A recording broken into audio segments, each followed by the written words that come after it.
Good morning and welcome to the Calaveras County Board of Supervisors meeting for September 11th, 2018. Madam Clerk, first item.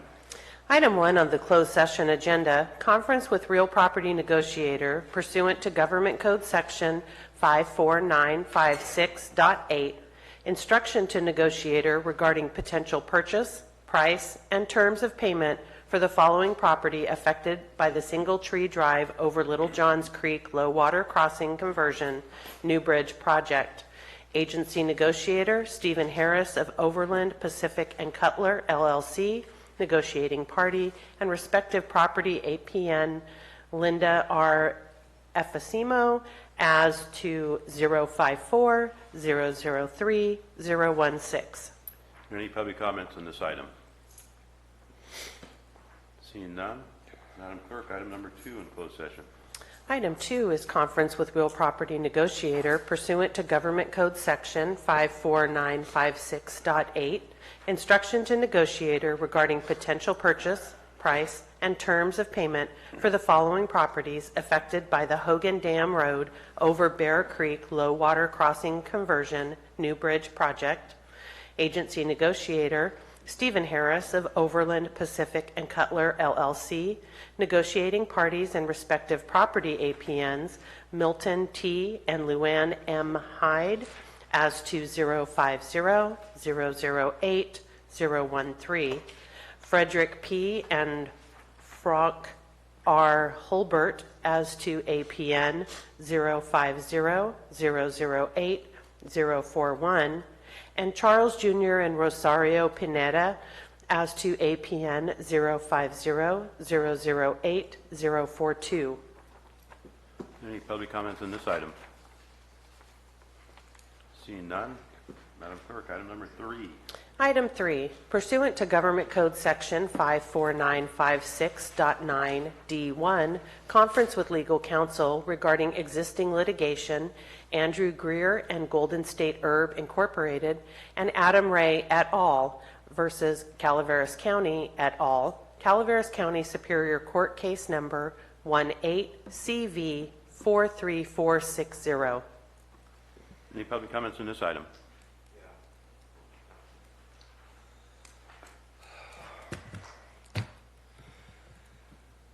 Good morning. This one brings me no pleasure to make this comment, but before you go into closed session to discuss the Greer Measure C litigation, I feel I ought to mention for the record and to the public that members of this county government asserted that Measure C taxes were illegal and would have to be refunded, even as they were collecting and spending them over a year ago. So it's fitting that this comes up at the start of the board's final budget hearings. More on that later. The aforementioned email, it came to my attention through an email from a PRA that's been circulated, and I just emailed this to all of you, including the clerk and county council, for your reference. Originating from Supervisor Mills on July 23rd of 2017 to Tim Lutz and Brian Moss. Reads, Tim and Brian, as you recall, Measure C states the tax applies to those that are licensed. English use of the word license, or of the use of the word, is to permit an activity to be conducted. In the impartial analysis for the ballot, the county council uses the terms licensed and registrant in the same sentence. The word registrant is not on the ballot measure, and I refer to the English use of the word registrant, which is defined as one who is on a list. The words are not interchangeable, therefore registrants are not an approved category under Measure C taxation. Thinking of this in terms of a broker, you can be on a list registered but not licensed, in other words, permitted to conduct an activity. Measure C allows the county to tax those that are licensed and makes the taxing of those that are registered and not licensed approved an illegal taxation. If we have collected taxes not authorized under Measure C, those monies must be returned, and this should be a closed session discussion with the board as potential litigation, which you are now about to go into closed session to discuss not potential but real and existing litigation. And I just wanted to enter this into the record and make people aware that while the public hasn't heard anything about it from the board or the county government officially and publicly, it appears some board members anyway, believed that this day would come even as they were collecting and even spending those same revenues, which we're about to discuss getting sued over. So, thank you. Any other public comments on this item? Seeing none, will we go to closed session?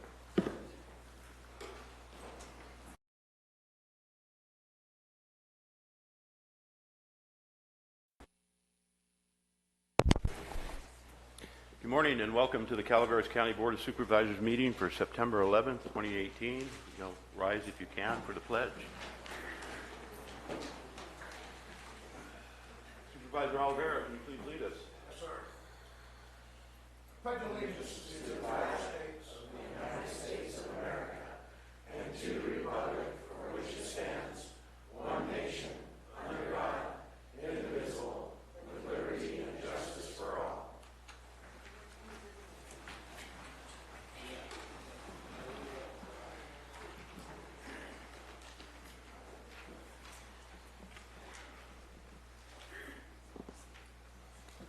Madam Clerk. Report of closed session held on September 4th, 2018. Public employment pursuant to Government Code Section 54957B1, Public Works Director. On a motion by Supervisor Oliveira and a second by Supervisor Mills, the board voted unanimously to direct the CAO to extend an offer to the successful candidate following the completion of a background review. The CAO will bring a resolution back to the board to memorialize the appointment at the next board meeting after an offer is accepted. Report of today's closed session. Item 1, conference with real property negotiator pursuant to Government Code Section 54956.8, instruction to negotiator regarding potential purchase, price, and terms of payment for the following property affected by the single Tree Drive over Little Johns Creek Low Water Crossing Conversion New Bridge project. Agency negotiator Stephen Harris of Overland Pacific and Cutler LLC. Negotiating party and respective property APN Linda R. Efesimo as to 054-003-016. There was no reportable action taken. Item 2, conference with real property negotiator pursuant to Government Code Section 54956.8, instruction to negotiator regarding potential purchase, price, and terms of payment for the following properties affected by the Hogan Dam Road over Bear Creek Low Water Crossing Conversion New Bridge project. Agency negotiator Stephen Harris of Overland Pacific and Cutler LLC.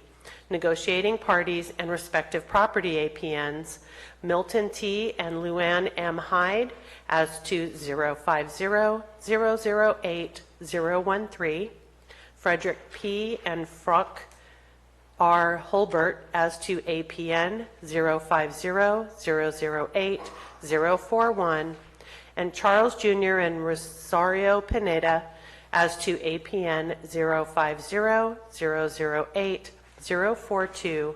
There was no reportable action taken. Item 3, pursuant to Government Code Section 54956.9D1, conference with legal counsel regarding existing litigation, Andrew Greer and Golden State Herb Incorporated and Adam Ray et al. Versus Calaveras County et al. Calaveras County Superior Court case number 18CV 43460. There was no reportable action taken. Thank you. You need a moment to, after all that? I'm good. All right, moving on to announcements. Announcements. This is a time for board members and county staff to provide updates of upcoming county events that may be of interest to the public. The Board of Supervisors will be recessing for lunch at 12 noon to attend the Government Center Beautification Project unveiling and ribbon cutting ceremony in the courtyard and will reconvene at 2:00 p.m. If the fiscal year 2018-19 final budget hearing is not completed today, the Board of Supervisors will continue the hearing until completed. So, that being said, any board announcements? Supervisor Garamendi. Yeah, I just want to, I think, we're going to talk about this other points in the program today, but today is 9/11. We have lost 7,000 U.S. servicemen and women in the last 17 years of war. But it's also, so it's a national day to remember that, but it's also a day to remember that this was day 3 of the Butte fire, only 3 years ago. And I think it's important for all of us to recognize that many of our friends and neighbors are still suffering as a result of that fire. There's a lot of emotion around it, certainly for everybody in this county. And I just want to, everybody be sensitive to everybody else as we go through this. To remember the 2 lives that were lost and innumerable memories that were burnt to the ground. And just want the community just to remember that this week of 9/11 is much larger than just a national day of remembrance for our county, but a major county event as well. So let's all stick together. Any board announcements? Seeing none, staff announcements.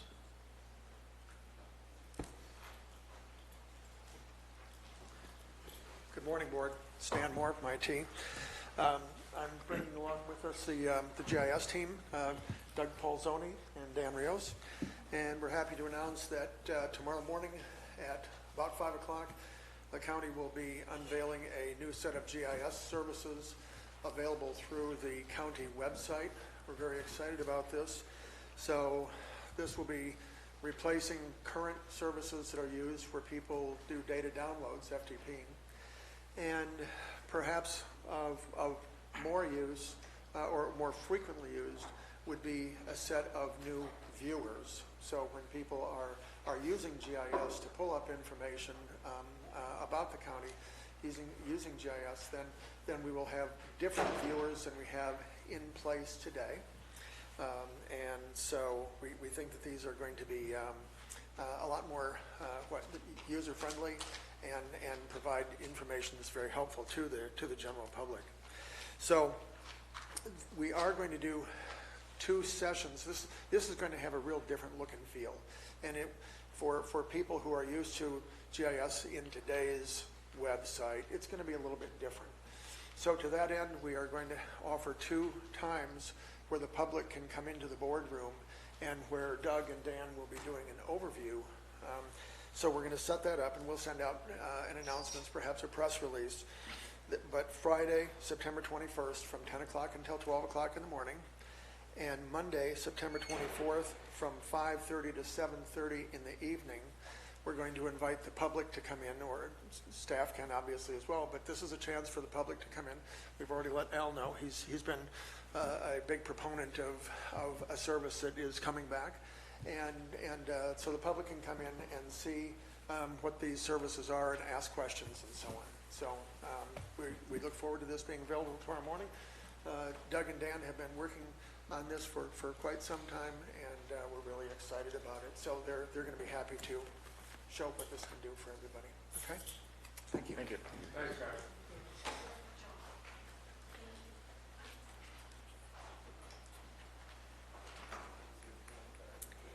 Nancy Giddens, Calaveras County Librarian. I'm here to announce 3 things to you this morning. The first is this. Did you pass this out? These are 4 new apps that are at calaveraslibrary.com under resources. They were purchased for 2 communities in our county, one travelers, and the second are students who are doing research on places, geography, social studies research. We have an app for A to Z USA, which has very, very detailed information on every state, the territories, and Washington, D.C. A to Z World Travel, which are the cities of the world. A to world, Global Road Warrior, which I can't say very fast, which are the countries of the world. There are also downloadable maps and printable maps. So this will, I hope, meet the need of our community for those who are traveling. On each site that you open, each country, each city, each state, especially countries and cities in the world. It will give you immigration information. It will tell you what inoculations you need. It will tell you what to expect at customs, as well as giving you all kinds of things to see and things to do that are very up to date. These links are updated quarterly, usually, so the information is very, very current. For our social studies kids, the same thing. They're not going to have to go to Wikipedia. They've got a very, very reliable source of information on our countries and our cities. So these are on our website. They are a free service of the library. You do have to have a library card, so if you don't have one, get one today. Secondly, I'd like to announce that the visual reality times have been set. This month, you can go to Mars. You can explore under the sea, all kinds of fish and wildlife under the sea. You can climb Mount Everest, and you can learn to fly a plane, and there's one other that I can't remember. The times are Tuesdays, 10 to 2, 3 to 5, but also Thursdays, 4:30 to 6:30. So we're hoping that this variety of times will give everyone in the community to come to the library and experience visual reality. You do need to sign up for your half-hour slot so that you can be sure that you have some help and experience. The third thing is that our STEAM, science, technology, engineering, art, and math sessions for our older children are now firmly established. 10:15 to 11:45 on Wednesdays, which coincides with the story time. We had 11 homeschool kids last week in the library doing something, building bridges. It was truly amazing. And a parent told me this is now a regular part of our homeschool curriculum. So we're reaching that audience, which is an audience I've been trying to reach since I came. There will be an after-school session, Thursdays 3 to 4:30 for our school kids. We will have occasional programming on Saturdays if these times don't work for people, but all of our children can come and get amazing support for the STEAM disciplines, which are being stressed in the school and in our world. And we're hoping that this will really help our parents feel that they can prepare their kids for this world in Calaveras County. So please come to the library and participate in our programs.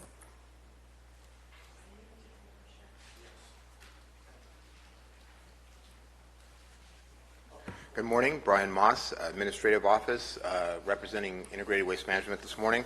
Just wanted to report out to the board that the Calaveras County Annual Residential Household Hazardous Waste Days were held on Saturday and Sunday this weekend. Were very, very successful. Once again, I want to thank everybody that participated, the public getting involved, certainly bringing in a lot of materials, up to an estimated right now 12,119 pounds of material, which is pretty darn successful. And I also would like to acknowledge staff, because they did a wonderful job of getting the word out, participating on Saturday and Sunday. Saturday was San Andreas and Arnold. Actually, my understanding is we had cars backed up before the event actually started at 9 a.m. Starting at 7 a.m., people started to back up on Linebaugh to Blagan out to the highway. So it's a very successful event.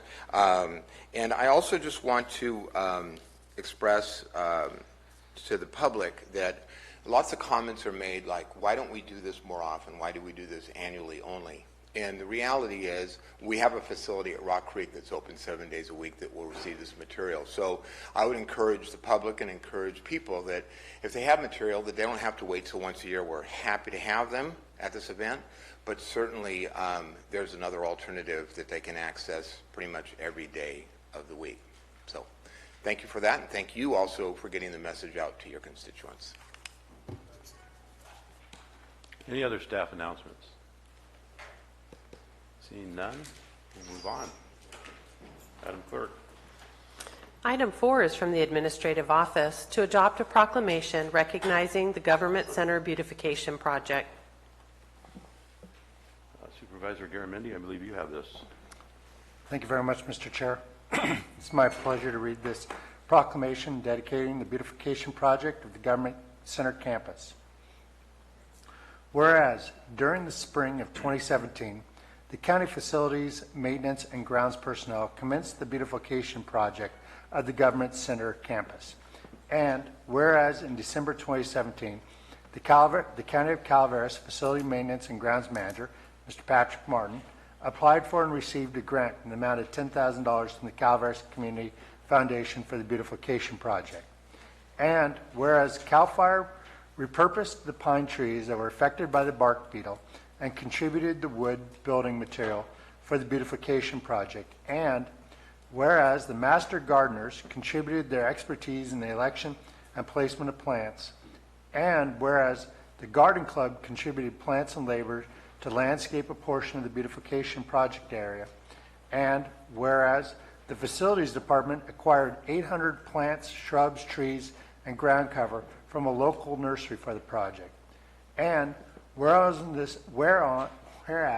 on this national holiday, Patriot Day, September 11, 2018, the beautification project is dedicated to the citizens of the County of Calaveras. Is there a motion to accept this, Mr. Chair? Or any public comment? We had public comments on it. Is there any board comments? Supervisor Olivera, your light's on. I just want to commend Patrick and his crew for doing an outstanding job, as we saw this morning.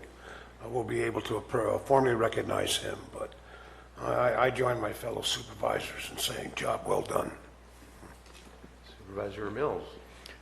Yeah, I look at what Patrick has done out there as probably his vision that it's been wandering around in his head for a lot of years, and what it will contribute to the mental welfare of the people who work here and the people who visit here.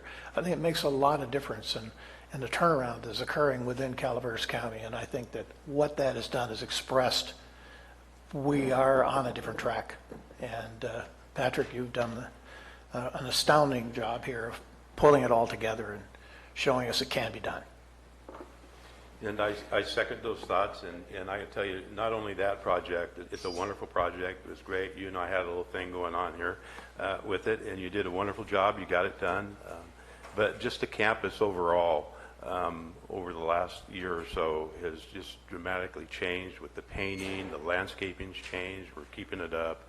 It's looking very nice, and kudos to you and your crew for the work and job you do. Yes, come on. Well, I want to thank you for the acknowledgement, but truly my facility staff gets all the credit. My wife could tell you of all the unfinished wild ideas I have at home, they pulled it off. So I was the architect and the manager, and all the credit goes to them, but thank you. Public comments.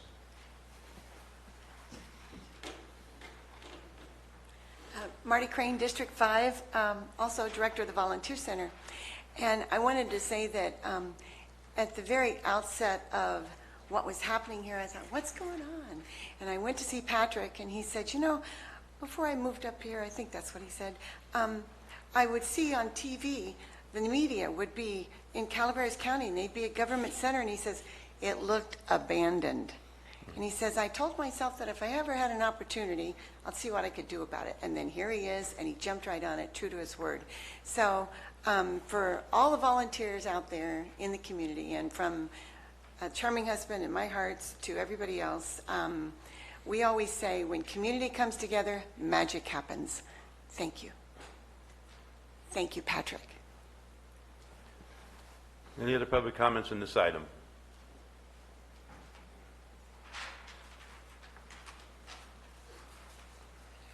Mike Falvey, District 2.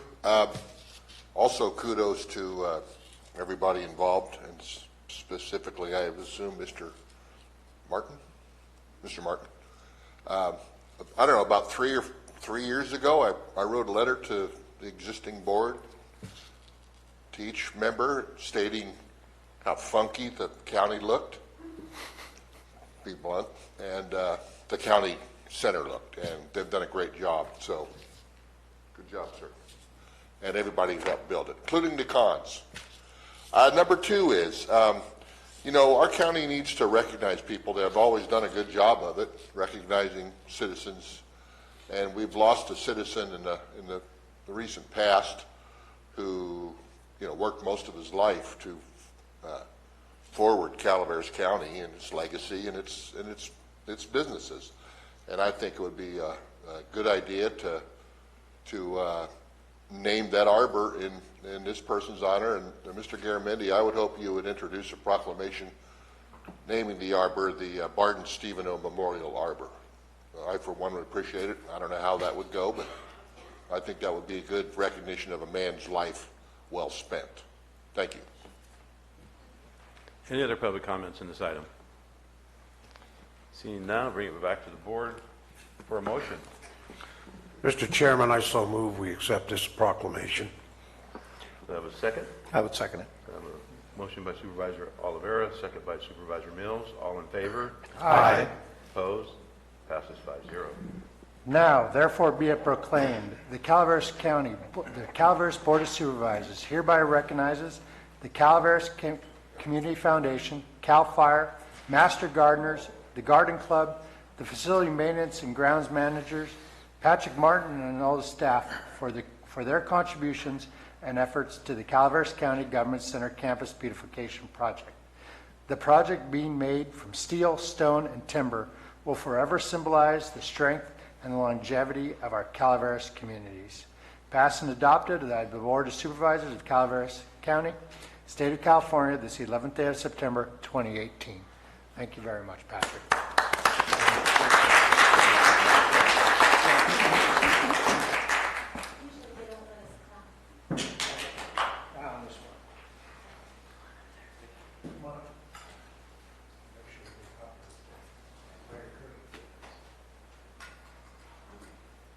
Thank you.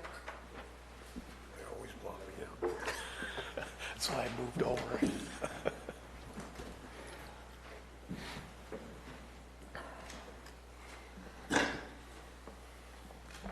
Moving on. Madam Clerk? Item 5 is from District 4, to adopt a proclamation honoring the Ed Gazine service to the Copperopolis Fire Protection District.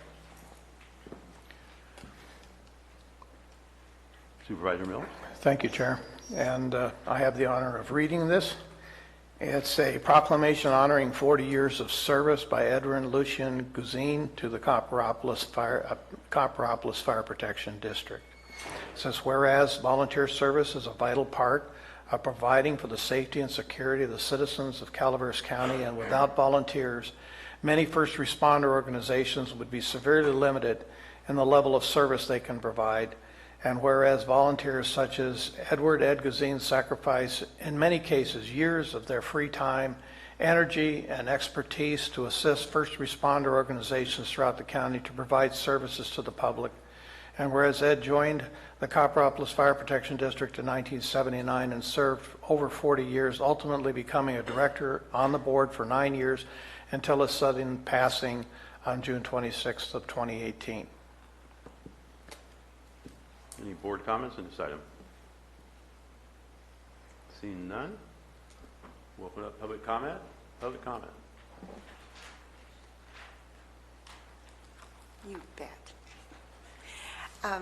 I've known Kathy since she was a principal at Valley Springs Elementary. I went to the service, and it was just beautiful. It was just a wonderful gathering. You couldn't, it was shoulder to shoulder. You couldn't get more people in there. And what I wanted to say was, again, I think we should say this loud and often. When community comes together, magic happens. And this is another example of recognizing that our government should not be and cannot be everything that we need. It takes the community. So again, kudos to Kathy and Ed and the family. Remember, when community comes together, magic happens. Thank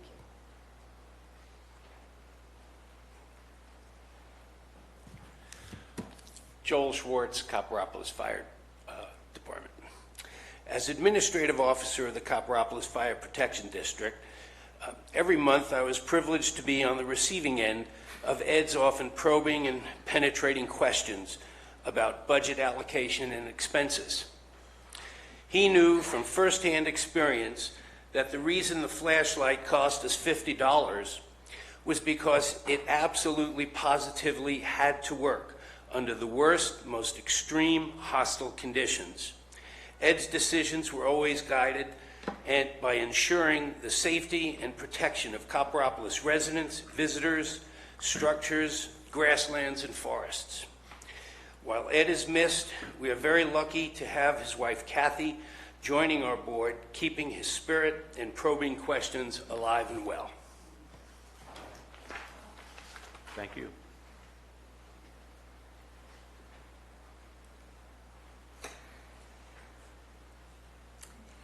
Good morning, Board. Vicki Mills. I guess what I want to say most is thank you, Ed, for keeping my husband safe on all the strike teams you guys went on throughout the state. Ed did an amazing service to not only Calaveras County and Copperopolis as far as fire protection, but he was on every strike team during those years that he could. He wanted to protect the whole state from fire. And I think that's all I have to say. Thank you.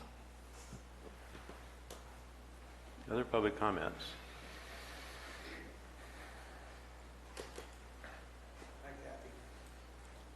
George Fry. I arrived here in October of 1977, and it was near that day that I first met Ed Guzine. Everything that's been said about him is absolutely true. He was a wonderful person, always doing good things for our Calaveras County community. And I'm happy to have known him. Thank you. Any other public comments?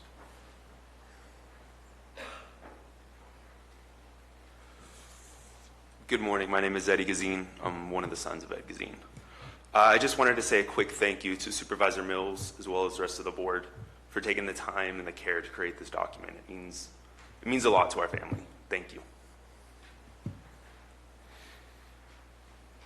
Other public comments? Seeing none, we'll bring it back to the board, looking for a motion. So moved. A motion by Supervisor Clapp, Second. second by Supervisor Oliveira. Any other comments? Not? Call for a vote. All in favor? Aye. Opposed? Passes 5-0. Thank you, Board. It says, now therefore be it proclaimed on this day, the Calaveras County Board of Supervisors commends Ed Guzine and the 40 years of service he dedicated to his community as a first responder, holding the safety of the citizens as an utmost priority. Passed and adopted by the Board of Supervisors of the County of Calaveras, State of California, this 11th day of September, 2018. Could the family come forward?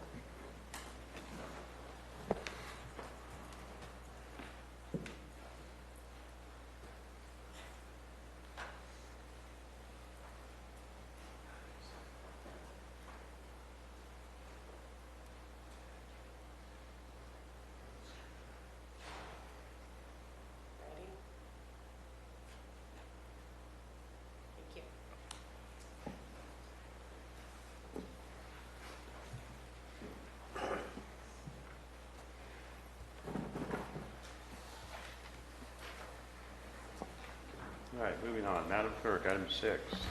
Item 6 is from District 1 to adopt a proclamation recognizing the week of September 17th through 23rd as Constitution Week in Calaveras County.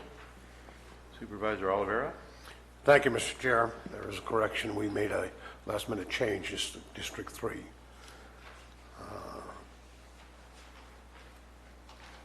This is a proclamation recognizing the week of September 17th through September 23rd, 2018, as Constitution Week in Calaveras County. Whereas, the Constitution of the United States of America, the guardian of our liberties, embodies the principles of limited government in a republic dedicated to rule by law. And whereas, September 17, 2018, marks the 231st anniversary of the framing of the Constitution of the United States of America by the Constitutional Convention. And whereas it is fitting and proper to accord official recognition to this magnificent document and its memorable anniversary, and to the patriotic celebrations which will commensurate it. And whereas Public Law 915 guarantees the issuing of a proclamation each year by the President of the United States of America, designating September 17th through September 23rd as Constitution Week. I'd like to add a personal note. I believe in the Constitution and the oaths I take to this country, and I welcome every citizen of this nation to give thanks we had the forbearing knowledge of our forefathers who drafted the Constitution. That is not in the proclamation. Those are my own words. Any other board comments? No? We'll open for public comment. Other public comment on this item?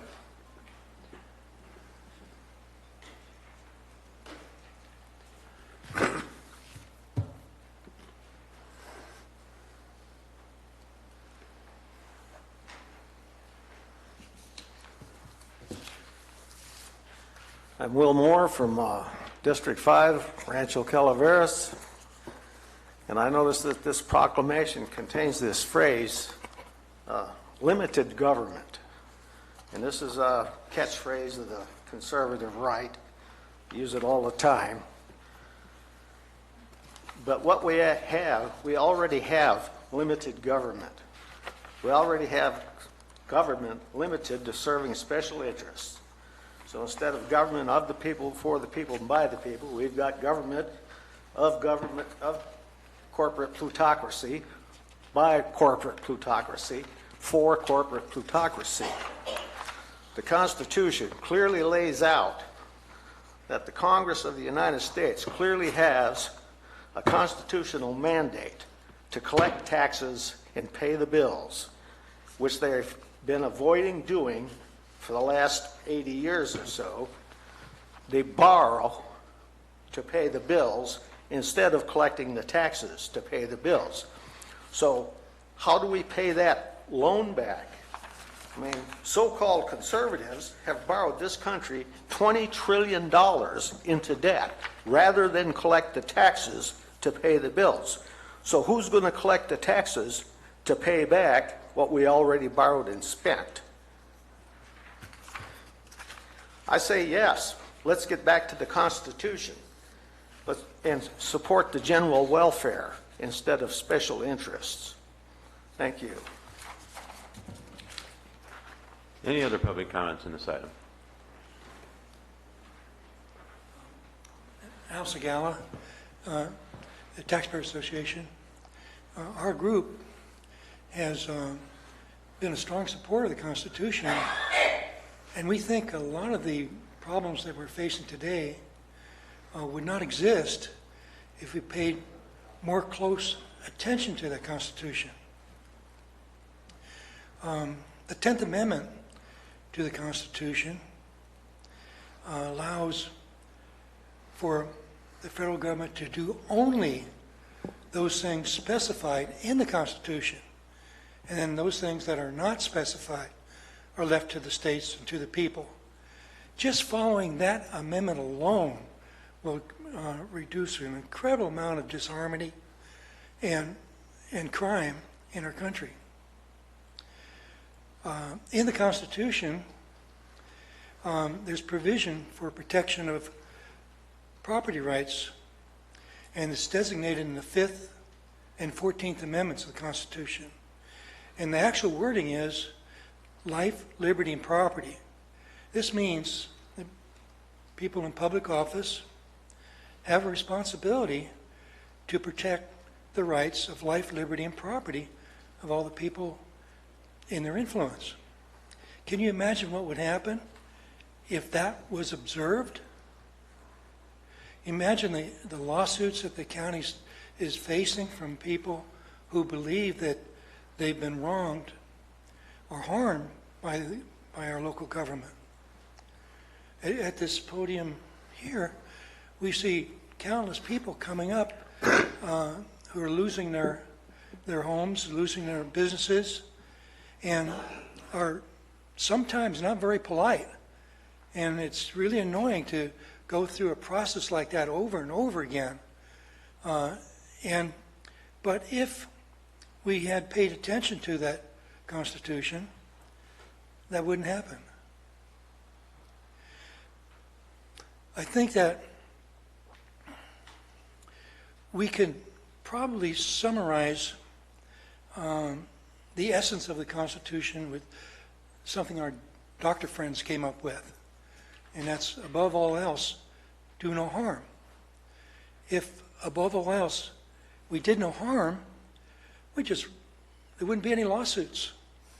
We would still be able to function. And the previous speaker talked about a terrible thing that the federal government's doing. It's borrowing money from our children, $22 trillion worth. That is a real problem we must face, and that would be a good subject for a constitutional amendment. Thank you. Any other public comment on this item?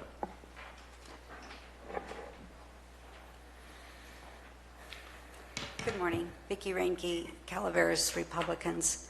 Thank you for recognizing our Constitution. Conservatives do believe that our Constitution is the law of the land, and it is not a breathing, living document. It is a document that was written 200 years ago, over 200 years ago, that today still resonates with the people of the United States of America. And I hope that more people will maybe spend this week maybe taking a class from Hillsdale College on the Constitution, or at least reading it, and the Declaration of Independence as well, because that was the basis for writing our Constitution. So we live in the most wonderful country of the world. We don't want to see that changed. And, we stand behind our Constitution and agree that our government is way out of control, and limited government was the key word, and we have expanded our government federally, locally, beyond what we need to. So hopefully, again, this week, people will pay attention to what that means when we talk about limited government. Thank you.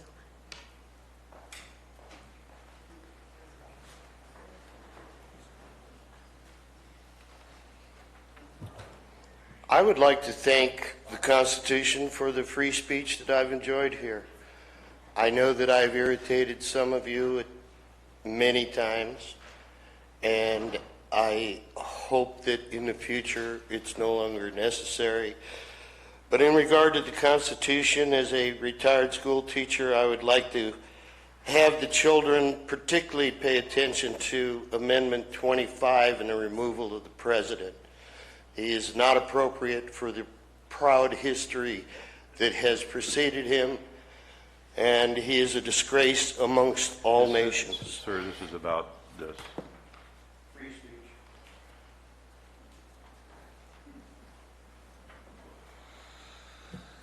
I just want to say how pleased I am that it just happens that the afternoon agenda item we'll be entertaining next week on 28 or so amendments to the board's rules of procedure happen to be happening during Constitution Week. How cool is that? We'll talk more about that next week. Thanks. Any other public comments on this item? Marty Crane, just one thing. I was always taught that the Constitution was written by flawed men, flawed people in our government, that it was not perfect, that no legislation or policy is perfect when it's first rolled out. A lot of times we have to make adjustments and tweaks and things. We've experienced that locally here, but we don't tend to fix things. We just throw the baby out with bathwater, and causes a lot of consternation in the community and division, and I'm really tired of hearing that. But I was also taught that the Constitution was a guide. When I hear that it's not a working document, I'm going, So what is it, just sits on a shelf and collects dust? No, it's a working document. Amending it is difficult, and it was designed to be that way, but it was also, in my opinion, not designed to be used as a baseball bat to beat people over the head to make them believe what you think. So that's all I have to say. Thank you. Any other public comments on this item? Seeing none, we'll bring it back to the board for a motion. Just a short comment, Chair. Thank you. I think it would be very wise for even our younger folks to go back and review the contentiousness that occurred during the framing of the Constitution. And not only that, but to read the Federalist Papers. And as they attempted to convince the state of New York of the need for a federal government versus a state-only situation. And that's where many of the states were going, was not wanting this federal authority over their daily activity. So I think that both of those documents have some validity, but to understand the men and women who were involved in that process as well. And they, if you look at those people in Boston and how did they relate to the agrarian Virginian. And so it was some very divergent people, but drawing upon the history of other civilizations, other democracies, other republics, and knowing the mistakes that they made. The average lifespan of the best republic prior to the United States was what? 200 years. You think about the Peloponnesian Wars, where men were willing to die at the rate of thousands an hour to support the cause of their nation. And yet in one generation, the loss of 30 caused the demise of the entire nation. That's how quickly things can come apart. So I think we have been able to weather those storms, and the Constitution helps us to ensure that we are able to do that. And I thank you. I have something to add.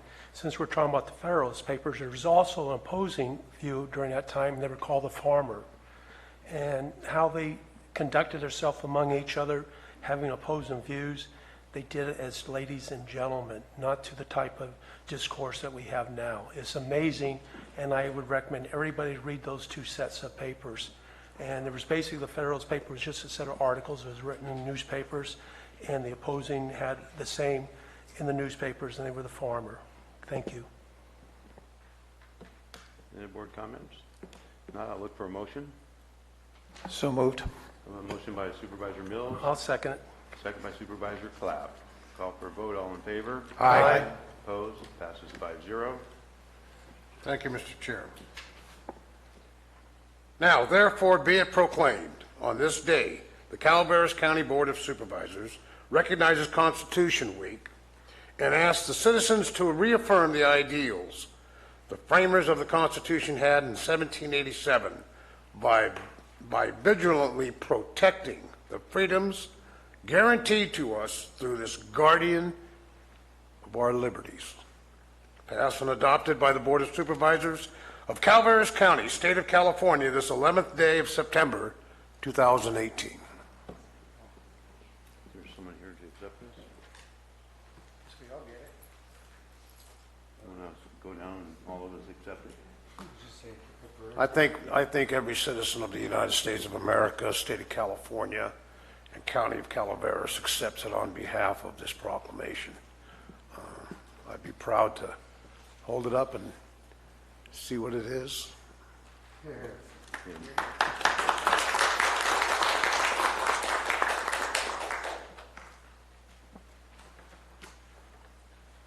All right, moving on. Item 7 is from District 1 to proclaim the month of September 2018 as Childhood Cancer Awareness Month, recognizing the importance of awareness efforts that will increase support for children and families dealing with cancer. And again, I don't think there's anybody here to accept this one, but we'll read it and put it into record. This is to proclaim the month of September 2018 as Childhood Cancer Awareness Month, recognizing the importance of awareness efforts that will increase support for children and families dealing with cancer. Whereas 1 in 285 children in the United States will be diagnosed with cancer by the time they are 20 years of age. And Whereas nationwide, almost 700 new children are affected with cancer daily. Whereas, although the National Cancer Institute reports that pediatric cancer death rates have declined by nearly 70% over the last 4 decades, cancer remains the leading cause of death from disease among children under the age of 19. Whereas childhood cancer is not one disease, but instead made up of more than 12 major types with over 100 subtypes. And whereas, as of January 1st, 2014, the most recent date for which data exists, approximately 419,000 survivors of childhood and adolescent cancer were alive in the United States. And whereas the overall outlook for children with cancer has improved greatly over the last half century, more research, treatment, and support for families is needed. So, any board comments on this? Any public comments on this item? I'm feeling like a ping pong ball today. Marty Crane, I just wanted to say that like so many things in life, if you have not personally experienced this, then you cannot definitively say, I understand. We can try to understand, but there's no way to really know until you have gone through cancer. You cannot know. I wanted to share that the Optimus International, and we have an Optimus Club here in Calaveras. We also have, there's also an Optimus Club in Baghdad. You know, how exciting is that? It's all over the world. And we work to stamp out childhood cancer, and have been working on that for many, many, many years. And I just thought you ought to know that. Thank you. Any other public comments?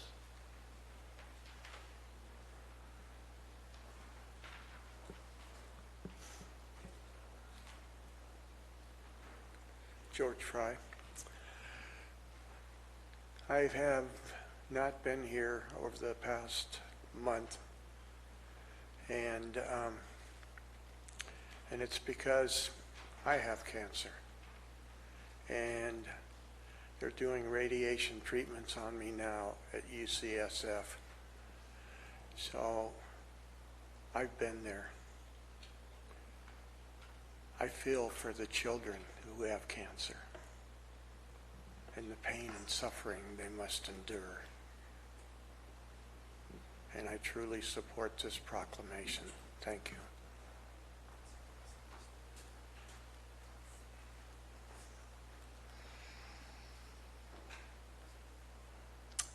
Vicki Mills.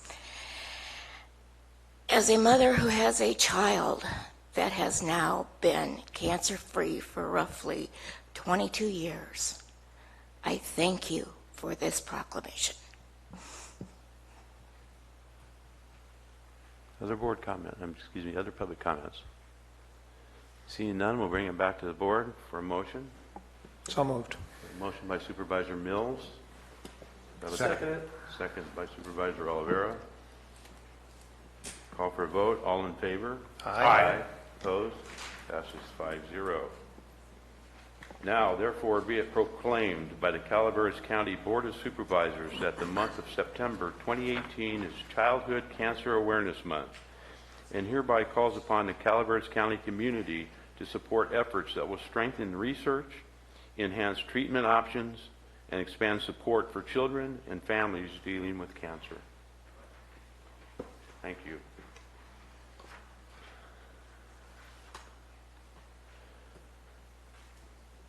Madam Clerk, it is 10:35. Do you need a break? No pressure there. We'll break for 15 minutes, 10 minutes, 10-minute break.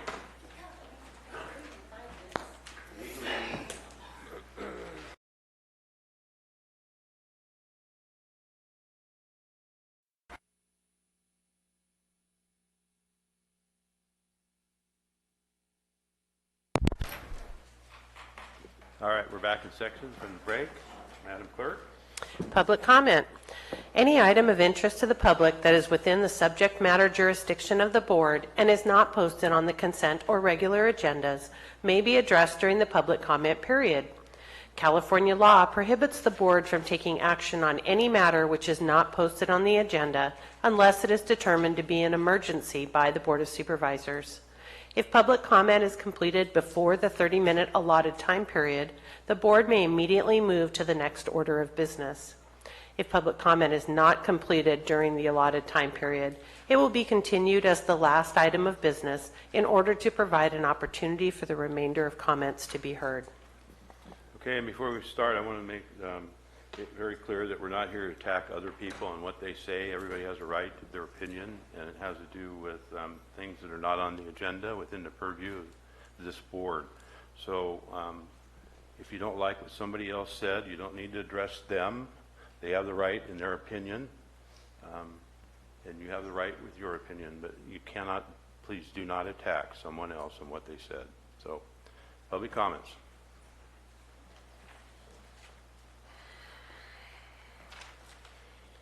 joelpitto@gmail.com. I'd like to start with backpedaling a little bit.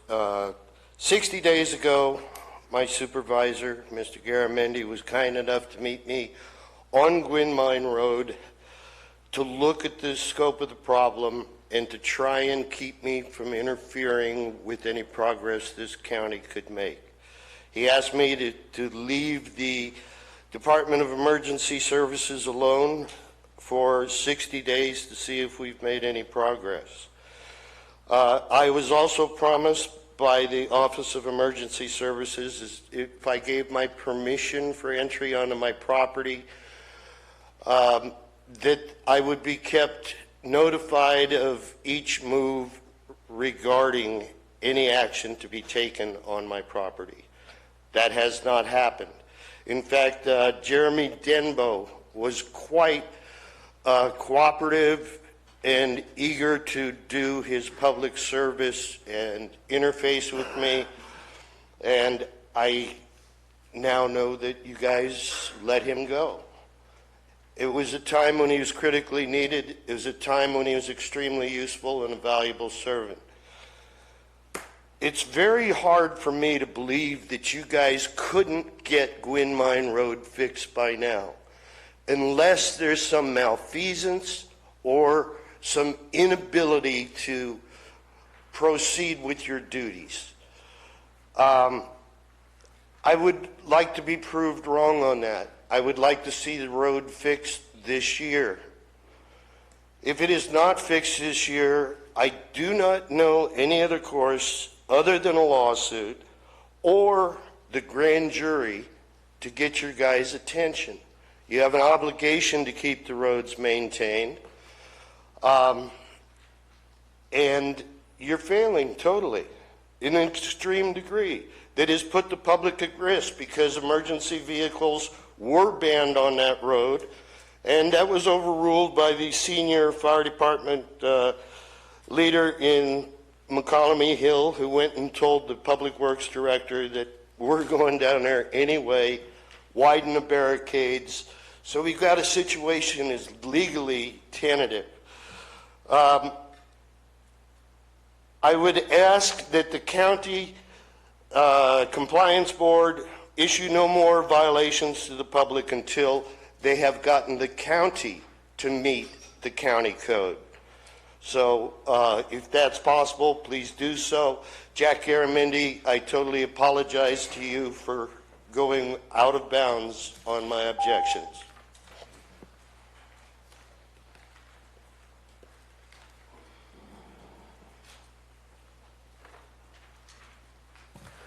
I'm Will Moore from District 5, Rancho Calaveras. And a few moments ago, Supervisor Mills and Supervisor Clapp mentioned the Federalist Papers, that they should be taught in high school. Well, the American Revolution ended in 1776. They had a constitutional convention in 1785, I believe it was 85. And before that, the United States operated under Articles of Federation. But the Federation didn't work, and the issue was taxes. None of the sovereign states would collect taxes to pay the bills. That's why we had a constitutional convention. And that's how we got a republic instead of a federation. So the Federalists lost that argument at the Constitutional Convention and at the Civil War. So we should remind the high school students of that part of it. Thank you. Other public comments?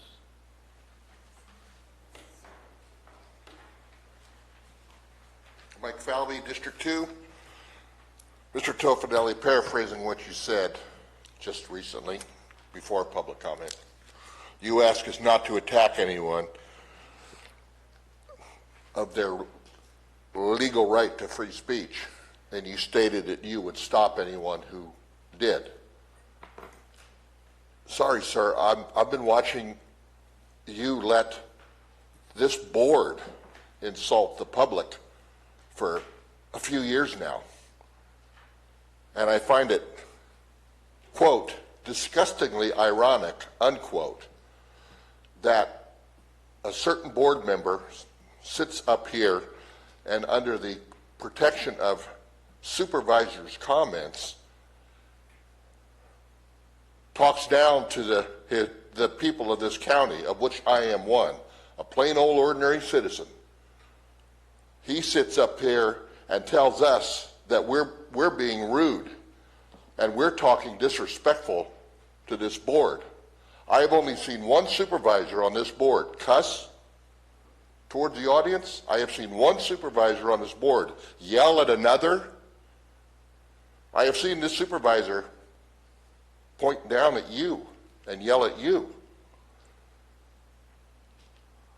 If you're gonna hold us to a certain standard, you need to hold the entire board to that same standard.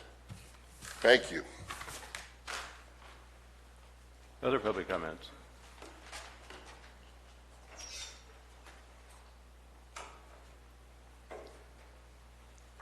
Al Segala, Taxpayer Associations. Thank you for the good work you do, and sometimes it's a heroic experience.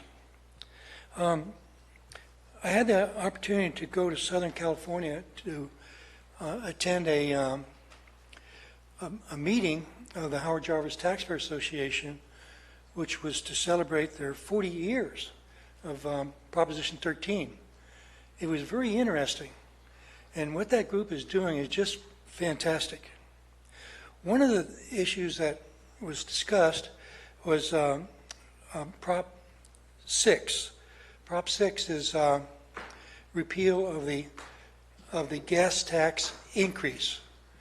This is kind of interesting. If you go to the state website where the description of the ordinance is supposed to be unbiased, you're going to be in for a shock, especially if you read the actual proposition, because it's just almost gobbledygook. You get through, if you through what the state says it is, you wouldn't vote for this thing. You know, it doesn't make sense. But if you read the actual proposition, it makes a lot of sense. Some of the facts about this: almost 1 million Californians from all walks of life came together and signed a petition to get the gas tax repealed. This is a repeal of the increase of the gas tax. The tax adds 12 cents per gallon for gasoline, 20 cents a gallon on diesel, and up to $175 annual car license fees. It also requires voter approval for future gas tax increases. That is almost more important than the repeal, because by requiring voter approval, we get away from this bait and switch. The legislature, state legislature, has been putting propositions and laws on the table, and then when people vote for it for the purpose that they say it's for, they use it for another purpose. It could be for choo-choo train, or it could be for anything else, whatever they deem at the time to spend it on. So the support for the opposition to Prop 6 is basically from people that are looking to get the roads fixed, or maybe work or contractors, but it's wrong. It's a wrong thing to do. Thank you. Any other public comments?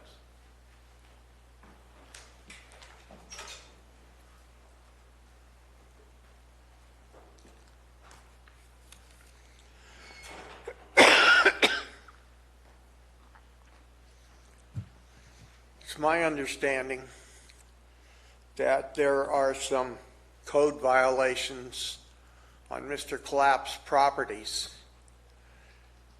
Mr. Short comes here and wants to do things with 8.06 and wants to do things with the trailers that people store things in. Can one of you, just one of you, go to Mr. Short and ask him what's going on with that violation? It's been going on for a long, long time. Just one of you.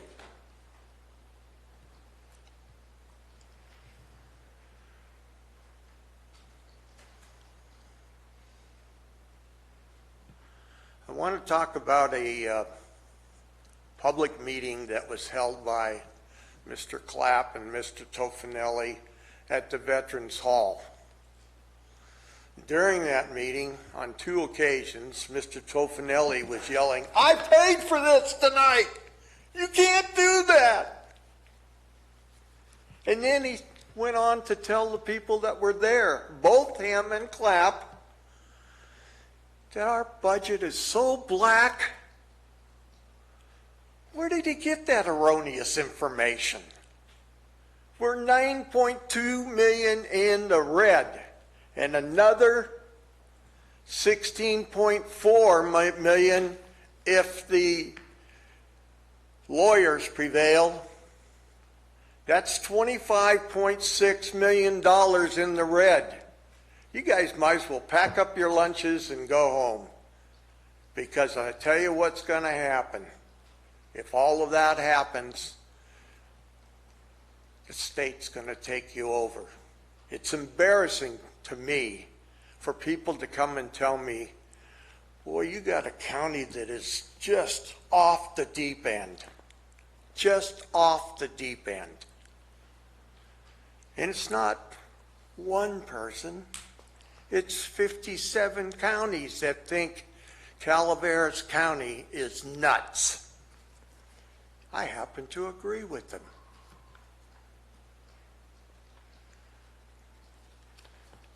I don't know why Congressman McClintock would stand next to Clyde and say, I support him.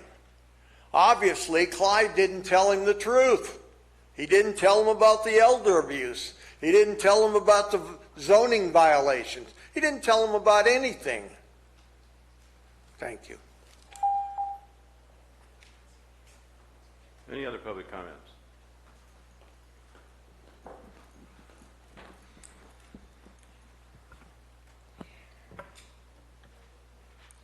I would like to say something about pot and inhibitions, or any drugs causes inhibitions. When people lose their inhibitions, they do things that sometimes they're very sorry for later on. And I feel really sad that it has been proven that pot causes the brain not to develop when it's used under the ages of 24. And I'm very grateful to Supervisor Clapp, Supervisor Mills, and Supervisor Tofinelli, and sometimes Supervisor Oliveira for trying to be careful about allowing this drug to be raised in Calaveras County for all the different reasons that have been brought forth before. And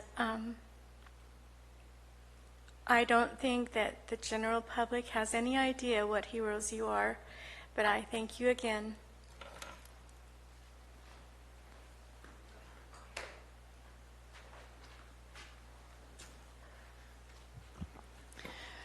Okay, I left Cortez, Colorado at 11:30 yesterday morning to be here because I want to be at the budget hearings, and I got about 5 hours of sleep at rest stops, so I'm pretty tired, but I really care about this county, and I think there's a lot that we need to be concerned about.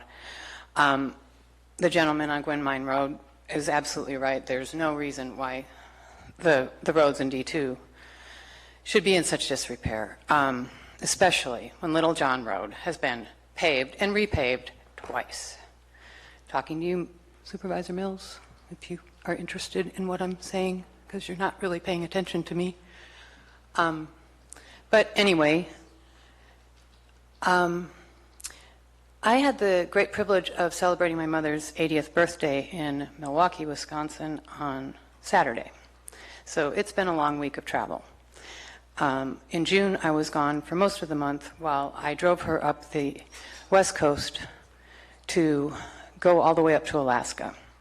She's 80 years old, pretty conservative, but she knows about the benefits of medical cannabis. She's seen her family members do much better under the care of a physician using medical cannabis than we would have fared with opiates.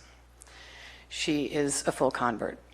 As we made our way up through 4 legal states and Canada, which is now federally legal, starting in October for recreational as well, I had to point out where the dispensaries were because they blend into the fabric of the communities.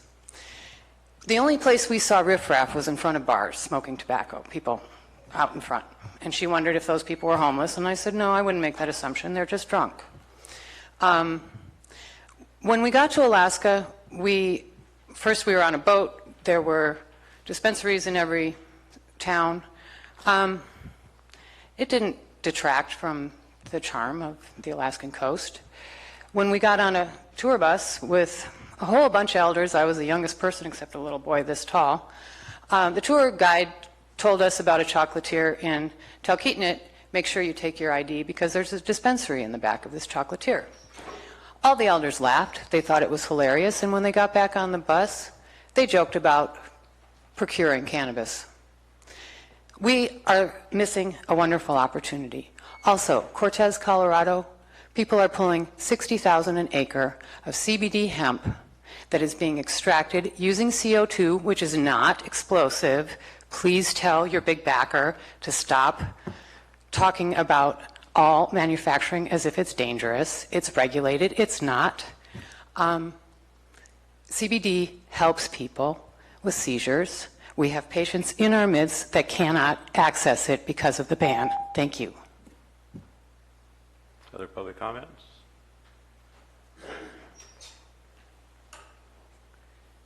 Hi, Aurora Weatherby, District 5. First of all, I'd like to thank all of you for serving and for taking the abuse that you do take verbally.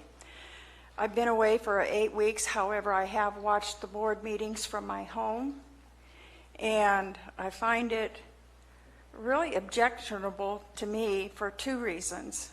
You guys are here to serve the public, and I think you try all admirably to do so. Thank you. The next thing I'd like to do is bring attention to the fact of the signs in the back of the room.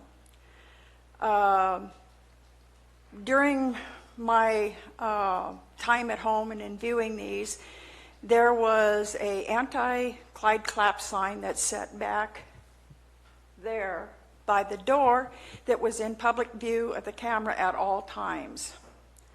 And when the brakes came, it magically disappeared, and when the brakes were over, it magically disappeared, but it was always within view of the cameras. Today we have a pro sign in the back of the building.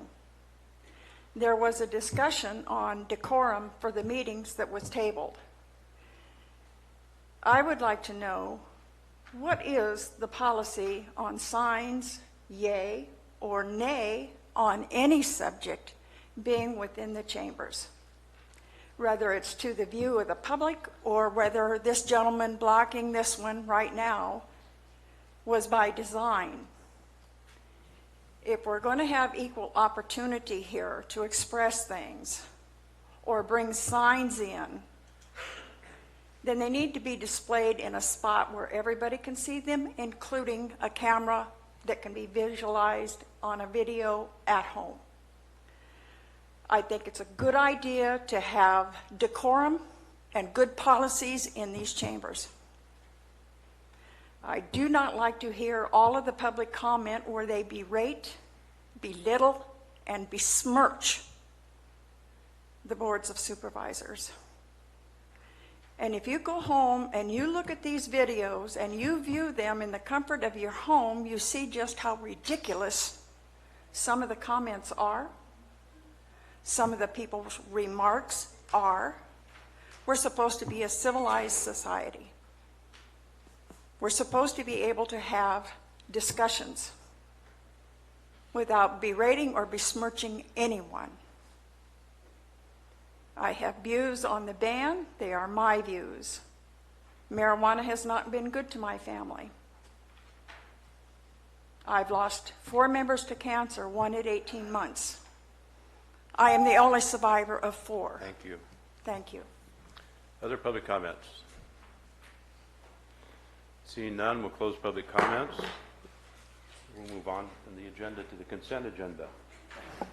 Chair, we have members of the fire community here for agenda item 24. Is it possible we could move that up so that they can have an opportunity to get back to taking care of? You need your staff here. You need staff here for it? Could we then just possibly, as soon as they're available, move that up? Well, we're going into consent agenda. I don't know how many of these items are going to be pulled. Can you send a memo to your staff? Thank you. There were still people that were ready to speak. There was nobody standing there. I said any other public comments, and nobody stood up to come forward. Mr. Chair, I believe there was movement, just as a matter of observation, by that gentleman when you spoke at that. I don't know if he was going to stand up and speak, but I did. Okay, well, okay, you need, we've said this before, you need to be in line, so if you, I'll open public comments back up, but you can't wait outside, you're going to be in line to speak, so I can see. When I call for public comments, so. Thank you. I apologize for not getting up quick enough. Okay. Neil McEwen, Calaveras resident. 803 days have passed since June 30th, 2016, and there has still yet to be a Nexus study published for the implementation of the UO. We've been told time and again that it will be coming soon. We have heard findings from this study quoted by public officials.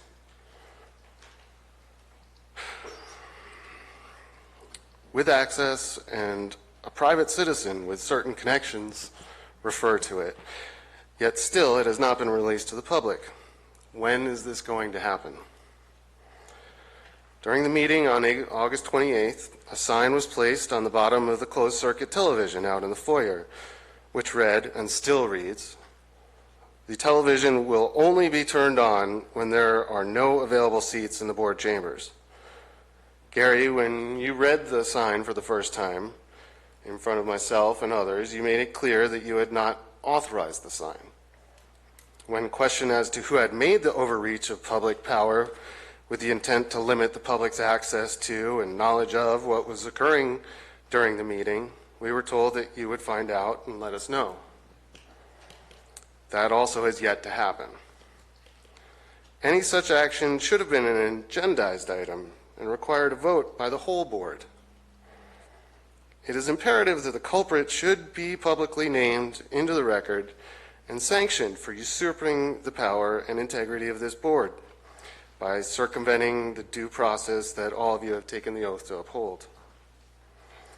To quote from Harvard professor Jennifer Hochschild's book, "Do Facts Matter?" information and misinformation in American politics. The conviction that people make better choices if they possess more correct information lies behind a good deal of public policy.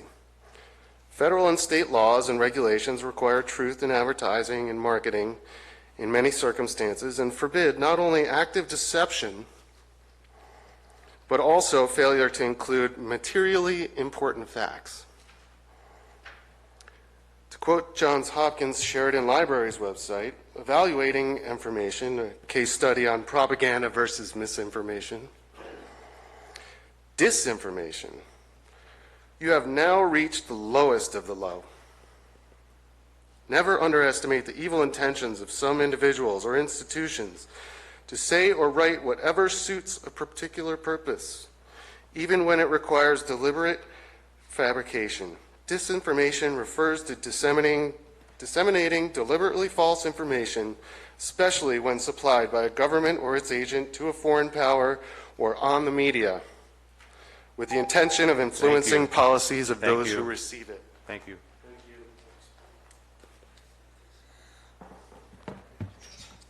Good morning, Board. I too apologize for not being in line. I thought he was going to get up and speak, and I was going to speak after him. And I was out looking up the rules and procedures, which are going to be the subject of next week's discussion. But a lot to do with them has come up in today's discussion. I've heard citizens talk about other citizens behaving in what they believe to be inappropriate ways. And Supervisor Clapp, this morning you brought up, I can't quote you verbatim, but that members of the public were rude to the board. And I've heard members of the public remind you of times when you've been exceedingly rude to them and me, and all of those that you place in a class with me, as well as your other board members. And since there's not going to be time in 3 minutes to cover a fifth of the rule changes that are coming up next week, I want to just point to the red line version of rule number 23, order and decorum. Just the last paragraph of it. Consistent with the purpose of the rules, members are encouraged to use a formal style, including appropriate titles, in addressing the public, staff, and each other. All members shall lead by example. I'll read how it is now and what you're going to propose changing it to. All members shall lead by example and shall refrain from using profanity, emotional outbursts, and personal attacks on one another, staff, and the public. That's how it's always been. The proposed change would then read, all members shall lead by example and are encouraged to refrain from the use of profanity, emotional outbursts, and personal attacks to one another, staff, and the public.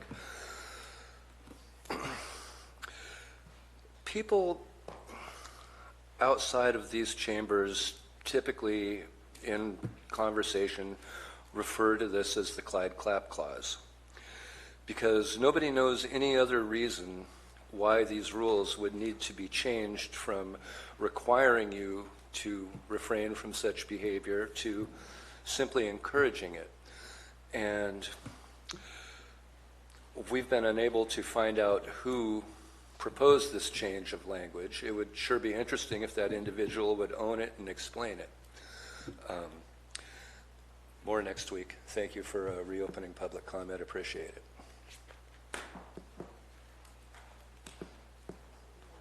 This will be the last speaker. Good morning.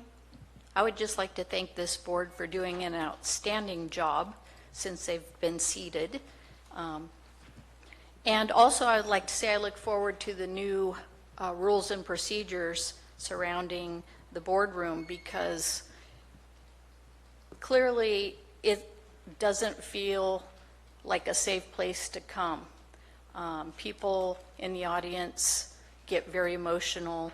I think the board has done an outstanding job sitting there and listening to all of the comments being made against them personally.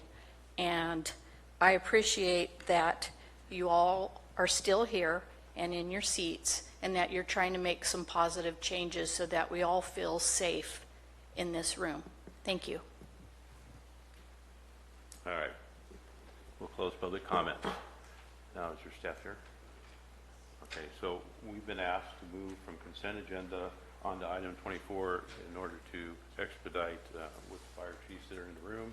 So we will move on to item number 24 of the regular agenda. Madam Clerk. Item 24 is from the Administrative Office to authorize the use of water enhancement special revenue funds to contract out a nexus study related to the in lieu fee and authorize an allocation in a fixed amount not to exceed $10,000 per fire department for the maintenance, repair, and service of water tenders, further directing the auditor controller to reimburse each fire department from the Water Enhancement Fund for expenses incurred as necessary for the maintenance and repair of water tenders and related equipment. Bonnie, is this your presentation? Good morning, Mr. Chair, members of the board, Bonnie Rich, Administration. I'm going to give you just a very brief introduction of this item, and then I'm going to hand the podium over to Joel Swartz of the Calaveras Fire Department. I need to make a note in one of the recommendations, and we'll recap again for the clerk at the end of the discussion. Recommendation number 2 asks for reimbursement to each fire department in an amount not to exceed $10,000 for maintenance and repairs to water tenders. That recommendation should be to allocate $10,000 per water tender. There is one district that has actually 2 tenders. And then finally, we may be asking for your board to direct staff to update the old resolution associated with this. So in a nutshell, the Water Enhancement Fund is a special revenue fund that consists of committed funds that the board determined the use of. We have a resolution 95-176, which should be included in your board packet, that defines the use of these committed funds.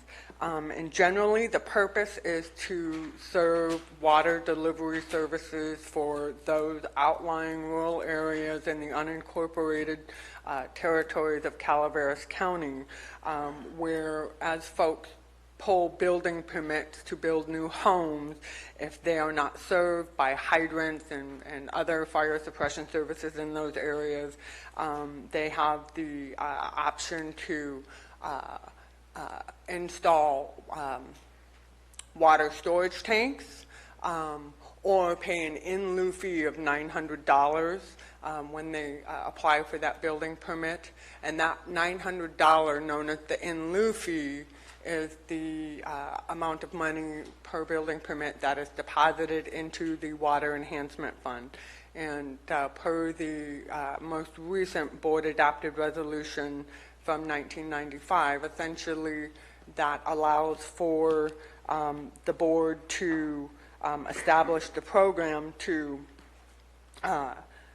develop systems, purchase equipment, maintain the facilities that the fire districts use to house those pieces of equipment and different apparatus to continue the fire suppression services in the rural communities of Calaveras.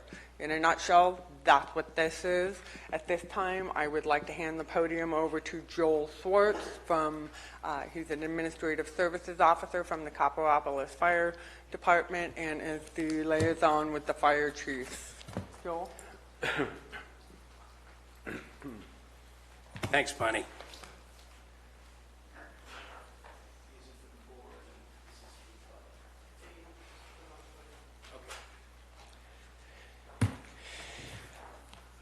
I first want to say, Joel, can you announce that what you have there is for the public? I don't think they heard you. Oh. And it's a copy of what you just handed out to us. yes, a copy of what I've just handed out to the board is here available. we could not have gotten to this moment without the help of Bonnie Rich. She's just been phenomenal. That said, in 1992, the Calaveras County Board of Supervisors established an in lieu fee for a properly funded water delivery program for Calaveras County properties that are not served by fire hydrants. Applicants for new residences could choose between paying a one-time only in lieu fee of $900 or install an on-site water storage system.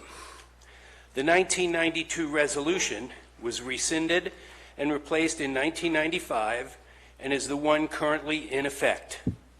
The Special Revenue Fund was to be administered by the Calaveras County Board of Supervisors and could only be used as may be determined by the supervisors on a case-by-case basis. It could be used for purchasing water tenders, upgrading equipment, housing of apparatus, or fund unanticipated major maintenance and of the equipment. The fees collected since 1992 have been used to purchase 10 water tenders. The last payment was made in 2017, leaving the fund with a balance of $116,547 on June 30th, 2017. The Calaveras County Fire Chiefs Association wants to thank the Board of Supervisors for purchasing and paying for these water tenders that play a major role ensuring the safety and protection of Calaveras County residents, structures, grasslands, and forests. The questions we want to address today are about what needs to be done with the program going forward. The fund balance last year, 78 homes were issued building permits requiring the payment of $900 of the in lieu fee. That brought the balance in the account to $186,609 as of June 30th, 2018.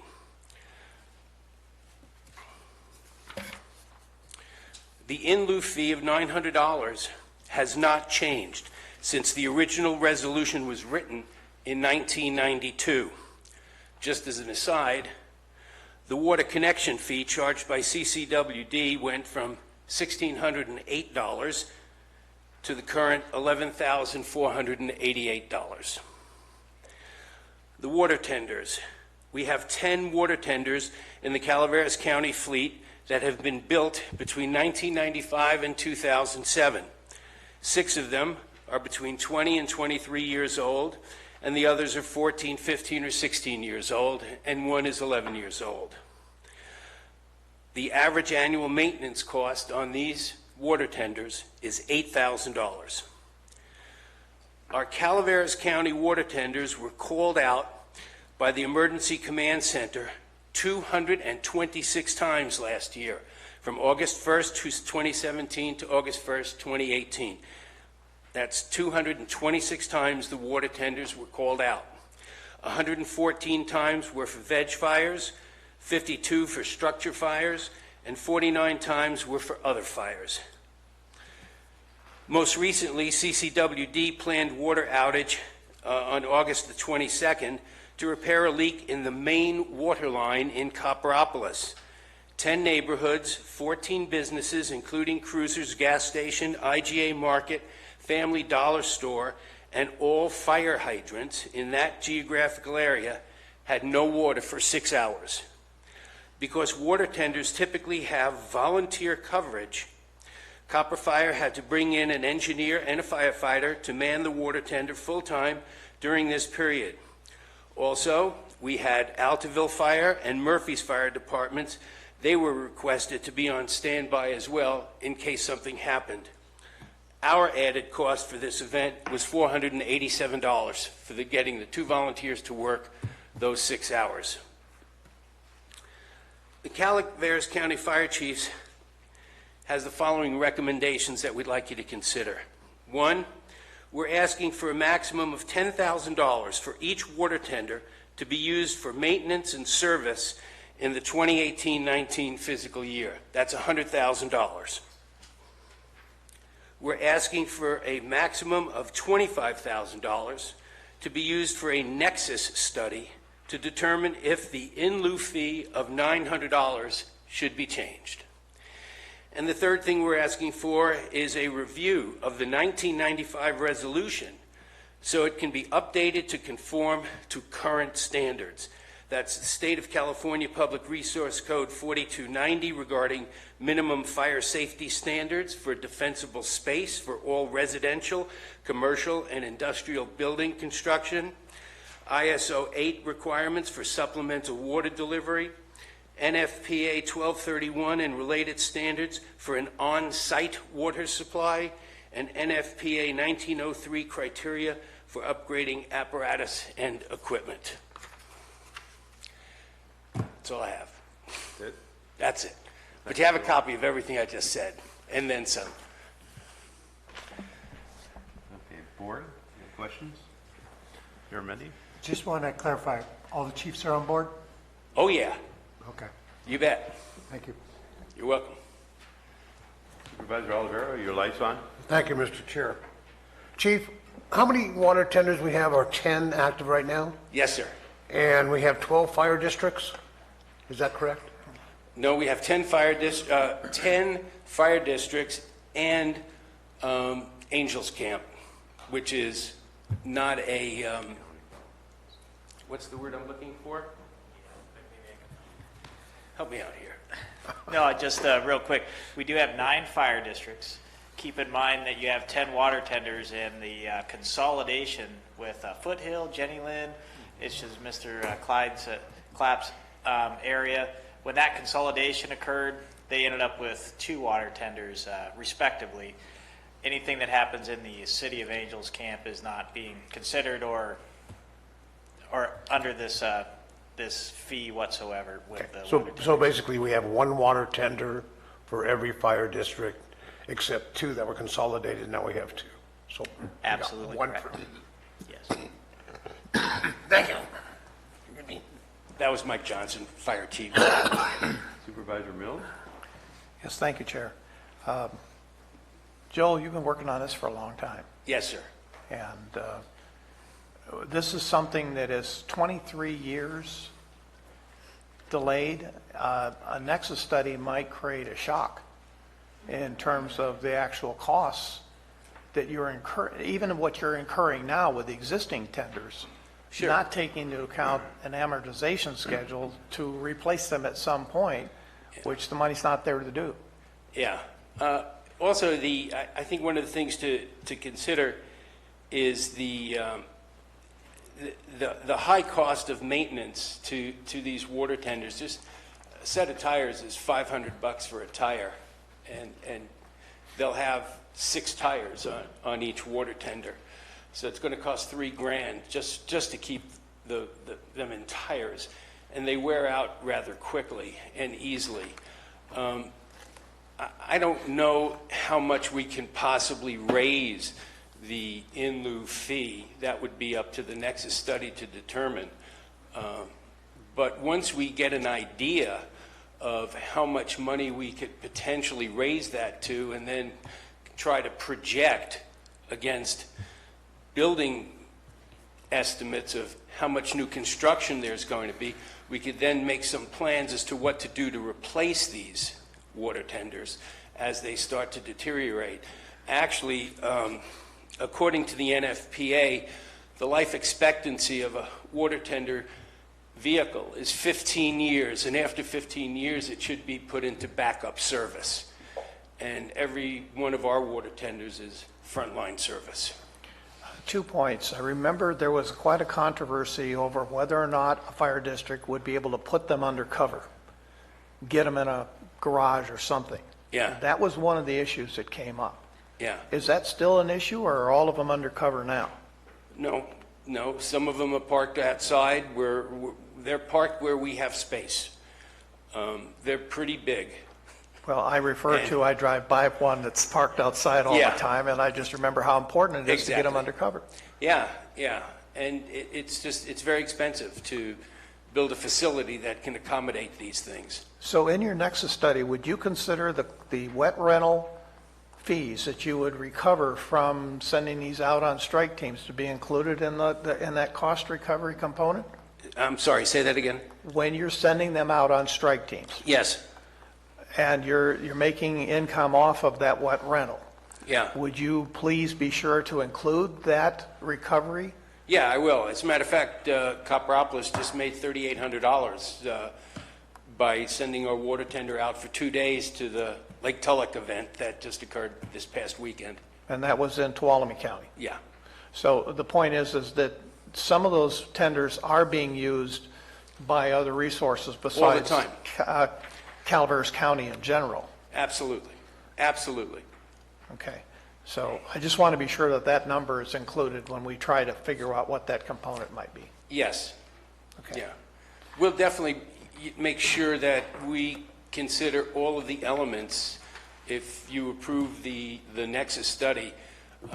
I'm just the liaison for the chiefs, but we have thorough discussions about all of these things, and what I'm representing here represents everything that we've all agreed upon. So anything involving the Nexus study would certainly be agreed upon by all the chiefs as well. I agree. I appreciate Bonnie's work in this because you're dealing with, to some degree in government speak, ancient history and trying to pull up all of the information that is necessary to make these decisions is difficult at best. So Yeah. good job in what you've gotten together to this point. Yeah, just finding the signed documents was a challenge. Great. Thank you. You bet. Well, I have a little bit of history on this.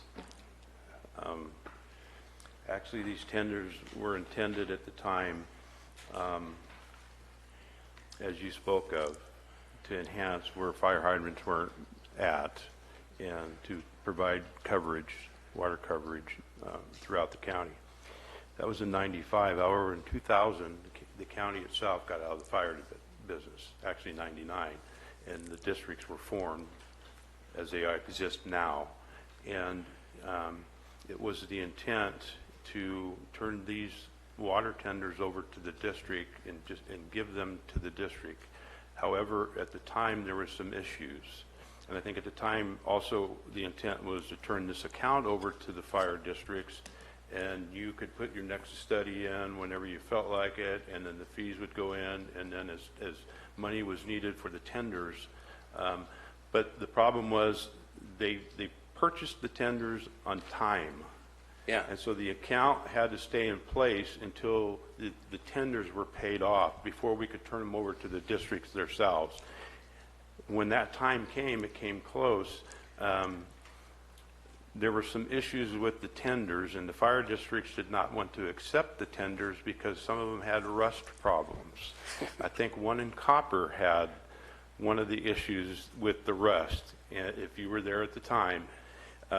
So we had to spend money to upgrade that completely and redo it and fix it in order for the district to even say that they would take it, because at the time it wasn't even usable. So money came out of this account at that time, and I think it's about 2010, around that time period, maybe 11, that we expended the money out of this account to fix that one. And there were some other issues with front ends, I think one in Moke Hill and one possibly in Central, that we had to do some repair work on.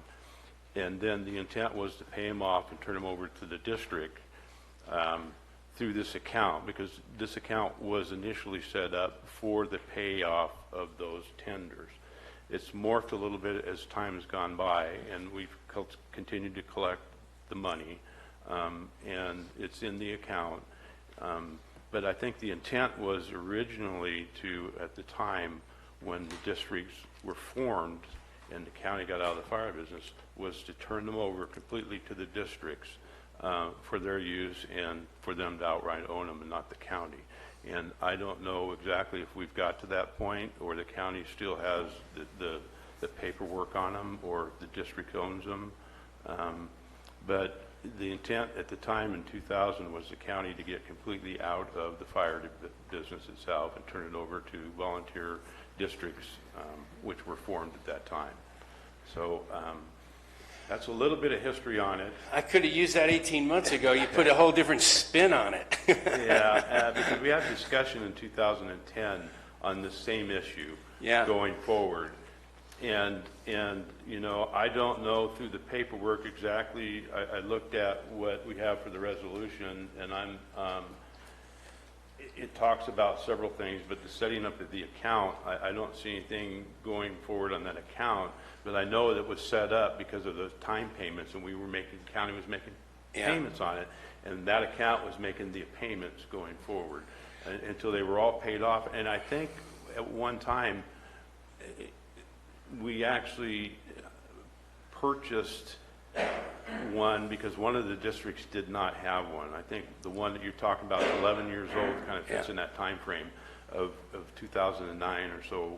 It might have been 2009 when we were talking about this, that we actually purchased one through this account, and obviously it got paid off in 2017, last year. But that was the whole scenario and what was going on. Now, as far as using the money in the account going forward or keeping it in a place to use it for maintenance, I'm sure that's probably something that could be somewhere in here. But I know originally it was set up to pay off those tenders because it was a loan that we had received to pay them off. So I don't know if that helps. Well, you know, the position I took whenever I start to investigate anything is where are we now and where do we want to go? So the where are we now, as I understand it, is it's your account, you own it, you guys make the decisions. Yep. You make the choices. So based on that, you know, we have the money, we have the need, you make the decisions. And I think it fits into the category of using that account for the maintenance, which you're speaking of. Yes. Because it will still provide what it's intended to do. And I guess the county council might have something to say to that, but it seems to fit into that program of maintaining those now in order to, and even maintaining an account for future purchases going forward. Sure. To replace the ones that are aging.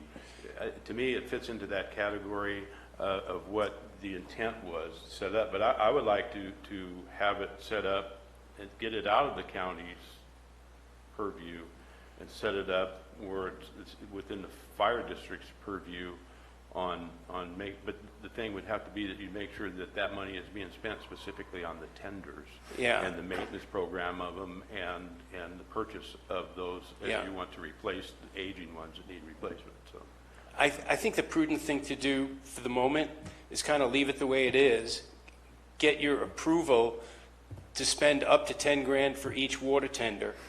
You know, we submit the bills and you reimburse us for it. Let us do the Nexus study and see what we learn from the Nexus study so we can make a determination of what an appropriate thing is to do with this particular account. It may be that, you know, in the best case scenario that I was able to track down was in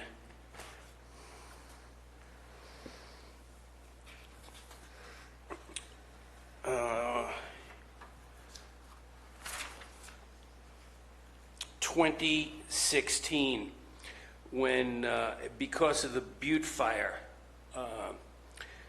there were 158 permits that were provided. They were all original first-time payments. So we got 158 people paying the $900 fee. That's the biggest number I've been able to track down. Prior to that, in 2015, there were 42 homes. In 2017, there were 90, and last year there were 78. So at $900, we're not talking about a whole lot of money for the, you know, for the fund. So the best use of that is for maintenance of the equipment. After we get the Nexus study done, and if business hopefully picks up and building construction starts to pick up, we may have recommendations as to what we think would be a more appropriate use for the funds. But for now, just helping us out with the maintenance, keeping that equipment rolling is really important to us. Supervisor Mills. I'd like to bring two other things into the mix. One is, you recall the Oakland Hills fire. Sure. You took hydrants, we took hydrants, and they were good for what, 30 seconds or a minute? Yeah. And they were done. Just because you have a hydrant, there's no guarantee you got water. So we have to always consider that in this as a backup plan of saying, how do we ensure that we have an alternate source? Yeah. And those tenders are our only option. So I want you to consider that also as you look at this nexus study Yes. of saying, like you said to Copperopolis, it's not just there, it's in other areas as well. Yes. Is that all it takes is one glitch and an entire community's at stake. Yes. So I'd like to defer, if I could, maybe put somebody on the spot here. I see a former CAO, Mr. Harrington's in the audience. Do you have any information or anything that you might be able to add to this discussion, sir?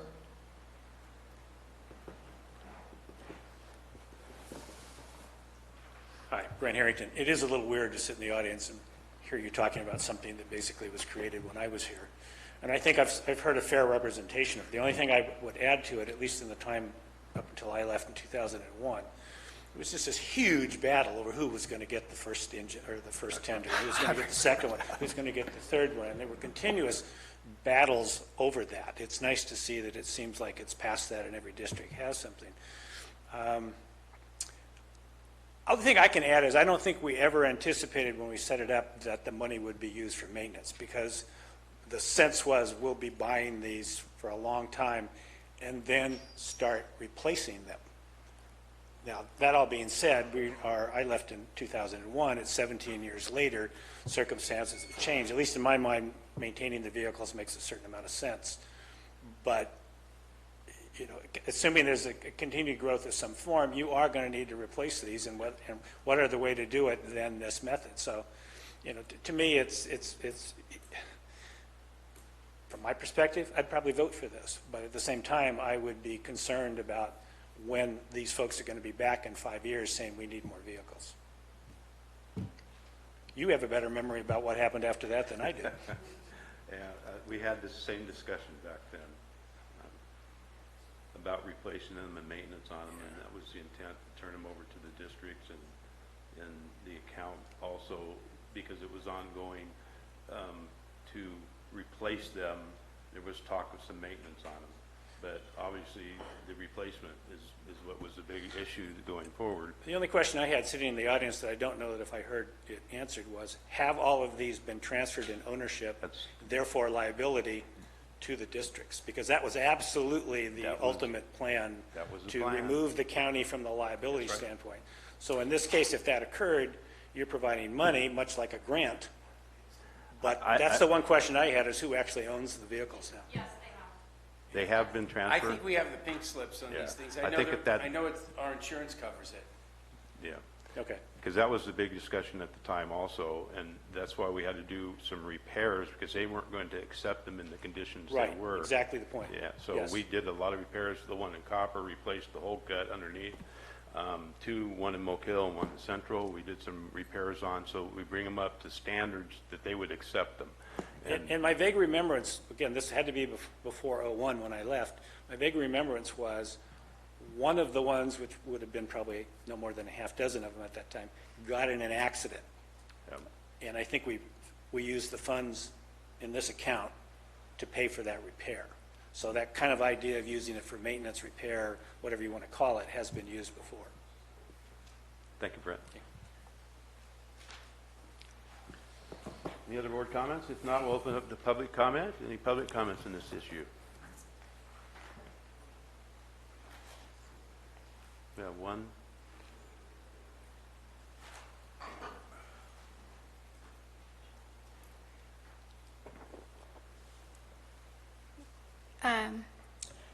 Right now, Burson has a firehouse, but nobody's there.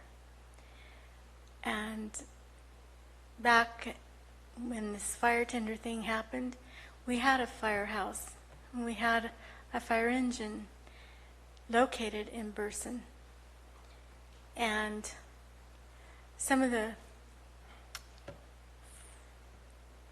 our town fathers, or whatever you want to call them, discovered that most of the money was coming from the West County area to pay for the water tenders. And they took exception that the revenue was coming from our area, and yet we already had a water tender, and so therefore we didn't get anything from that fund. And so I'm just wondering, where is the revenue coming from now? Is it coming from a particular spot, or is it evenly spread out? I know this sounds mean, but I just don't, I guess I like fairness. Thanks. Any other public comments on this item? Okay, seeing none, we'll bring it back to the board. You want to answer the question? I think we've answered the question, Patty. The money is coming from when you get a permit to build a home and you don't have any fire hydrants nearby that you can be utilized, then you have a choice of buying a water tank or paying $900 into a fund. That's what this fund is for, to pay for this. So that answers your question. No. What I'm asking is, where is the money coming from? What area? What areas of All of Calaveras when you pull the building permit. Okay.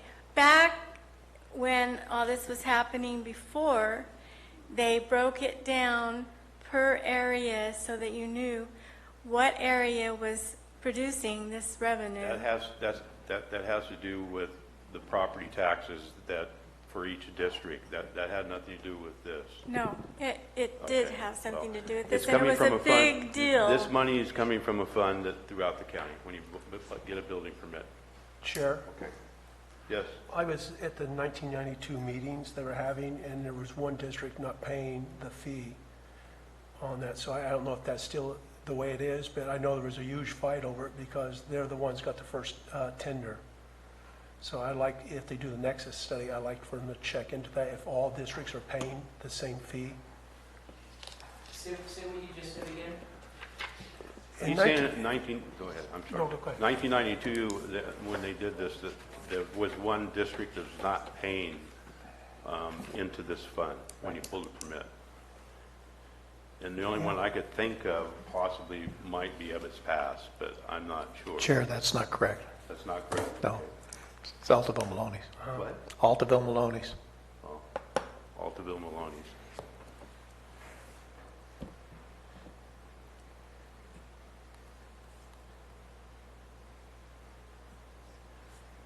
I'm glad to see we got that taken care of. I was ready to go to bed.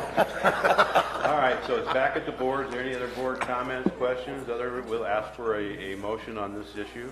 Chair, I'd like to make a motion to authorize the use of the enhancement special revenue funds to contract out the Nexus study, and then also to authorize an allocation in a fixed amount not to exceed $10,000 per water tender for the maintenance, repair, and service of tenders, and then directing the auditor as follows.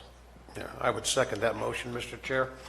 A motion by Supervisor Mills, and One more quick comment, if I may. One of the action items that Joel has requested that is not included in the original item is to direct staff to work with council and the fire districts to review the resolution 95-176 to determine if it needs to be updated to meet current fire standards per the National Fire Protection Association and Public Resources Code.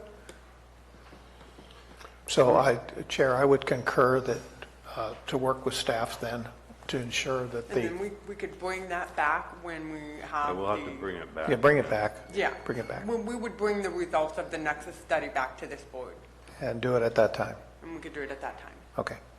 So, Mr. Chair, the motion by Supervisor Mills stands as quoted? Yes. There's no need to amend any second then? No. Okay. So your second stands? My second will stand as the original motion by Supervisor Mills. All right. All in favor? Aye. Opposed? Passes 5-0. Thank you very much. You're welcome. Appreciate it. Thank you. And we're approaching 12 o'clock hour, and we have a date out in the Here it is right here. front of the building here. 1995, Altaville Maloney's.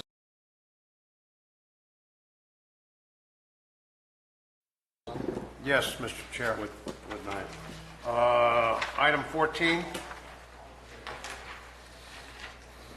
And item 17. I would do item 19. Item 19.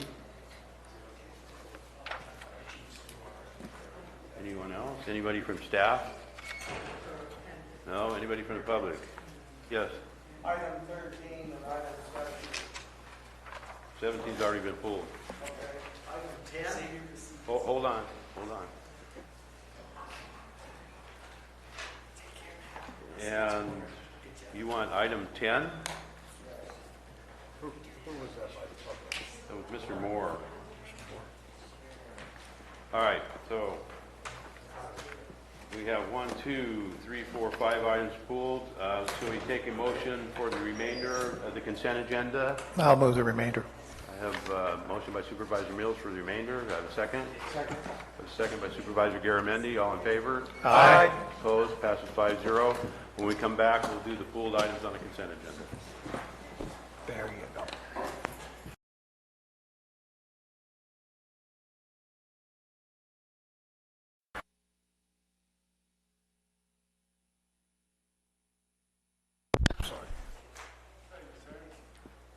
All right, and we're back from our lunch break and our dedication. So we'll move on.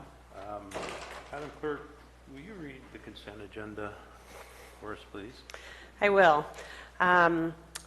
The consent agenda items are expected to be routine and non-controversial. They will be acted upon by the board at one time without discussion. Any board member, staff member, or interested party may request removal of an item from the consent agenda for later discussion. So just to get everybody on the same page, right before the lunch break, the following items were pulled from consent. Item 10, item 13, item 14, item 17, and item 19. The balance of the consent agenda was approved unanimously on a motion by Supervisor Mills and a second by Supervisor Garamendi. All right, so moving on, I don't see Mr. Moore in here who pulled item number 10, so we'll move on to item number 13. Mr. We'll give him a few minutes to see if he shows up. We'll move on to item 13. Mr. Fry, you pulled this item? Yes, I did. Can you come up to the podium so you can... So item 13 is from the Auditor Controller to adopt a resolution establishing ad valorem property tax rates for fiscal year 2018 and 19. So please tell me about item 13. Somebody. This is the Auditor Controller put this item on.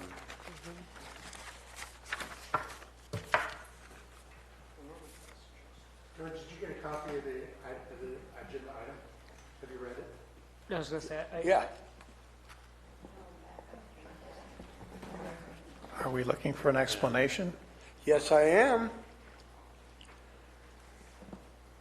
and I'm You sorry. want to speak about it? I could help you if you'd He like. needs a minute to pull Yeah, I up was gonna the say, IQ. Every year, under the government code, the auditor is required to set the ad valorem tax rates for all of the various levies that are within the county. And they do and can vary from year to year, but it is required, especially for voter-approved indebtedness. It's just part of what we do. So this is a yearly rate that is being set as required by state law. There's actually a constitution piece to it, I think, if I remember correctly.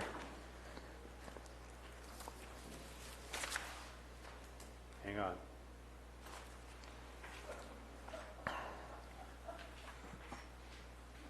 Any other board comments? Tim, are you still pulling it up?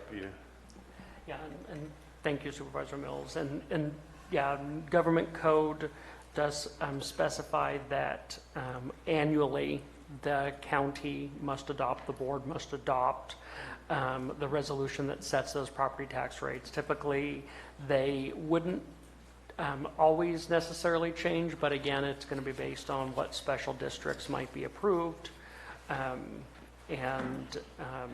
You know, again, based on the formula that's laid out from, Well, I'm looking for transparency. And what they're saying here doesn't say much about transparency. People out in TV land would probably like to know about it because it's going to impact their taxes. if I could just add the last piece to that in terms of impacting the taxes.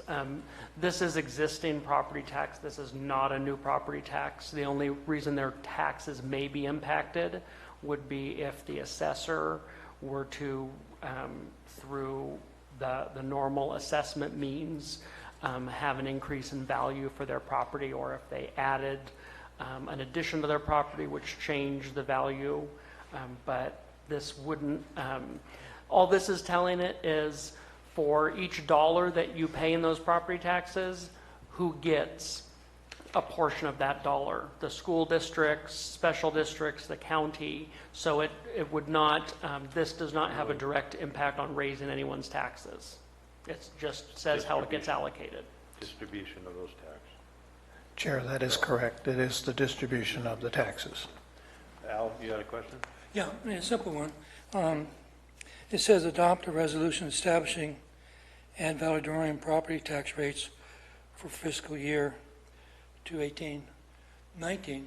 Well, that would imply that you're going to approve or establish these rates. Wouldn't it be proper to disclose what those rates would be? Board Chair, I just want to clarify to the public, in the actual staff report, the discussion, it lays all of that out. So it lists the government code section that this is under. It's government code 29100 and 29103 specifically. And then in the staff report discussion, it lays out the distribution numbers between the general property tax, the general obligation bonds, Mark Twain bond series. It gives the percentage in the staff report, and certainly if you would like to see that, that can be made available to you. So it's the staff report that basically you're approving, even though the conclusion of the staff report is not disclosed. Though it can be if we search for it. It is part of the agenda packet. It's all part of that, as well as the resolution that is before the board to be adopted. Okay, so the packet that the Board of Supervisors has discloses what these rates are. Well, thank you. Yeah. Chair, I can also bring forward that the agenda packet that's available to the public has this information in it. All you need to do is download the public version of the agenda packet. Yes. Or go into the clerk recorder's office and you can look at the agenda items one by one or in its entirety on the computers there in the lobby. Vicki just showed it to me. Thank you. Yeah, and that's every agenda item on our agendas. Okay. All right, so we'll bring it back to the board. Looking for a motion. So moved. A motion by Supervisor Mills. Do I have a second? Second. Second by Supervisor Clapp. All in favor? Aye. Opposed? Passes 5-0. Moving on to item number 14. Item 14 is from the Sheriff's Department to accept the 2018 State of California Department of Parks and Recreation Off-Highway Motor Vehicle, OHV, grant agreement in the amount of $47,897 and authorize the sheriff to sign and submit the grant agreement. Supervisor Oliveira, you pulled this item. I did. Thank you, Mr. Chair. Sheriff, I understand. Thank you for coming in, your presence here. There are a couple of questions I'd like to ask you on this. Ask away, Supervisor Oliveira. All right. We man this with a part-time deputy position with the vehicle and benefits and things, correct? No, it's a full-time position. It's a full-time position now? Yes. Okay, great. What would happen if we lose access to public lands where OHV and snowmobiling is allowed? Would that decrease this contract? Say that, ask that again, please. What would happen if we lose access to ATV and snowmobiling in Calaveras County, would that decrease the need for deputy enforcement of local state laws? No, it would not, because we would still have calls for service out there. What it would do, though, is it would impact our tourism, because we have a lot of snowmobilers, a lot of hikers, campers, four-wheelers that utilize those roads. So if for some reason they close those services down, we would be losing that revenue from people coming into our county to utilize the recreation part of those roadways, whether it be during the snow time or during summertime. So we would still have that quasi-FTE full-time employee position? No, the FTE position would go away, but we would still be dealing with calls for service out there. Just because the program went away doesn't mean that the calls for service would go away, because people would still be utilizing those roadways, and if there was a call for service, we would still have to respond. Okay, the reason I ask that question is there is a movement right now by the Forest Service. They're actually holding hearings that has caused some great contention among people who recreate, especially up the Highway 4 corridor, to reach Alpine County, reach our snowmobile and ATV areas. I will be actually attending that meeting on October 2nd to find out if those areas are going to be restricted, which it looks like there's options on the Forest Service plan to reduce those areas for access. Would that put a different calls for service, if you will, for those folks that are using ATV or snowmobiling in those restricted areas, or is that enforced by the Forest Service? Well, we still enforce those areas for the Forest Service as part of the contract. If they restricted those areas, the catch-22 is whether they would, those services would go away, because people are continuing to use those areas as they do behind White Pines and out at Penny Pines behind Avery now. They continue to use those. I was out there riding when I was a kid. They've closed those areas to motorized vehicles, but people still go out there. That's why we have this contract, is to patrol those areas. Okay. Thank you very much, Sheriff. Appreciate you coming by. Absolutely. Thank you. Any other public comments on this item? Seeing none, we'll bring it back. Looking for a motion. I'll move the motion. Motion by Supervisor Oliveira, second. Second. Second by Supervisor Garamendi. All in favor? Aye. Opposed? Passes 5-0. Moving on to item number 17. Item 17 is from Code Compliance to uphold an administrative citation for Joella Neal, located at 1978 Big Flat Road, Murphys, California, authorizing abatement and a lien for administrative and abatement costs. Supervisor Oliveira. Thank you, Mr. Chair. May I speak with Code Compliance, please? Thank you for coming over. Thank you. You're welcome. This issue has been a contention since you and Murphy's dealing with this property. I've had several opportunities to receive input from constituents. And I know that we're actually applying now for a citation to be issued on this property. Is that correct? No, we're here for the abatement cleanup. Could you authorization take to go 2 in seconds clean and it. tell us what that's going to entail, please? The piece of property is being, basically, I'm not sure who's on the property. We've tried, notifying the property owner and got no response. I did get one letter back that was refused, which was a citation. All of our regular mailings were picked up. They did not come back. I've gotten little idea on who's out there, but they're moving a bunch of trailers, trash, garbage, cars onto this property. The neighbors are concerned because it's a fire hazard, and nobody wants that in their neighborhood. Okay. Thank you, Courtney. Did a good job on this one.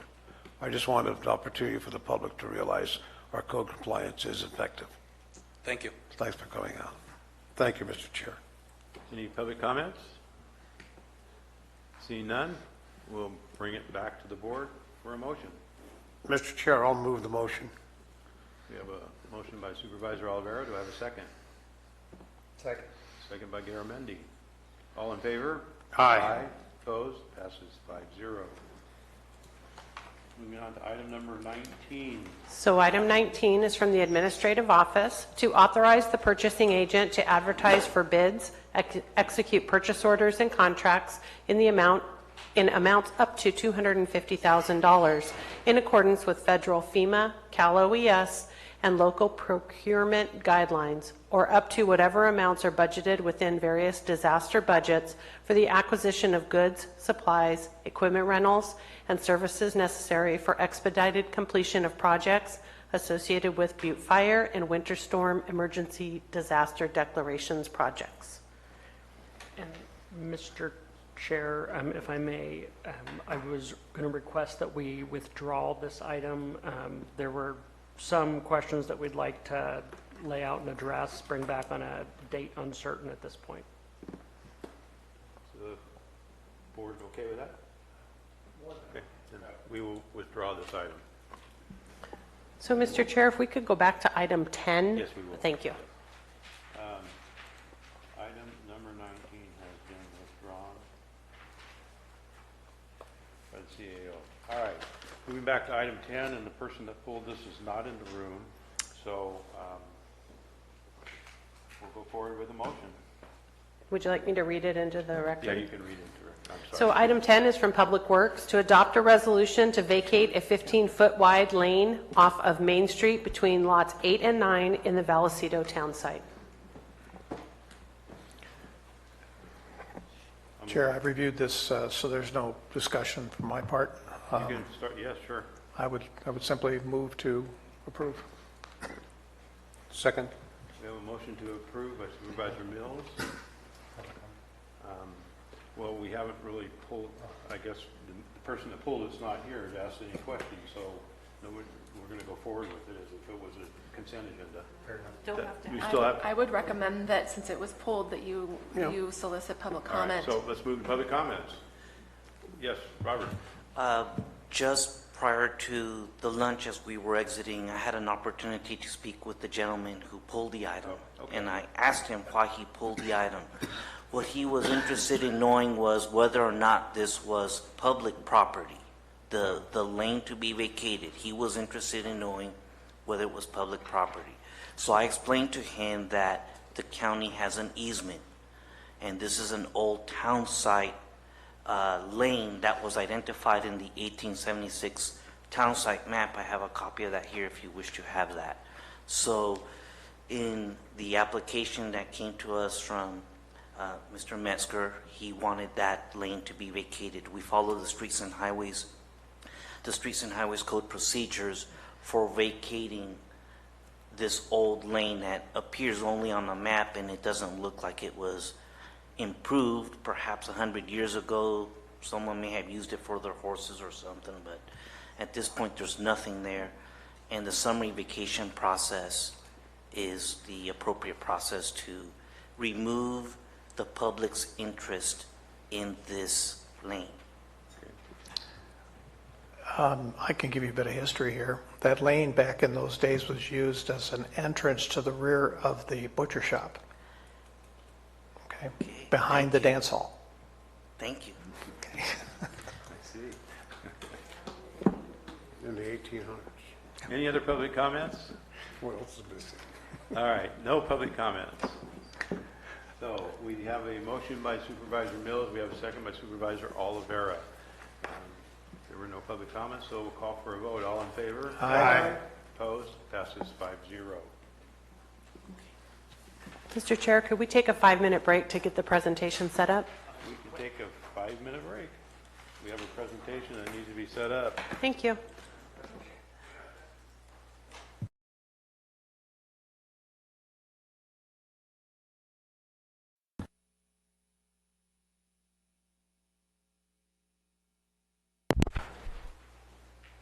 All right, we're back in session. Madam Clerk, item number 25. Item 25 is from the Administrative Office to conduct the fiscal year 2018-19 final budget hearings and direct staff to return on September 25th, 2018 with the final budget resolutions. CAO Lutz. Yes, the favorite time of September, budget hearings. I will try and be fairly concise in the presentation today. Again, noting where we left off from recommended budget. We had some adjustments that we went back and asked departments to make. I'll talk through that. This will really focus heavily on kind of what's changed from July or June when we did our hearing to where we are today. So just an overview. I'm going to talk a little bit about the 17-18 close wrap-up discussion. Also then look for going into this year, budget request snapshot for all of the funds, and then as we typically do, drill down into the general fund.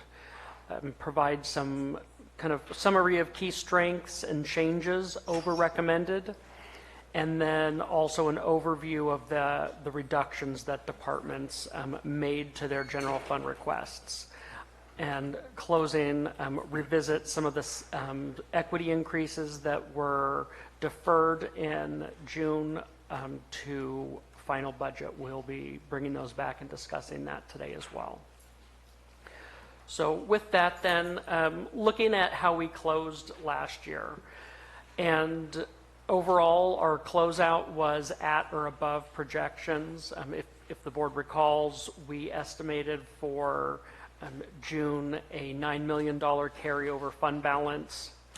The actual fund balance came out to 9.731, and again, I think that that emphasizes wherever possible, the auditor, CAO, all of us trying to do kind of worst case scenarios in hopes that we get some, nice things like this rather than the opposite direction. And so you typically would see the difference between those two if you didn't fully expend contracts that were budgeted, or if you had additional unanticipated revenues. Any of those types of things can mean the difference. When projecting, you always try and assume worst case, that revenue won't come in and expenses will all be realized. We also ended the year with the trend that we identified in mid-year and tracked through the remaining year of a generally strong revenue picture. Our sales tax, 17% above what we budgeted. Our transient occupancy tax, 8% above what we budgeted. And the excise tax, 44% above what we budgeted. So overall, the point being on our closeout is that we definitely closed at a good spot to be now going into the 18-19 fiscal year. Just quick note, and this carries over from the recommended budget, but did want to mention that again we make an assumption on the assessment roll. And so when we did our budget in June, the estimate was about a 3.5% increase. What we expected the roll could be. The assessor's office closed a very strong, thank you, Leslie, a very strong 6.59% increase. And so what that means locally for us is approximately an additional $741,000 that comes back to the general fund as a result of that strong roll close. It also means from where we estimated initially at recommended to now is a difference or an increase of another $350,000 over what our initial assumption was when I plugged everything in for our revenues. So that does translate back to additional revenue that we didn't anticipate that we would receive in the recommended budget. The sales tax numbers, again, also, as I mentioned before, there was an increase. They're on that projection where we had about a 4% increase over fiscal year 16-17. You can see these last 3 years, particularly some strong growth numbers. with more economic recovery, more economic activity. The question being, I mean, on that slowing line, watching that closely and trying to not overestimate the growth. For next year, we assumed a 2% growth in sales tax for this budget. Just a question. On the previous years, the blue line was our forecast, and the green was where we ended up. No, the blue line, so it includes the triple flip, and you'll notice up here where I note the language up here. This was back in 2001 and 2002, where the state did a borrowing mechanism where they played the shell game of borrow from this pot, then we're going to, because we borrowed from your sales tax, we're going to make you whole through another pot of money. What that's showing is what our sales tax in total would have been if not for that. So we're comparing apples to apples. So that's the only reason that we note it there. The triple flip was fully unwound when it got to 15, 16, and that's why you see it disappear here for 16, 17, and on. So it's just the state's shell games that they play with sales tax particularly. Thank you. Transient occupancy tax again has shown some significant increases over the last few years, really. Obviously, with hotel inventory, we've had some, but a lot of that ends up coming down to the extreme rise in Airbnbs and alternative options for, you know, those kind of non-traditional hotel type rooms. So our TOT ended with 21% growth over fiscal year 17-18. Sorry, there was an error in my notes. So the numbers are strong, but they actually did end up a little lower than initially projected at mid-year. Something that we're watching closely, particularly in light of the November ballot measure, where we're asking the voters to increase the TOT.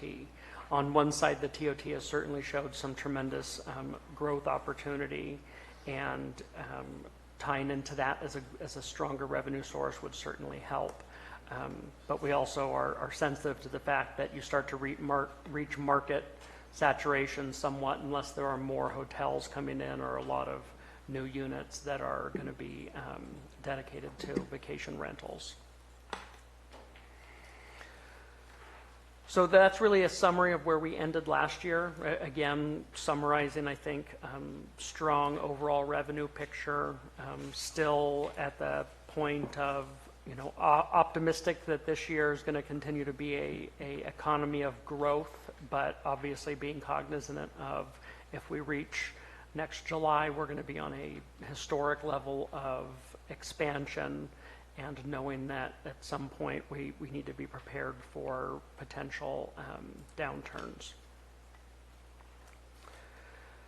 So within our budget snapshot, and these slides will require a little bit of narrative because I want to explain some methodology changes that I think are very important to note. And I'll start with here to kind of give you a point to reference for it. So you can see where our 17-18 adopted budget is at, our 18-19 final budget, and obviously the thing that stands out the most down here, $174 million versus the 163 for the prior year. And if you look at what the breakdown represents across those funds, you can kind of see where the bulk of that activity is. General fund being the largest portion, health and human services being the second largest. You have public works, and then a number of the other programs that are out there, capital improvements being another large one. But what I think this fails to fully address is what this slide in fact shows, and that is breaking down where those dollars are appropriated. So one of the challenges that I know the auditor had brought up when I came here and was pretty clearly obvious in looking at how we were reporting on some of our funds is we actually were not really not utilizing best practices, and certainly skirting whether or not we're fully reporting under GASB on what our fund balances need to be. So part of this unwinding, and that's part of the new budget system, part of a new process, being able to open up the hood, take a look at things that are working, things that aren't, is how do we deal with this fund balance that in a lot of cases we're just rolling around within these funds, not very noticeable or transparent to anybody that there's actually some cash in there. It has to be used for those specific funds, but nonetheless, there's fund balance. Just like the general fund carries a fund balance, a lot of our operating funds carry fund balances. So to address that, we required all departments to use a contingency budget line. And what that basically meant is when the auditor closed the books on June 30, then it was, all right, your fund balance at reconciliation is this. We expect that if your appropriation, if how much you're asking to spend is less than your fund balance, we need to account for what that gap is. That's according to GASB. And so what we needed to do then is put that on that contingency line. So you can see this second column here breaks down the differences between what a department is saying, yeah, realistically, this is more in line with my operating budget, and this side is basically what I have in contingency for whether it be a future project. Some contingency or funds actually require you to carry a certain balance, such as in Health and Human Services on some of their Mental Health Services Act funds. So there are some instances where you have to require a certain level of funding in reserve, but there are also others where you have more flexibility. Certainly it's good, like in the general fund, to see a decent fund balance. What this does highlight, and a future item for the board to consider as we continue to revise and update our financial policy, is this puts us in a good spot to have a fund balance policy. What percentage should you be holding in fund balance? We did it this year for the general fund, where the board adopted a 2% of appropriations to be held and in the contingency when the budget's built, but we haven't thus far done it for our other operating funds, and that's going to be an important distinction of how much is too much. If it's sitting in the bank, what should we be doing with it, versus if there's a downturn, we want to be prepared for it. So I hope that adequately explains. If you take the 155 plus the 19, you come back to this number right here on this page for your total appropriation. So I thought it was important to note what that formula looks like, is taking into account this contingency. So you're really looking at that plus that to come back to that 174 that was on the prior page.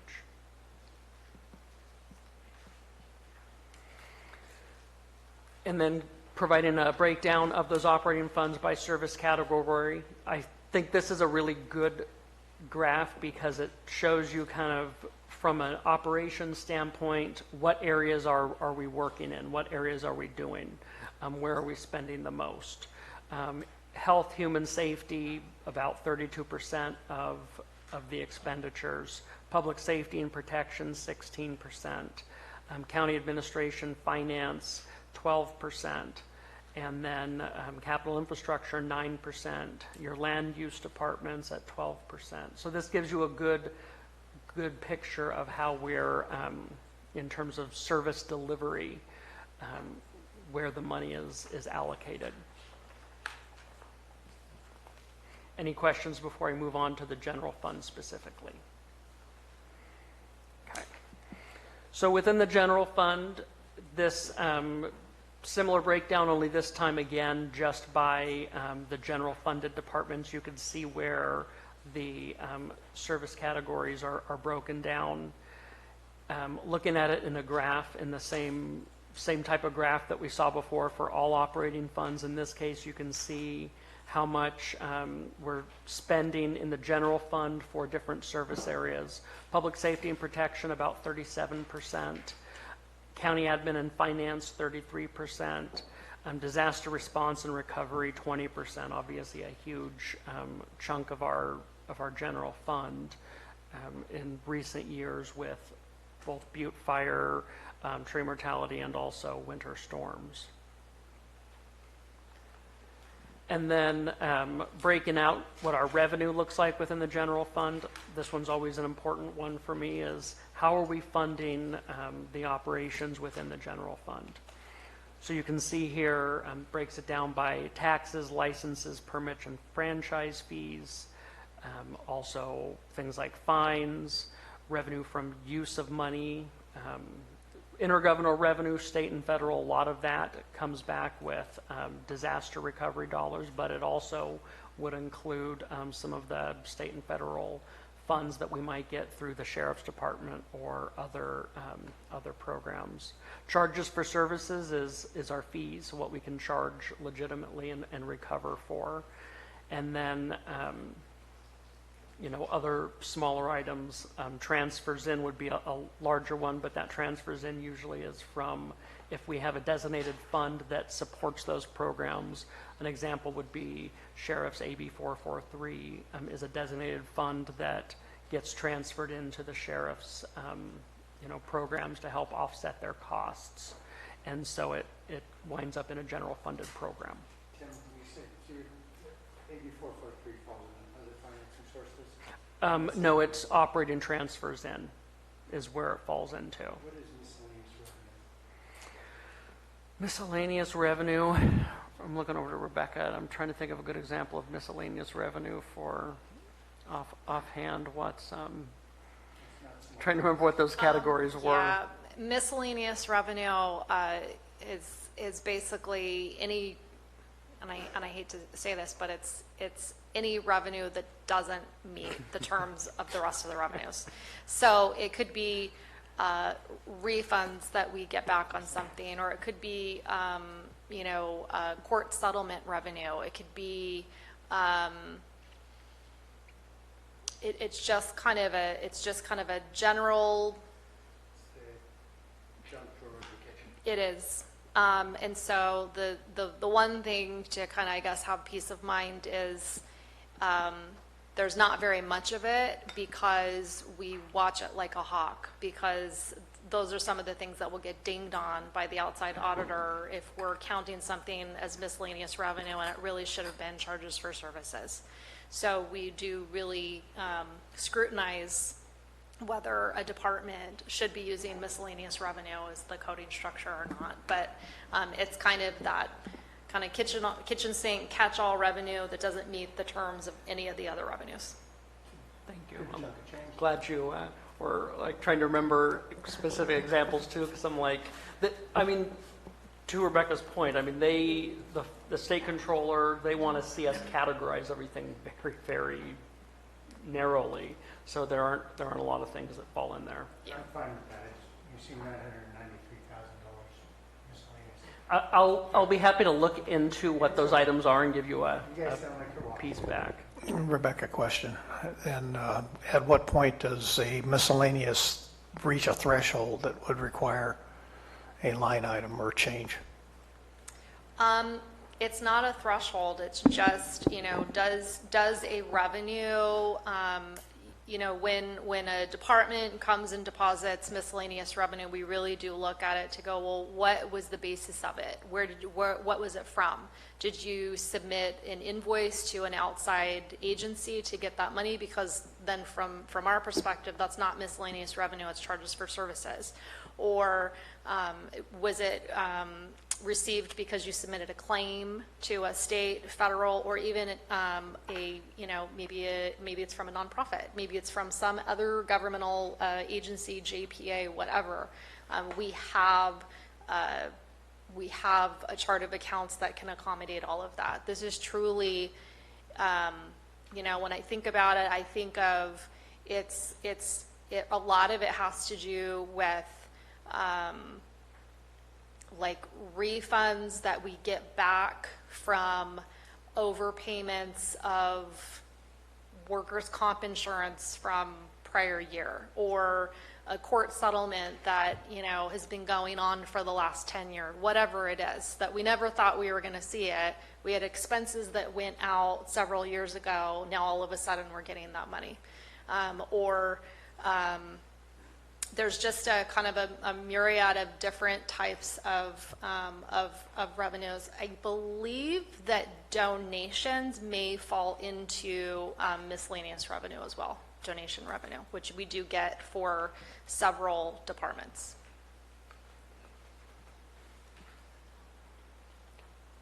Am I okay moving on? No other questions? Okay. So then again, just graphically on a pie, you can see for the general fund what percentages of these types of revenues comprise the revenue that runs the program. 30% roughly coming from taxes. Right now, particularly with the disaster recovery operations, intergovernmental revenue from the state and also from the feds, both comprising about 18% each. Ordinarily, those certainly wouldn't be as large, but they're skewed more in light of the recovery. Charges for services being another large area, as are those operating transfers in through those designated funds that are set aside for a certain purpose, that are used as needed or for specific purposes or projects.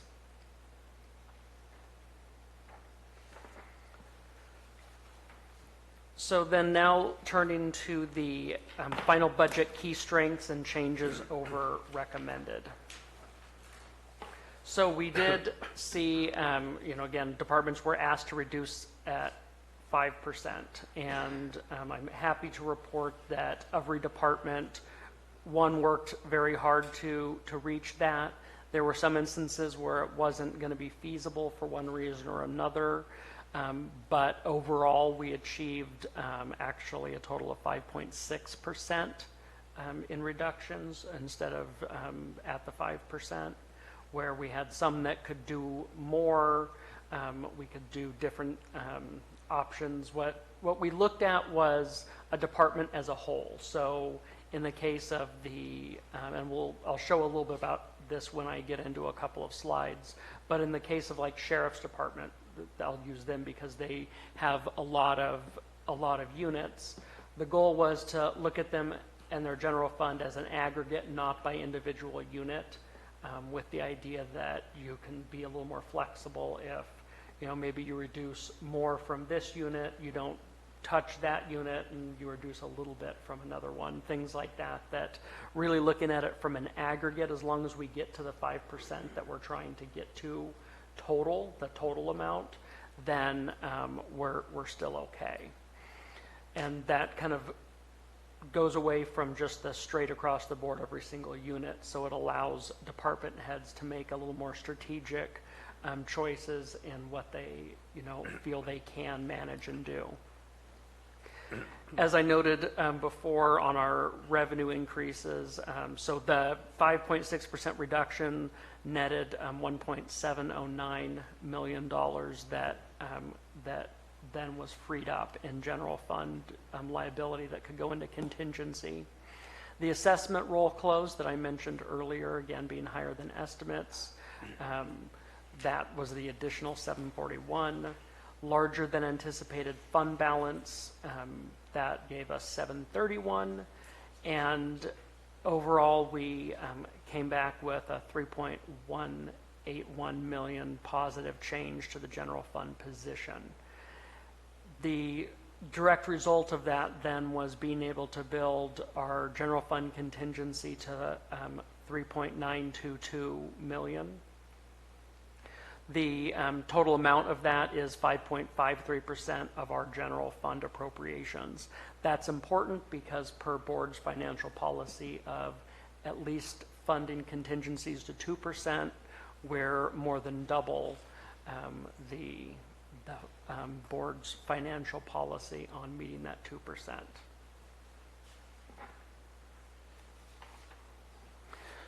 Talking about some of our other funds and accounts, we also have maintained general fund reserve. The fund balance at this point is $5.2 million. Based on what's been budgeted and anticipated this year, we didn't budget putting anything in it, but we also didn't budget taking anything out of it. And so we're holding at that 5.2. That represents 7.36% of total 18-19 appropriations, and that's including the disaster recovery expenses. The Teeter Fund also starting off with a fund balance at $7.3 million. We do have budgeted transfers out.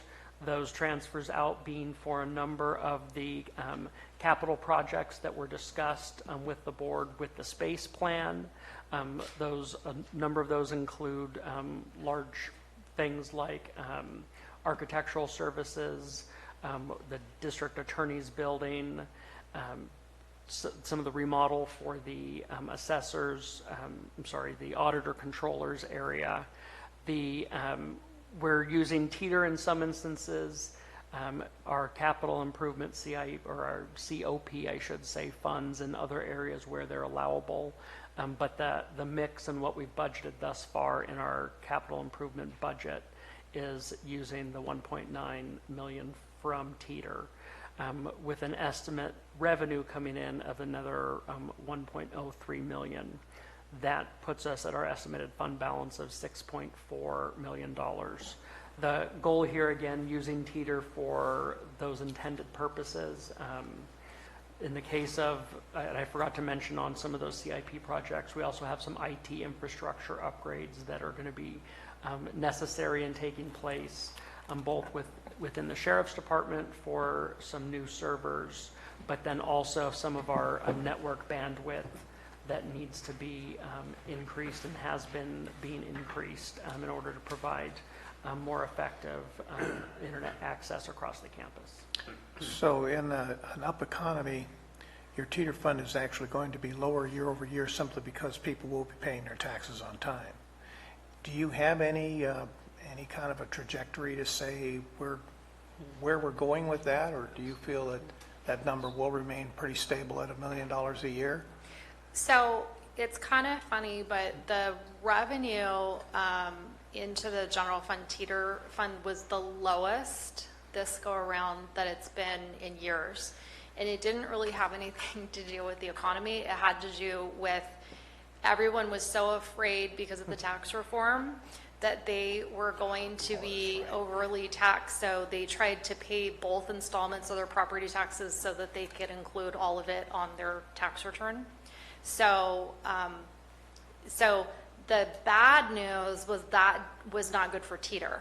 That wasn't good for the Teeter program, because where Teeter gets its money is from the penalties and the interest, right? So we really want, we don't want everybody to pay their taxes late, but we want a good, a decent percentage of delinquency so that they will have to pay penalties and interest. So we actually had the lowest revenue that I've seen in many years because everybody rushed and went and paid their taxes on time. It's unlikely now that kind of initial onset for the benefit of paying your 2 installments up front, I doubt that's going to happen again. So our delinquency rate generally stays pretty flat and even. So I would guess that we will actually see a little bit higher than this revenue. We'll probably go back to kind of where we were. The only caveat to what could make that number change, because in essence what happens is Teeter isn't really a thing, it's an action, right? And so we are we're taking the penalties and the interest, and the whole purpose of the teeter program, that teeter function, is to make a tax loss reserve. And that tax loss reserve is there to pay for tax losses, right? So if a property ended up having to go to tax sale and it, you know, it sells for $70,000, but it owed 100, the tax loss reserve is there to pick up the difference. So, and we've been pretty lucky that we haven't had very many tax loss sales. We really haven't had that many. We've had a handful, but not a ton. What I would say, and I've had this discussion with administration, and I've had this discussion with the building department, is the more emphasis we put on code compliance, that is potentially where we will see, if we put a lot of emphasis on the teeter program through code abatement costs, then there is the potential for an increase of tax loss when they go to sale. So that, at this point, is kind of the only thing that I could see potentially on the horizon that would cause that number to start going down. And so you just kind of have to weigh, like, what do you want that, you know, to look like? But at this point, I think that the revenue will actually go up, because I don't see as many people probably paying both installments of their taxes going forward. And at this point, we still haven't seen a ton of code abatement liens coming to my office at this point. So it's just something I, you know, consider and kind of think about as a potential, but I haven't seen it yet. Okay, so you're figuring that there's not a whole lot of pressure there from, and this is more of a bubble, short-term bubble, For what? for having the teeter at that low amount for next year. It's a low revenue amount purely because everybody paid their taxes on time. Thank you. Well, not everybody, but a significant portion of people did.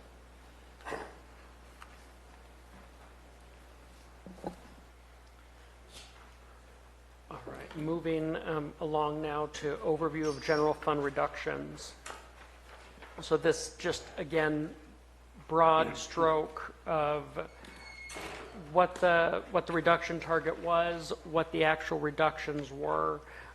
I had one or two areas that I was going to discuss at the end of this, but obviously if there are more specific questions on any one unit, I'd be happy to go back to or stop, depending on how the board would like to deliberate on it.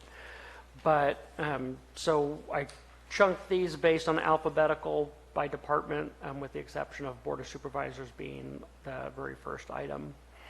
You can see here on the left-hand column is what the reduction target was, and then the right-hand column is their actual reduction on where they were at. The ones with arrows represent spots that we didn't achieve the full 5% for that particular unit. Again, as an aggregate, we were above the 5% reduction, but there were some units that did not meet that. In the coming slides, the Board of Supervisors is one item that I was going to bring up and ask the board for direction on once I complete this piece. Same with the community organizations and programs that's here in my budget. The other item is facilities, and I can speak to that one now. The unfortunate thing is when Patrick came through and did his summaries and work, he was at his 5%. We were going to be holding some positions, but needing to budget the janitorial service for the sheriff's admin facility is estimated, we're putting it out to RFP, so we don't know what the final cost would be, but an estimated $140,000 impact that put us back over the line in terms of what we were able to reduce in the facilities budget. So I did want to call that piece out to the board. We also did not reduce the grand jury. In fact, we increased the grand jury. And this was in part with discussions with the grand jury about some challenges they had last year, running out of funds to be able to hold meetings, just based on having a little more active grand jury, doing more meetings, more investigations. So we worked so that we weren't having to do mid-year budget adjustments or cleanup items, which we had to do a year-end cleanup item for some of them last year. Instead, we corrected that and put them back to where they ought to be for this year's expenditures. And then on county contributions, that one's a really tough one to reduce much of, because you're talking about your maintenance of efforts, you're talking about your support for a lot of internal programs or transfers for like our TOT revenues get transferred out from there. We do our 25 split to each of those organizations through that budget. Those are areas that you really can't reduce by that 5% without potentially going against what statute says or what agreements we've had thus far. The next line on the county clerk recorder, in these cases, and I made the comment at recommended budget where doing reductions was a challenge in some areas because we have very lean departments, and there aren't a lot of areas that there is room to reduce without impacting staff. And so this is one such area. In fact, in elections, there was some concern where we needed to allocate some additional funds for some projects coming up in elections specifically. And also with the county clerk, being the county clerk, there's this nexus here between county clerk and recorder that the two together provide a net offset, and it wouldn't make sense to be reducing one when the others, the other fees are supporting that. And then the museum, which is really such a small budget that there's not much to be able to reduce from the museum budget. On elections, isn't the state backfilling the cost of the compliance with that new elections rule? My understanding is, oh, there she is. I was going to say, do you want to speak to that a little bit? Because I know there was a reason that we needed the additional. The state is offering, they allocated us so much money for buying a new election system. However, there would be a 50% match. So anything we spend on the election system, the county has to offer 50% match. That's not included in my budget at all at this point. That would be something, if we do go forward moving with buying a voting system, I would bring back and discuss at that point. I'm hopeful, and I put questions out to the state, as we have some HAVA funds already allocated to us, if we'd be able to use parts of those as a match so that the county isn't up for the full 50%. But we don't have the complete amount in our HAVA funds currently to even match it completely. So right now we budgeted for planning. At the time that we submitted this, we thought we were going to have a 2-page ballot. We managed to get it on a 1-page ballot. So the amount we were able to squeeze out of elections, when I talked to Tim, was concerning because we already had budgeted, because of our salary snafu, we had already budgeted really low, knowing that our salaries weren't in there correctly. And so the amount we did take back out, because we took $30,000 out when we pulled it out at recommended budget from salaries, we ended up putting back into ballot printing with the assumption we're going to have a 2-card ballot. However, we are going to have a 1-card ballot at this point. So technically we still have that $30,000. The reason being is our last election of a similar cycle. So elections run on cycles, and each cycle our costs differ depending on who's giving us money for an election.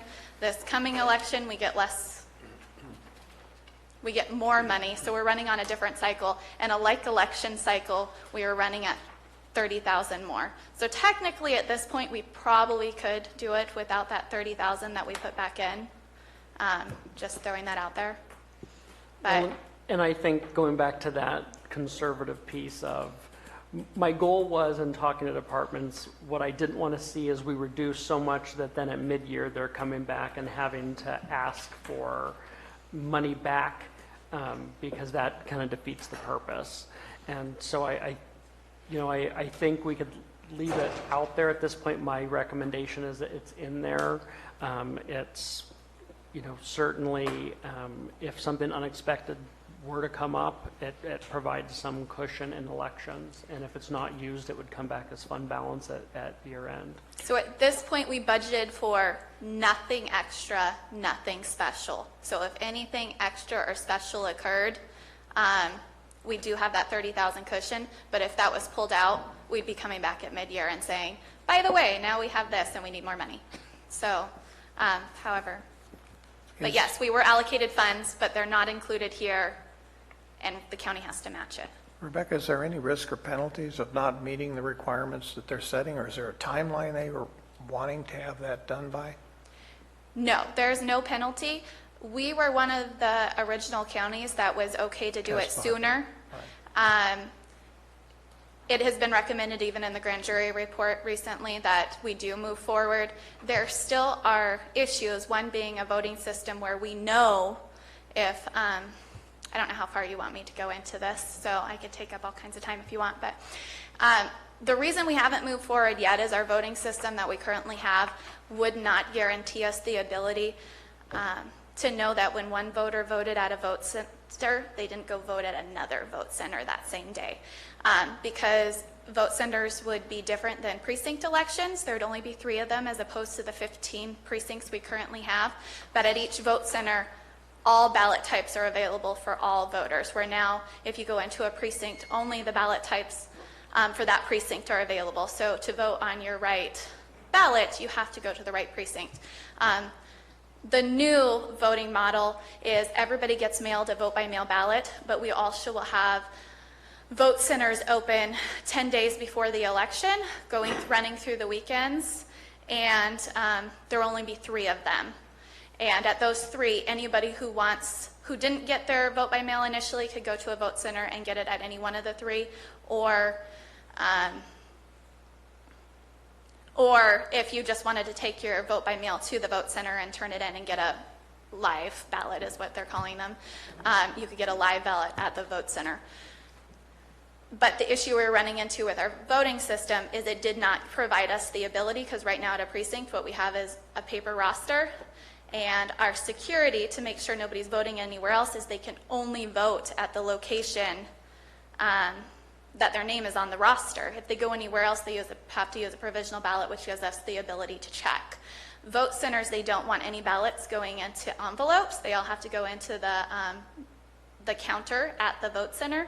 And if we do that, it takes away our security knowing that somebody can't go to one vote center and then go to another vote center and vote the same day. So to fix that, we would definitely have to update the technology we're using in elections, which is the money that was allocated to us. Okay, I just want to be sure there wasn't any financial pressure in this budget forcing us into doing this if we're not ready. There's not, however, they do put out there very briefly that if you don't spend your money, they might take it away. So it's a question of, so we've been allocated this amount of money, but if we don't use it, we still risk that they're going to take it and then allocate it to another county that may use it. Okay, Mr. Chair. Yeah, ma'am, Rebecca. The state program you're talking about, is this involving all 58 counties of the state? Yes. So all 58 counties at this point. Mandated by law?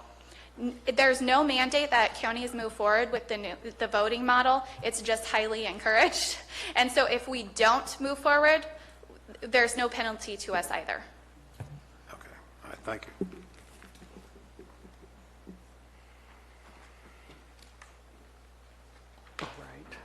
Next item that I was going to highlight was on coroner and public administrator. On coroner, going back to my comment on not wanting mid-year corrections, The board will recall the last few years where we've had to come in and do a mid-year correction for the coroner.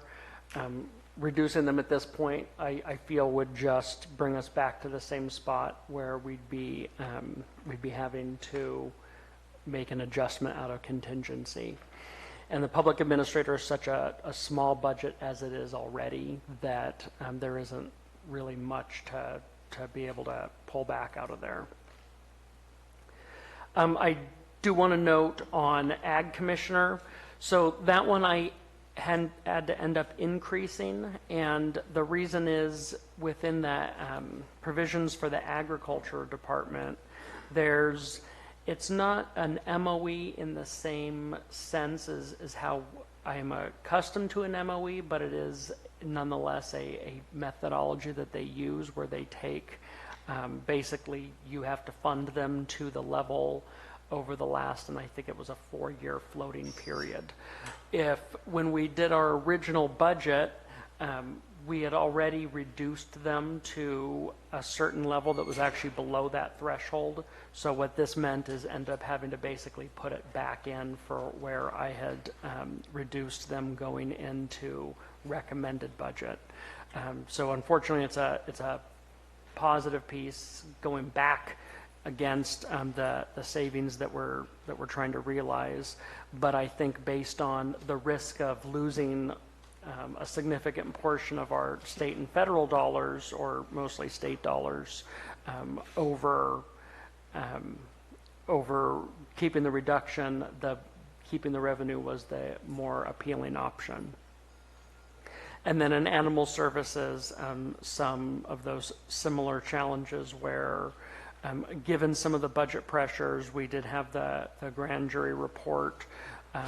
We're trying to address some of the concerns and the shelter out at animal services, in addition to the vehicle that they needed to get for patrols. We felt that we couldn't reduce them additionally beyond the amount that they did reduce.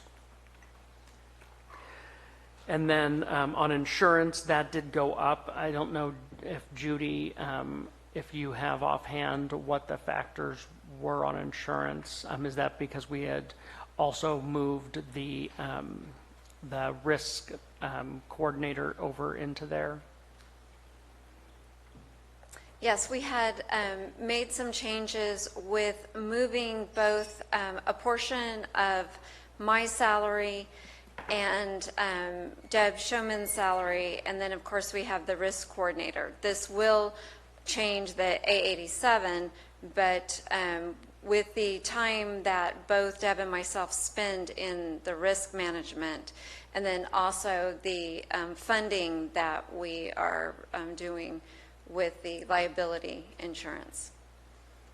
I think overall just trying to more formalize that risk function within HR and give it more attention that it needs, recognizing that the flip side is the potential of saving, costs through whether it's work comp, whether it's through just general insurance practices, and our premiums go down. There's a lot of opportunities. Right. There's a big opportunity that we're moving toward, that we're looking at for next year. Since we have brought on a safety manager, is I guess the best way to put it. She's already getting out, assessing different work sites that issues have been brought to our attention.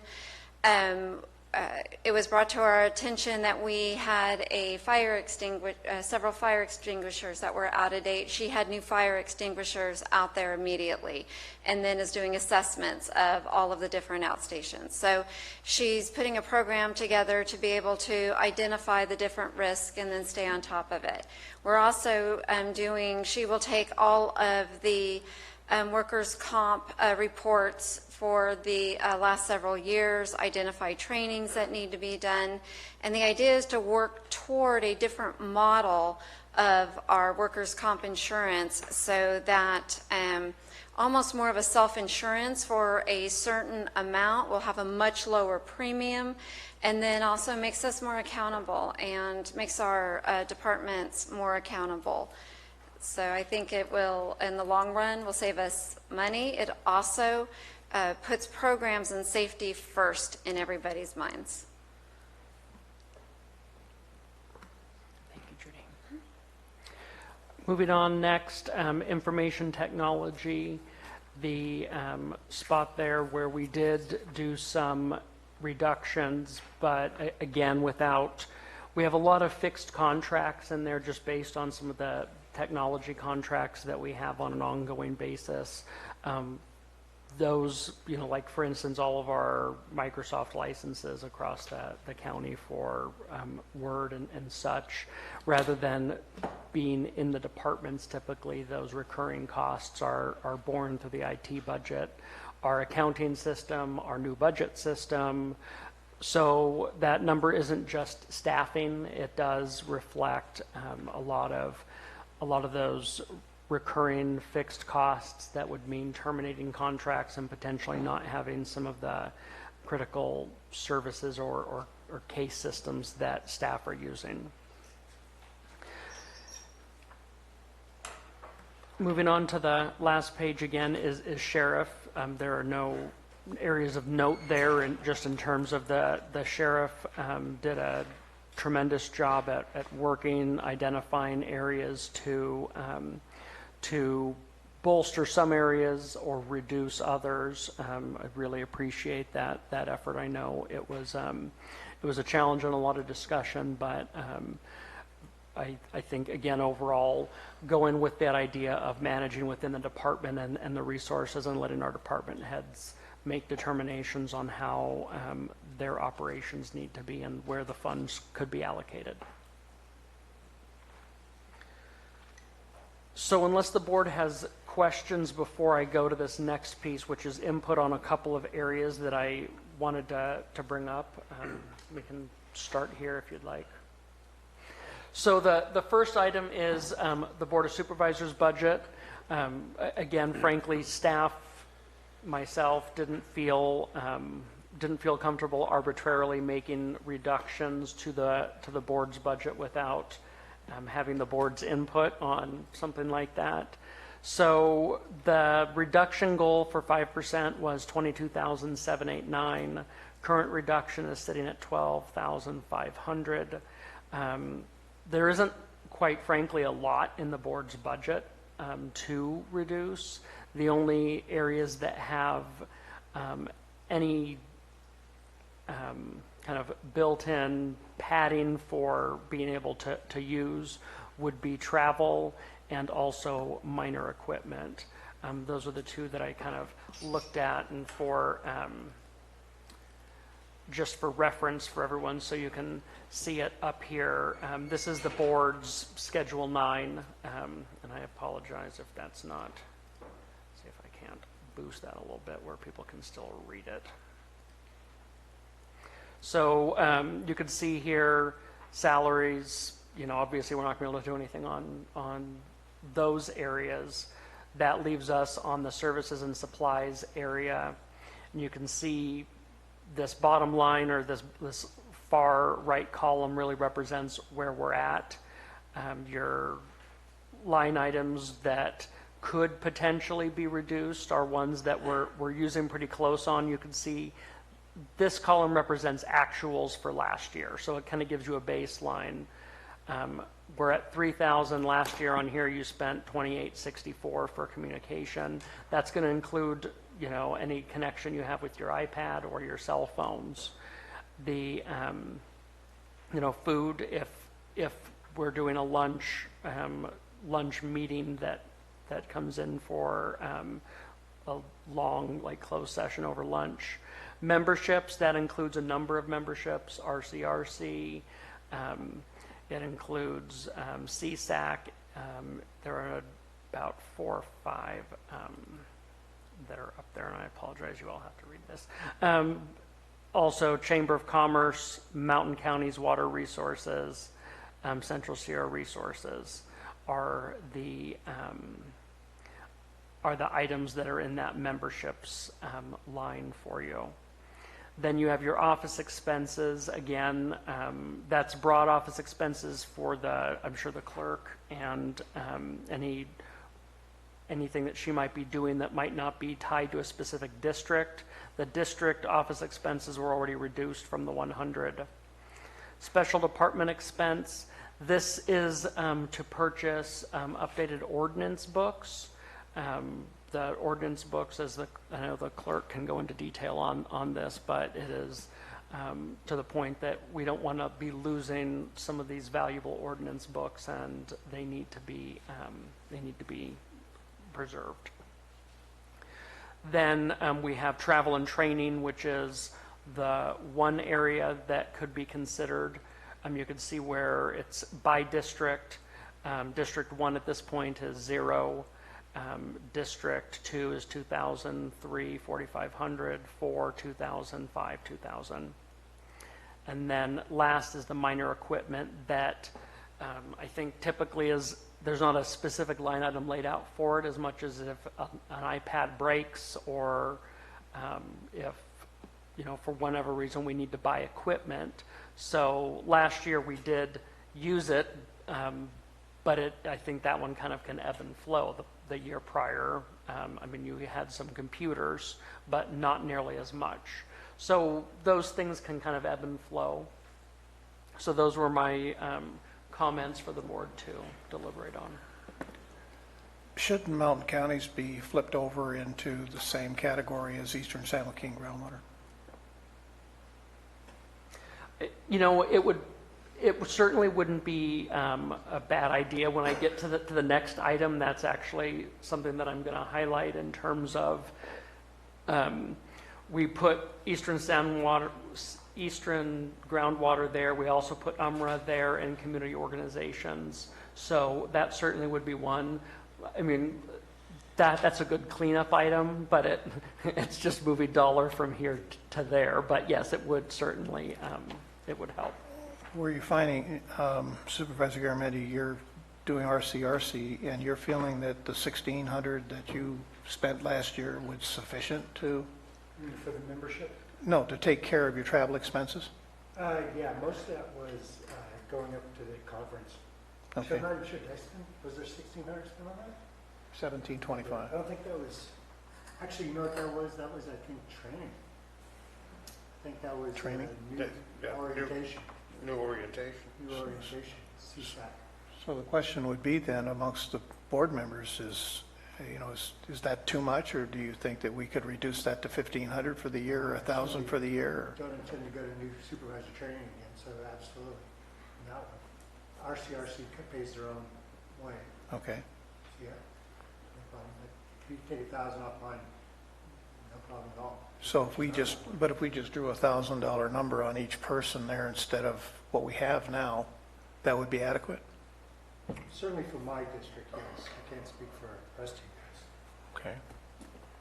I'm just starting a conversation. So. Yeah, no, I'm good with that. I have to make you aware that some of the travel involved with CSAC and NACO, those are high dollar items, and we have to get the benefit of that membership. In addition to those costs are the membership costs to belong to those organizations. Those benefits include a reduction on insurance, being part of several programs with CSAC, and of course their political influence. I don't know if I could reduce that by $1,000, but at a budget of $4,500 now. I know that is an expensive deal. Can you scroll down so I can see the column titles again? Up here, you mean? Yeah. So this one is what the actual was for last year. This is what is currently in the system, and this one is just from what the board approved at preliminary budget.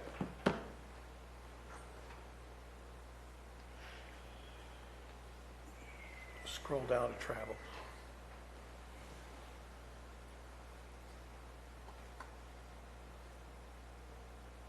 Because I remember the CSAC training was not last year, it was the year before, it was 17. Yeah. I can't imagine where that would have come from. It's the only thing I can imagine. So would be $1,500 be reasonable? It might have been, the series, yeah, no problem at all. I think it might have been the series, there was that. Oh, that's right. The monthly. That's right.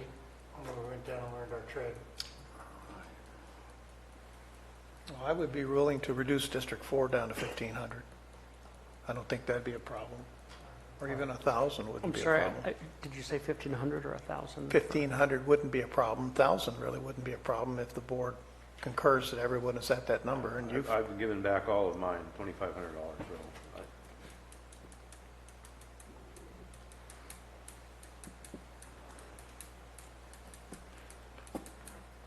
I mean, we're assuming that the committees stay the same. If the committees stay the same, then I can give back $1,500, bring mine down to 1,000. Because RCRC pays the mileage. And in my case with mountain counties, that's probably my single greatest expense outside of the trips to Stockton, to eastern San Joaquin, et cetera. Those are my two big ones as far as out of county. So I could get by with 1,000 and just absorb the rest. It wouldn't be a problem. Same here. I wish I could say that, being a representative for NACO and CSAC. Those are pretty expensive. I think you got a different situation, Mike. I also would add one more consideration, and, you know, it's those unknowns of the unknowns on, for instance, if, depending on the election this November, if you have any new supervisors that are then having to go up to new supervisor orientation again, that cost pops, you know, back up and comes into play.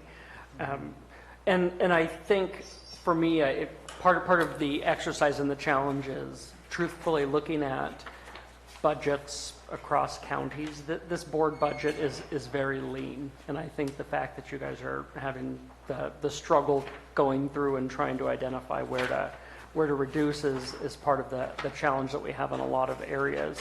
So I do also want to note that we do run the risk of then having to come back, and if something goes wrong, something unanticipated comes up, we have to pull from contingencies to fund it back up. So would it be better to establish a contingency account for travel, that should there be some changes in supervisor positions, that we already have a buffer in there to play with? I mean, you would normally do that by just budgeting it under that line All right. that you would have, yeah. But I'm willing to go to 1,000 on mine.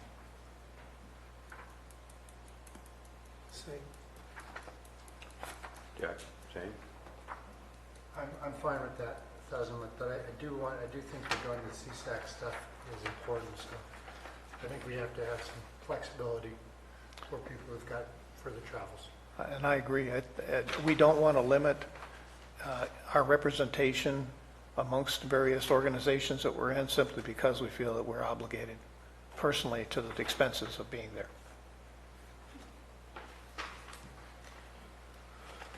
So there we go, we got $4,000.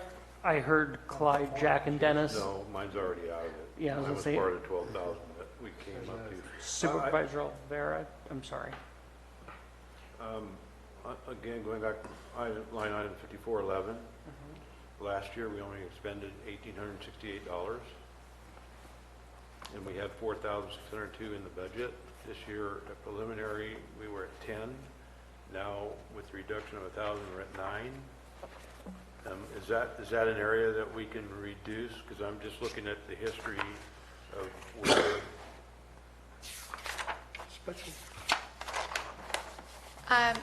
I find that questionable. We did already pay into, we've already done 1,600. We're at 1,670 of the ordinances right now. So we've already spent roughly 9,000. So this might need a journal correction, or I don't know if it's worth going back now. That money was spent. This is from last year, though. That was last year, and it last year. was spent, because we started the project last year, and the first bill was roughly $9,000. I have the books in my office as proof, if you guys want to come see them. But at that same point, that is with, we took the old ordinance books. Most of them, well, they started in 1850, and they were falling apart.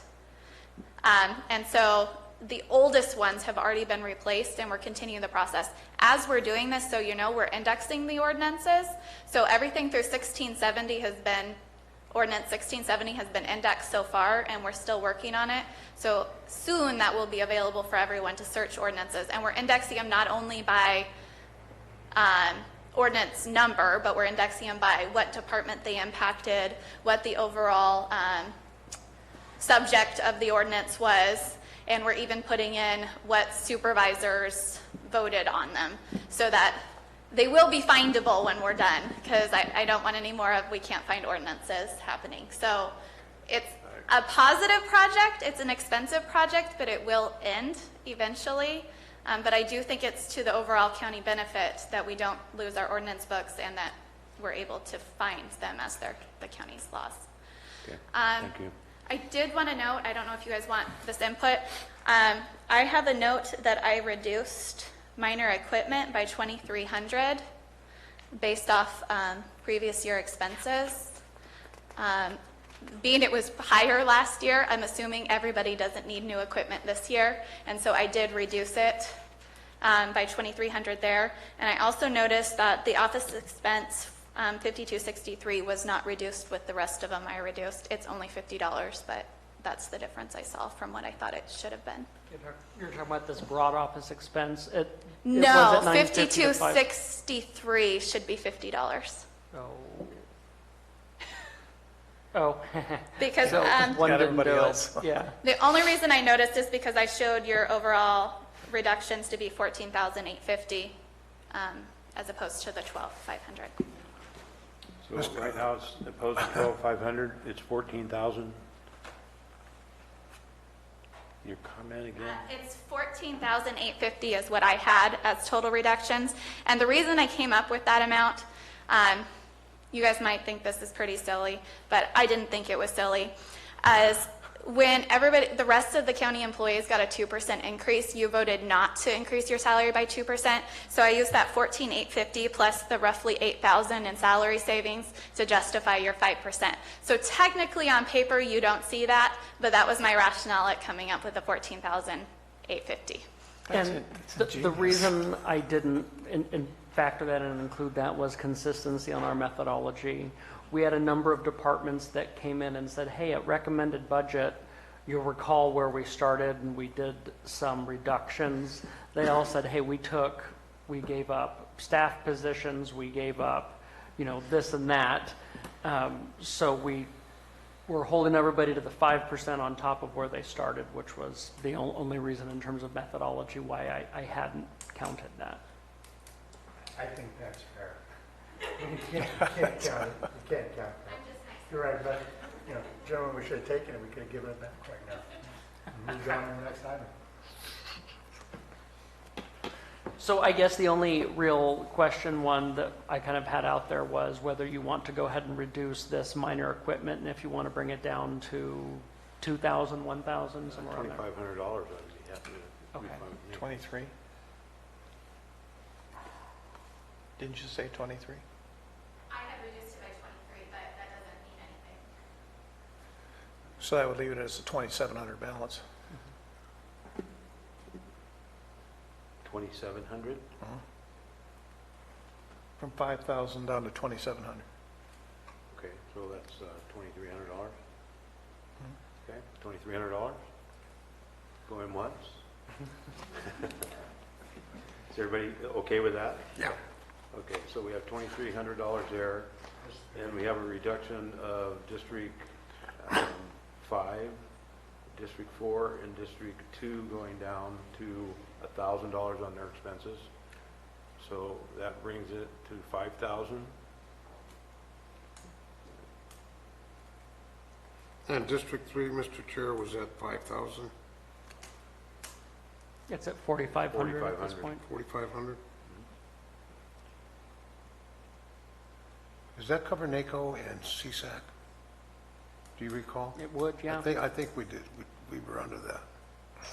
Okay, we can do that. That would be where it would pay from, whether that covers it.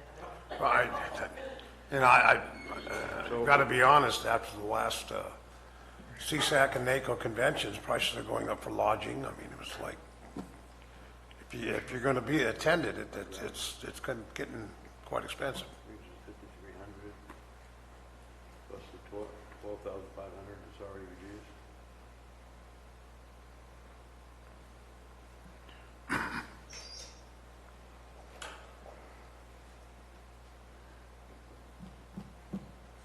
And my suggestion then at this point, if I may, I don't know that we'll be able to close that gap entirely based on this without wholesale whacking lines out. And I do have a concern that it creates challenges for the board to be able to do general business when it comes to office expenses, or if it comes to, things for legal notices or travel that this board's budget is very lean. You don't have staff assigned to it, devoted just for a board rep or anything else. That there isn't a whole lot to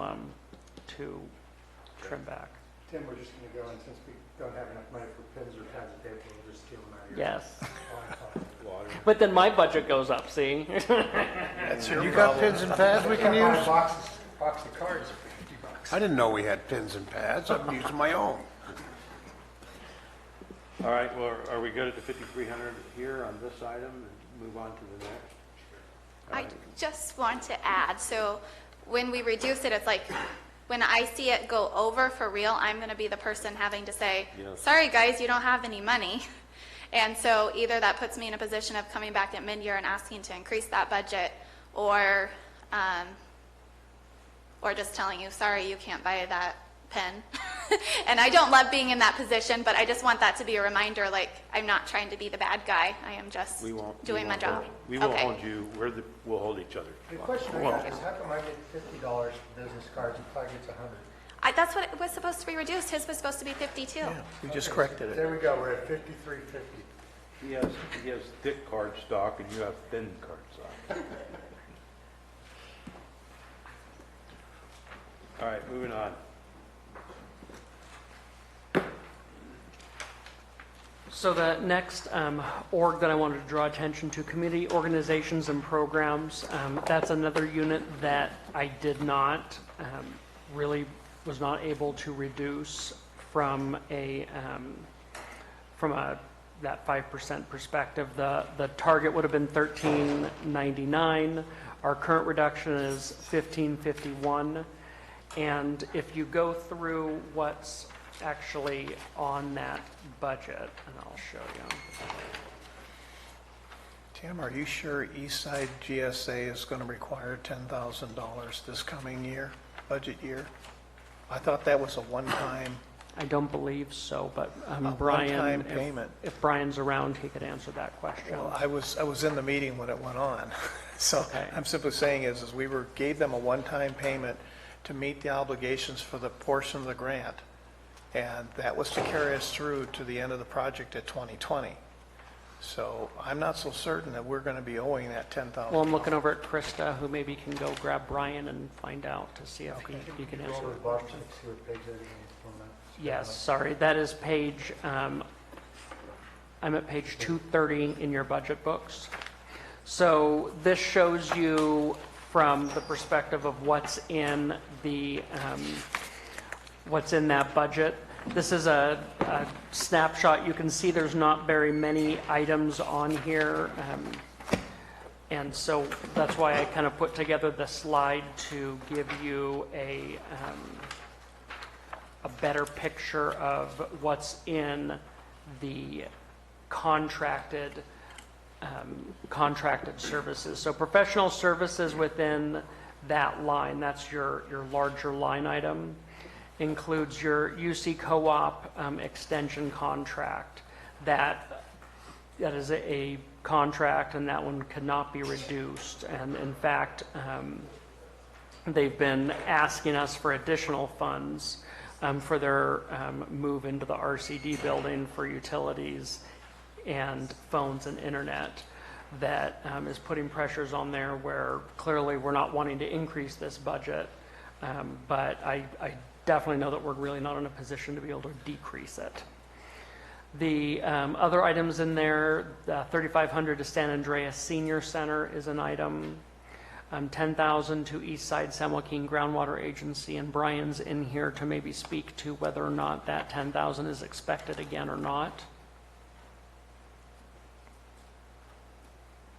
Good afternoon, Brian Moss, Administrative Office. Actually, I would plan on having that in there. I'm going to be attending the East San Joaquin Groundwater Basin meeting tomorrow as well, and I will confirm that. I have not heard one way or the other. Supervisor Mills, have you? And Eric? It's a one-time payment. It's a one-time? to initiate, so that we could cover our portion of the Oh, grant. yes. And the grant was for the full amount. Yes. To make the planning requirements through 2020. Right. January 2020. Right. So we've done that. That's what we literally had months of allocation discussions. Correct. And Correct. this was our portion of that allocation for the grant. The grant is there now. Okay. We've been approved. Very good. Thank you for that, because I was thinking this was actually something else as far as just ongoing cost of the basin, but absolutely, thank you for reminding me that it would be correct. And I will still confirm that. Please do, but their facilitator stepped away, so they're no longer paying for the Correct. cost of the facilitator. Correct. And also, San Joaquin County is paying for the expenses of the meeting hall and the location work that's done there. Right, including tomorrow's meeting. Yes. Yes, thank you. Just confirm it, and if I I'm right, will then we can definitely pull that confirm that. 10,000 out. Yes, definitely confirm that tomorrow. Thank you. Confirm that, and I just got a note that another staff person said they thought it was lower, but it was around 5,000. So if we could get a confirmation on that and build that into the budget. I think Supervisor Mills is correct. I think it was a one-time thing when we were putting it together with CCWD, Rock Creek Water District, and San Joaquin County. So thank you, Brian. The next item, 2,400 for Murphy's Masonic Hall, 5,000 San Andreas Cemetery District, 6,920 to Central Sierra Economic Development, 15,000 to Common Ground Senior Services, and then 11,000 for UMRA. So again, I think all of these have been contributions, some necessary based on agreements that we've entered into, such as something like the San Joaquin Groundwater Basin, if it in fact is going to have a cost to us. But otherwise or UMRA would be another example. But then others are more community driven, and it's kind of a policy decision from the board's perspective on if any of those organizations would be asked to take a reduction in proportion to what our county services are also taking. So to get to what Supervisor Mills came up with and then this reduction, we're $2,448 short of the 5%. For this one, you can see the slide up there. The goal was $1,399, so we already reduced that by $1,500. Minus 10. Yeah. Minus 10. Assuming 10, yeah, assuming the 10. Yeah. Where would you pull the other 2,500 from? I took $1,399 minus $1,551 minus 10. That's where you would take it. Oh, Yeah. there's a question, I'm sorry. Yeah, thank you. I'm just trying to figure out if we're going to take an additional piece, where we're going to get it from.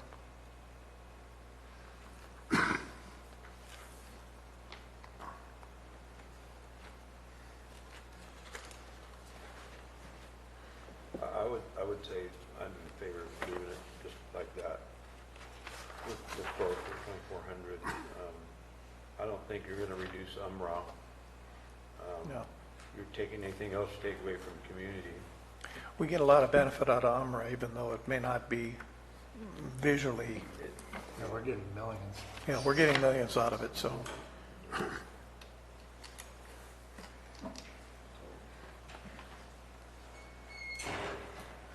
Okay. Move on. Yes. So then, assuming that, going back to my list before, unless the board has another budget at this point, I mean, certainly we can deliberate more afterward, but if there's another budget specifically you'd like to talk about now, or I have about 4 more slides left and can be done with this presentation. Let's go through what you've got. So then the last piece is really revisiting our equity increases. The board will recall at recommended budget, we brought a few equity adjustments for unrepresented employees. At the time, the board asked that we defer that, bring it back at final budget. Judy, I believe, has handouts for, or at least a discussion item for what those were. In summary, what you see up there is kind of the cost estimates for each of the departments that those adjustments would be in, and Ms. Hawkins, I think, has copies to show exactly what those are.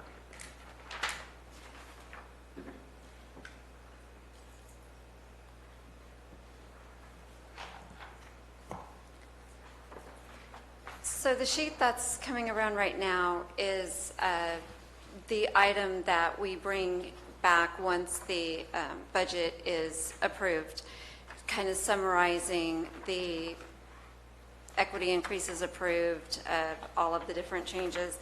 And on top of this sheet is the equities that I had brought to you at recommended budget. And we have broken these out into broken them out into some cases 2 different increases. So we're recommending a 5% increase for the first full pay period after board adoption. And some of these positions are vacant. It is just so that they are properly paid when we look at the classifications. So the administrative... Do you want to, I'm sorry, Judy, do you want to specify vacant? You should also specify there is not even a position that exists. In the position.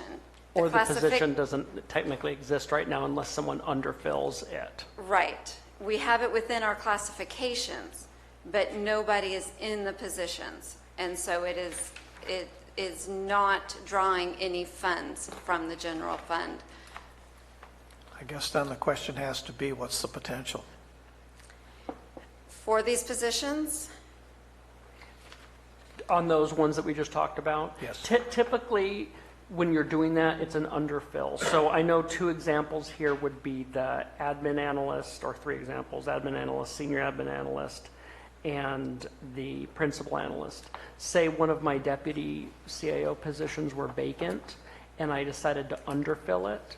In effect, you're actually having a cost savings because you're underfilling a higher level position. But what this is doing is cleaning up and reconciling from the department analyst positions that were created at recommended versus administrative analyst positions that are only for the county administrative office. Getting a balance. Yeah, so typically if you're doing it, it's because you're underfilling it. If you don't have it on the books, unless you're going to the board and requesting the position, in which case the board would see what that total cost is. One of the positions that is a possibility that we are working toward is the Deputy Ag Commissioner. We currently have somebody that is underfilling that position and is working toward getting all of the certifications to fill that position. So we're hoping in the next year to be able to fill the position as a Deputy Ag Commissioner. So that's a good example of one in probably a year out would be filled. Okay, thank you. So and I have included, I know that you were given the costs, but I've also included the costs on the very last sheet for the equity increases. And so going down the list, we have recommended administrative analyst for a 5% increase, assistant auditor controller, business analyst 3, deputy ag commissioner, the network specialist manager, senior administrative analyst, the ag commissioner, administrative compliance analyst, county veterans services officer, facilities and grounds manager, principal analyst, and senior code enforcement officer. Those positions, like I said, would receive a 5% increase after the first full pay period after board adoption. And then a 4% equity increase has been recommended for the road superintendent, the first full pay period after board adoption.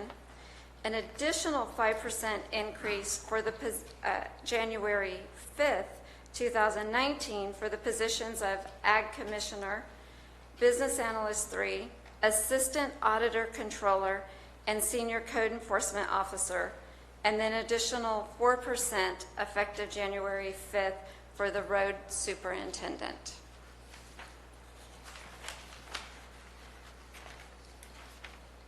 And then the total of these increases for fiscal year 18-19 would be $135,371.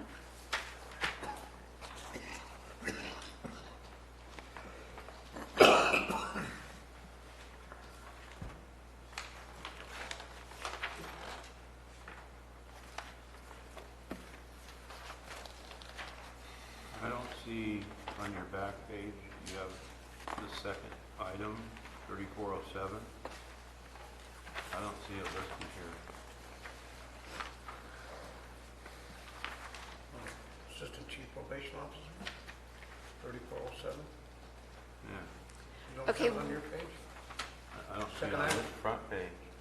It's there. We have already passed the increases for, that has already been approved.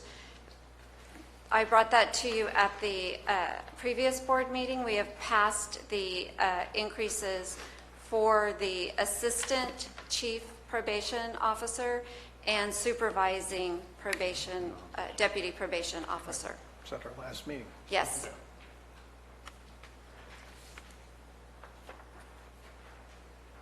And so those are not being brought before you for consideration.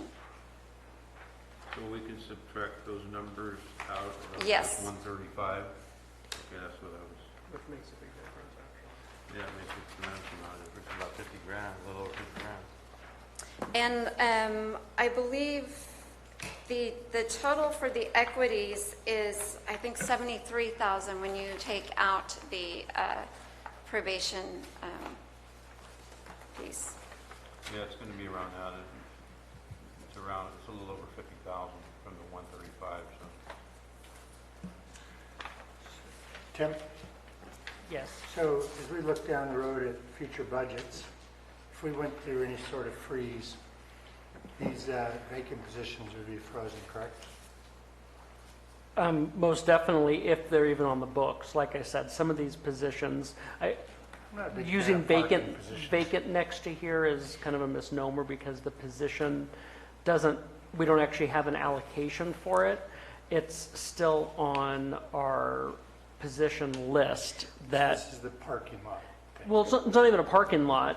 It's, so the board adopts classifications for all positions within the county. That doesn't mean that you always have an allocation for one of those positions. But rather than try and clean it up when you have to use it, keeping it fresh, clean, pulling stuff off that you anticipate you're no longer going to use, or keeping the salary updated is important.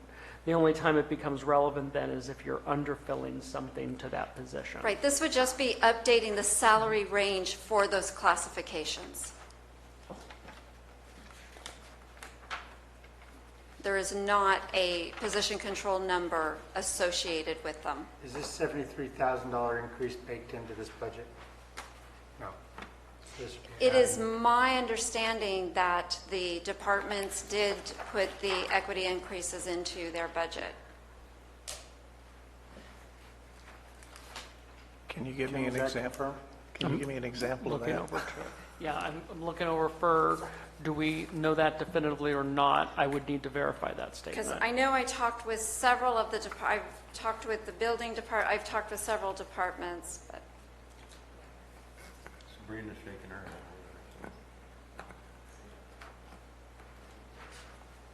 head. Rick, you did too? Rebecca, you did? But I did it not staggered. I did effective, sorry.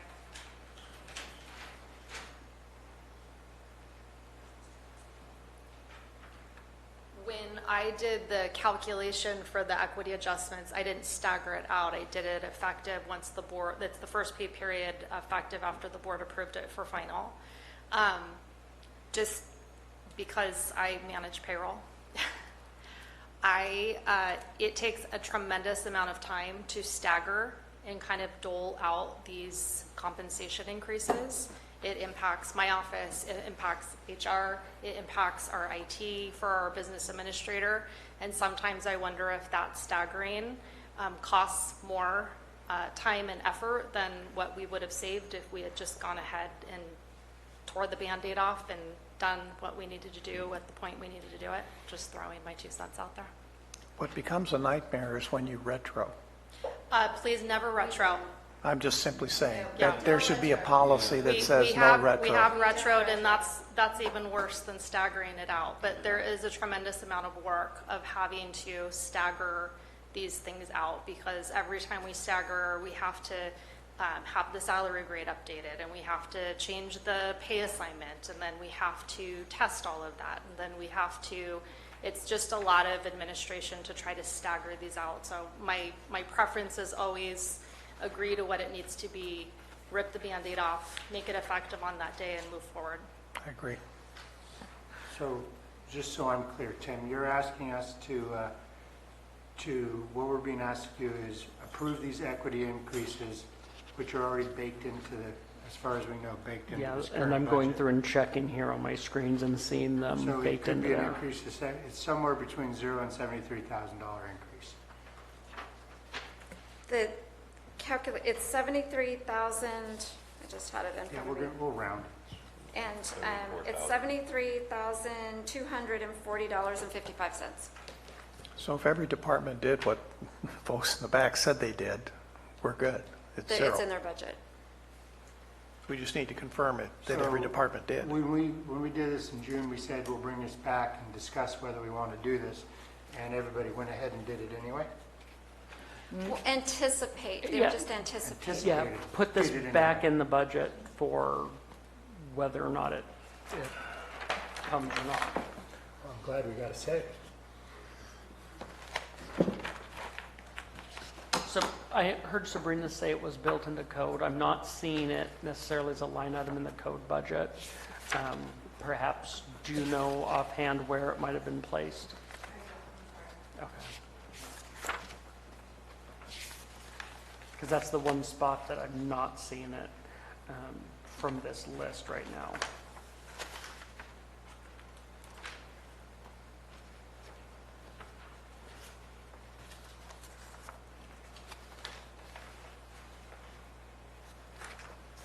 Any other board questions? You need to take a poll.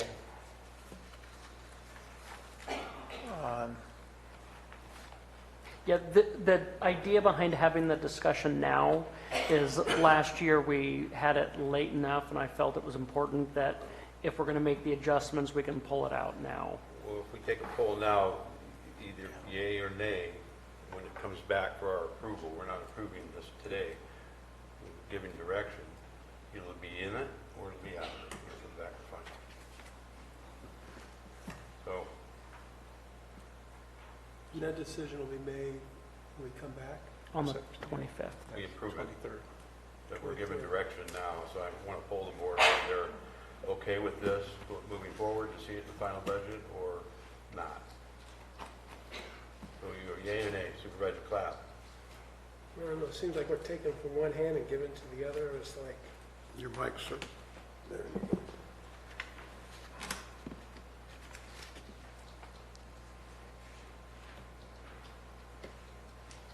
Yes. Supervisor Mills? Yes, this is not difficult. No. No? Supervisor Olvera? No? Supervisor Garamendi? I'm sorry, I could not hear anything after Supervisor Mills. Did you? Supervisor Olvera said no. Okay, thank you. Supervisor Garamendi's thinking about it. Thinking about it, what do you want to hear?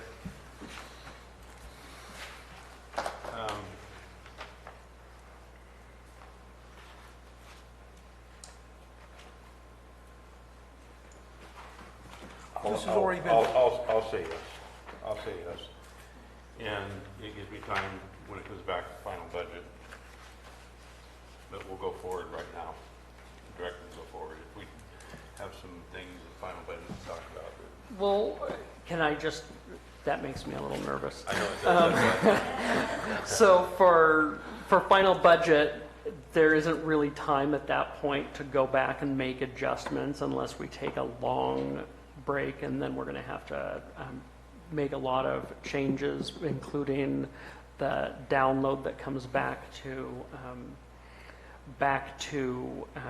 the budget system that prints everything up. So that's why I kind of wanted to have this discussion now, so we didn't, when we get to final, have a problem of having to pull it back out. Would the better answer be, or the better question be, if all of the departments did what we said happened? The answer is yes. Okay. If they didn't, then no. I like We've that. got to have some discussion. That is very helpful. That I was like the basis of my poll. And I would concur that. I would concur with that. Okay. That one's good, that's good direction, and I can definitely. Now it's left to you, Mr. Garamendi. If I could just make a point, I still have a couple more years on this board. In the future, when we say we're going to bring things back to discuss, let's not bake them into the budget.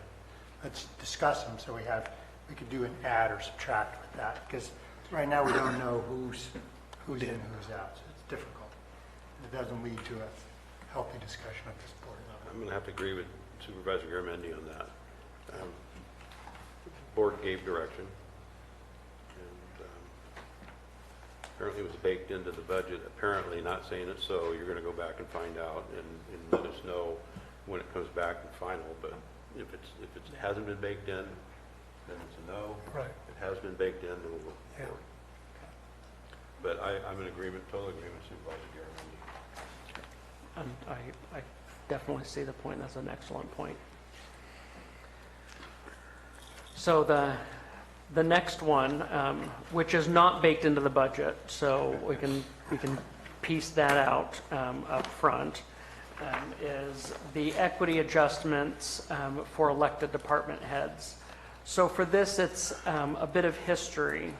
The auditor, controller, assessor, treasurer, tax collector, and clerk recorder, all except the treasurer, tax collector, who's on vacation, are here today, I know, to participate in this discussion. These are the salaries that we're particularly looking at. The salaries historically have been tied together, at least for the last 15 or so years. There's nothing in the ordinance that requires them to be linked together. There has been some, well, actually, there's been quite a bit of discussion with human resources, county administration, and these departments on we need to do something on, whether it's breaking these apart and normally we're probably the only county in the state that pays all of them at that same level. But it's difficult because you have 58 counties and 58 different organizational structures of those positions. So HR and county administration has been working with those departments, and there's somewhat of a disparity or a gap on what the group feels their compensation adjustments ought to be versus what HR and administration are looking at. We try to follow uniform standards. Our normal comparison counties: Amador, Tuolumne, San Benito, Tehama, Lake, Yuba, Sutter, Yolo, San Joaquin, and Fresno. That's the most encompassing list. It's the same list we use when we do our union negotiations. For sake of consistency, we felt it was important to use that as the starting place. What the challenges are is some of those have a auditor that's combined with treasurer, or an assessor that's combined with clerk. Some have them broken apart. So it's really difficult to start making direct comparisons. And from my perspective, I think both sides are certainly engaged at the table and can continue to have the discussion. But I felt because we have devoted quite a bit of time and energy into this before we continued to do this, given that we were already here at budget hearings, felt it was important for us to sit down and discuss kind of here's where we're at, here's kind of the range that we're looking at. Is this something that the board would like to see brought back and reflected in the budget? On this next slide, you can see kind of where the left side includes where the where county our traditional salary survey came back with and recommended. The right side is where the elected group has kind of provided information for making their case. Obviously, there's enough of a disparity here and a lot of back and forth questions that, and before we spent more time and resources on this, it was important to get the board's weigh in. And if the board wishes, we can continue down this road to try and bring something back for the 25th. Just so I understand, so this column on the right is what our elected officials presented, and the one on the left is what our county survey came back with. Yeah, that's what, like HR through their salary survey process and comparisons made a recommendation on. So I think what I want to add here is that the one thing that we can all agree on, whether it's HR, administration, all of the four of us department heads, is that our compensation does not jive with it. There's a disparity internal to our own county, and then there's a disparity regardless which side you look at or what you look at or what level you look at in comparison to our counterparts in other jurisdictions.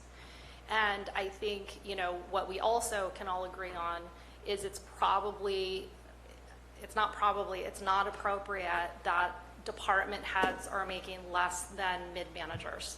And when you look at our salary grade, we, aside from the librarian and the coroner, are four of the lowest paid department heads, and we have some of the highest responsibilities to the entire county constituency and the county as a whole. And we have a lot of responsibilities and experience requirements, education requirements, and liability, personal liability. And so that is not the same for a mid-manager. And so when you look at the salary grade compared to what a mid-manager is doing and look at what we are doing, there is a disparity there. Regardless of whether you look at the right side or the left side of this, that's a problem. And what we're concerned with is our salaries are creating a ceiling in our department that means we can't build succession within our department. And we can't get people to come and work in our departments and then move up to our level at some point because we have created this cap on compensation. And so, you know, we're kind of looking at, well, what do we do to retain? And that's a big issue with me on my assistant auditor controller. The salary survey that HR and administration came up with was a 30% gap. There was no arguing that. And we're not asking for a 30% equity adjustment. And she's not getting a 30% equity adjustment, even if the board approves the equity adjustment that was put forward. But she is in my place taking care of my department if I'm out of the office, and she's one of the lower paid mid-managers. So, you know, it's just kind of, I guess we would ask to stop looking at us as elected department heads. We are department heads who happen to be elected, but we have very extensive responsibilities and oversight in each of our respective departments. And just like you are having to look at non-elected department heads and determining if their salaries are appropriate, if you're going to be able to recruit appropriately for that position, we would ask that we just get the same in return. And we're not even asking for, you know, what any of us think we're valued at, what we think we're worth. We're just asking for equity, and we're asking for you to recognize that and at least give some parity to what we're doing and help, I guess, get rid of the equity issue that we are experiencing at this point within our salary grade. So let me get this straight so that I can understand it. How many different steps are there in your classification currently? one A step. That's what we get. So when we are doing salary surveys with other counties, are all of them in a single step classification, or are they multiple steps? A majority of the counties are a single step. There are some counties that are not. And so based on what we can see in the salary surveys that HR and administration put together, they just, in any of the counties where there would have been other steps, they only used their A step to our A step. So it's kind of ignored that any other respective county would go to E or G. They just compare their A to our A. Were there pay rate differentials for length of service in some of those counties? Pay rate differentials for what? Length of service?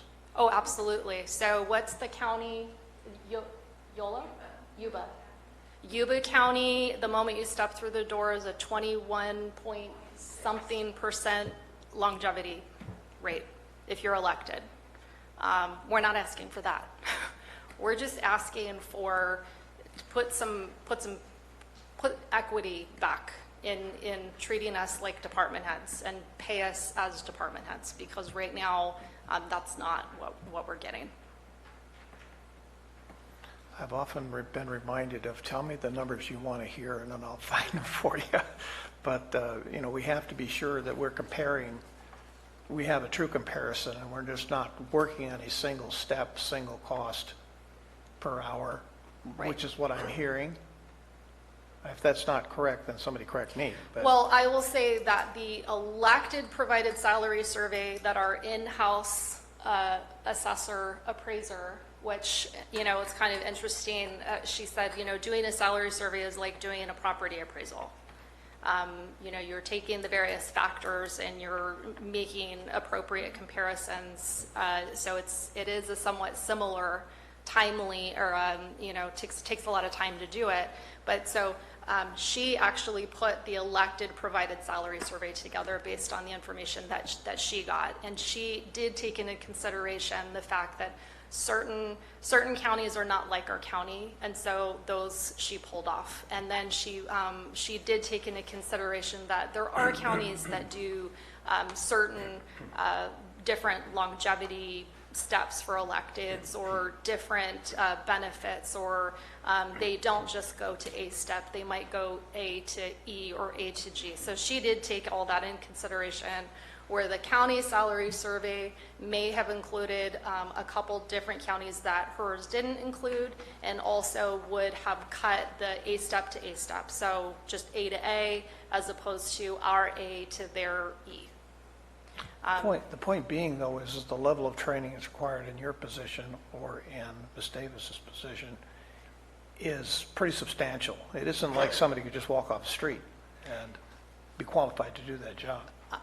You wouldn't want that, and so that was one of the reasons why I brought the qualifications to office, was to ensure that we can always maintain the highest level of experience and education, breadth of knowledge that we possibly can for my office.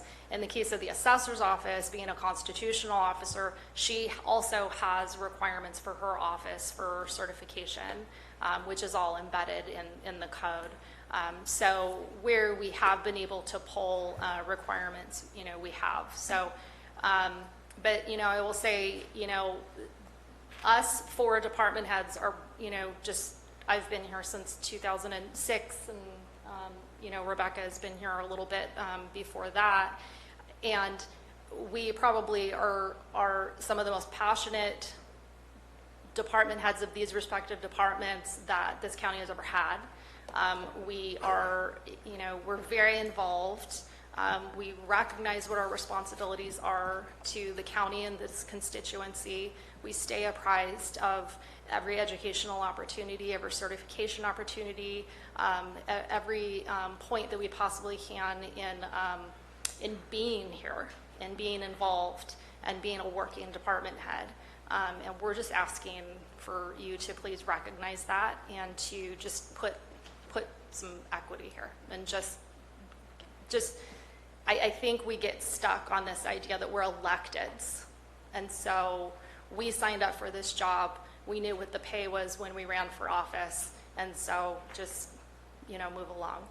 My role as auditor controller has changed drastically from when I first took office, and it absolutely is completely different from when my predecessor was in office. It's a different role, and I would say that my other department heads would probably say the same thing. We've taken on a lot more responsibility than what our predecessors took on, and also what we initially signed up for. So the level of investment that each of you have had, because you ran for elective office, is creating some stability and longevity, which then should translate into a financial advantage, if you want to call it that, to the rest of the county's organization. It should, but and again, it's opening up the compensation levels so that we can ensure that we can, I guess, Judy Hawkins, the HR manager, brought up an interesting point in the department head meeting on Monday, which is we're having a really difficult time recruiting for positions. I had an opening in my office, and trying to recruit for that has been trying. And so she said, you guys are going to have to think of how do you grow from within. And if I have to grow from within, how do I retain the staff that I have when the salary is capped? And I know that they can go, to counties that aren't that far away and make significantly more money, or even go across the hallway and make more money and have less responsibility. So those are the things that I have to consider, and we each have to consider in terms of making sure that our department is properly staffed, and how do we retain and how do we grow within, but also how can we get people from the outside that would even want to run for these offices. It's trying times to run for elected office and to try to stay in elected office and to try to do our jobs. There's a lot of scrutiny in it. So we kind of, from that perspective, know what we signed up for, but on the day-to-day, because we are passionate and we understand what our responsibilities are and what our role is, just recognize we are department heads and we happen to be elected. Rebecca? Mm-hmm. Sorry. Can you tell me in column A and column B what the total increase per year is? There's no money. I have that here that I can tell you. So the calculation for column A, if you want to call it the county salary survey piece, the additional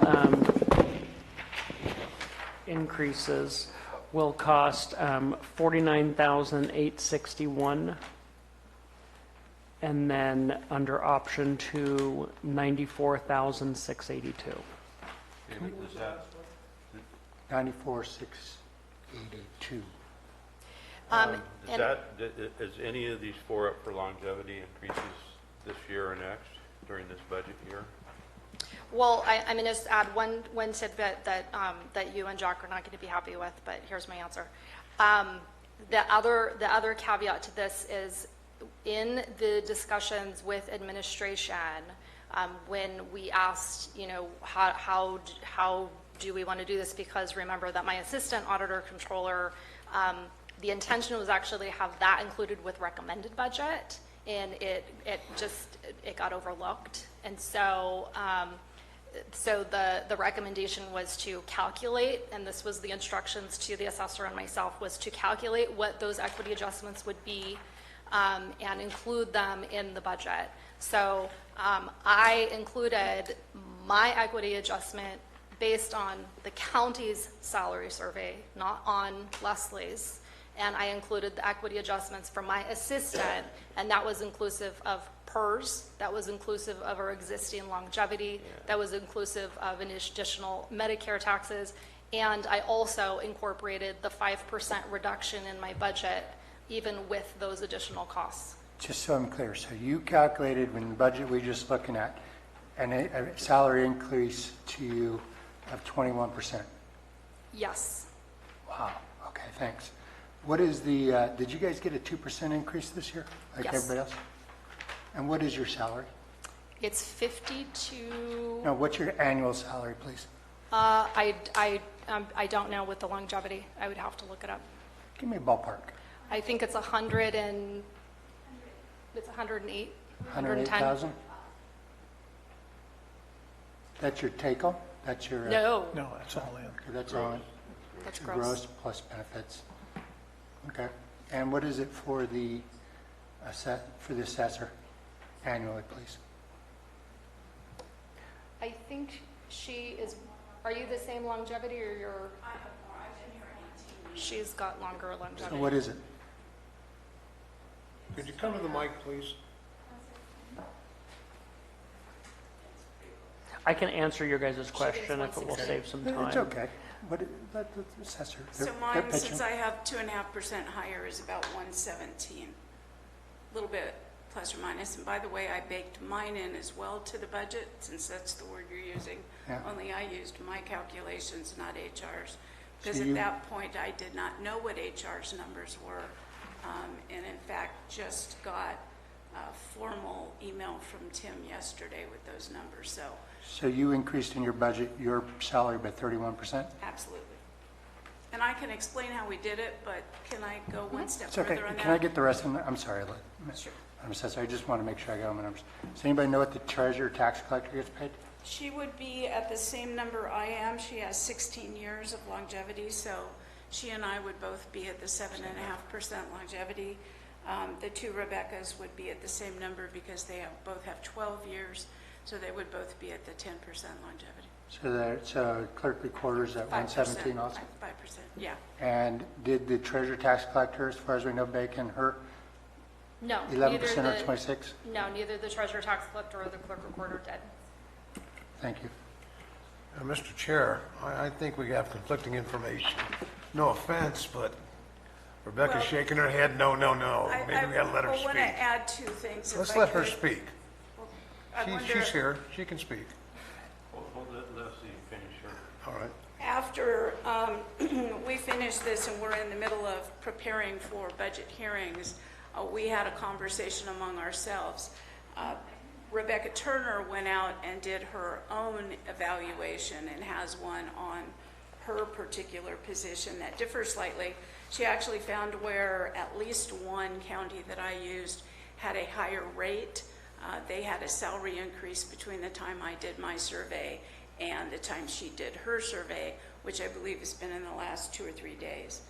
Secondly, I did talk to Judy earlier today because this was coming forward, and as again I said, we didn't have the benefit of knowing what Judy's recommendation is or where she got it. And what I said to her today was this: I think we need to sit down on the actual numbers, and we need to talk about who did what with the numbers.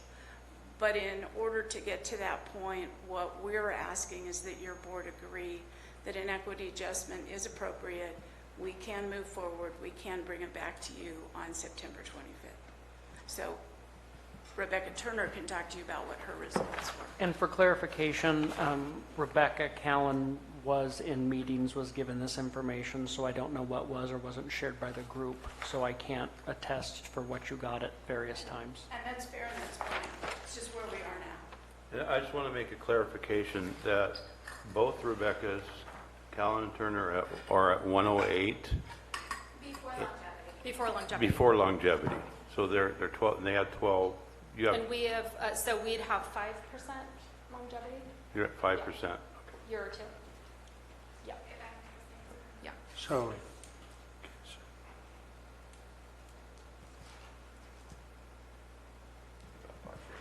So you're at 115. About 52. so it'd be a $22,000 raise to you and roughly a $36,000 raise to Leslie?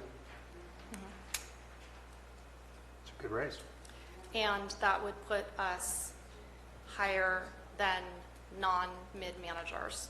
I understand. So I guess I would respectfully ask that if you want to know what we're getting paid, that you would also ask what the mid managers are getting paid for far less work than and responsibility than what we're doing. We're just talking about I know. where we're at right now. And Rebecca Turner and the treasurer tax collector were not aware of what the numbers were, and that wasn't part of the discussion when administration and HR met, so they did not include anything with regards to equity adjustments in their budgets. So I just want to add that I wasn't aware of any of this until about a week ago, that there was even salaries being discussed. But because they were, and I wanted to see for myself the clerk recorder, what it was being compared to, because the clerk recorder has the most diverse of any of the departments. You could be the clerk recorder, you could be the clerk recorder ROV, you could be the clerk recorder ROV, board of the clerk of the board. And so I just wanted to define the difference between what my department is and what the comparables were. So I went ahead and did my own study. And again, I'm not asking for a raise or not. I just, if they're going to go forward with this, I just want to make sure that my position is looked at comparatively to other counties of the same positions. So when I did my own study, so there's been 3 salary studies done here, by the way, I looked at it, and what I saw, and I tried to stick to what the county's comparables are. I went a little outside because technically there would have only been 4 comparables. Only one of those comparables is clerk, recorder, registrar of voters, and clerk of the board. And so I didn't think sending one, hey, look, this is the only comparable county in my size range. So I did more than that. And what I found was, yes, the clerk recorder, across the board, if they're just clerk recorder, makes roughly $54 an hour. The clerk recorder, when they're, as an average across the counties that I looked at, clerk recorder, registrar of voters is typically average at $62 an hour. And when you add the clerk of the board in, it comes up to $68 an hour. And this isn't for me that I necessarily am asking for a raise, to be honest. It's just I want to make sure when we're talking about positions that I'm not saying that mine is less important than other positions, considering I do have several departments I look at.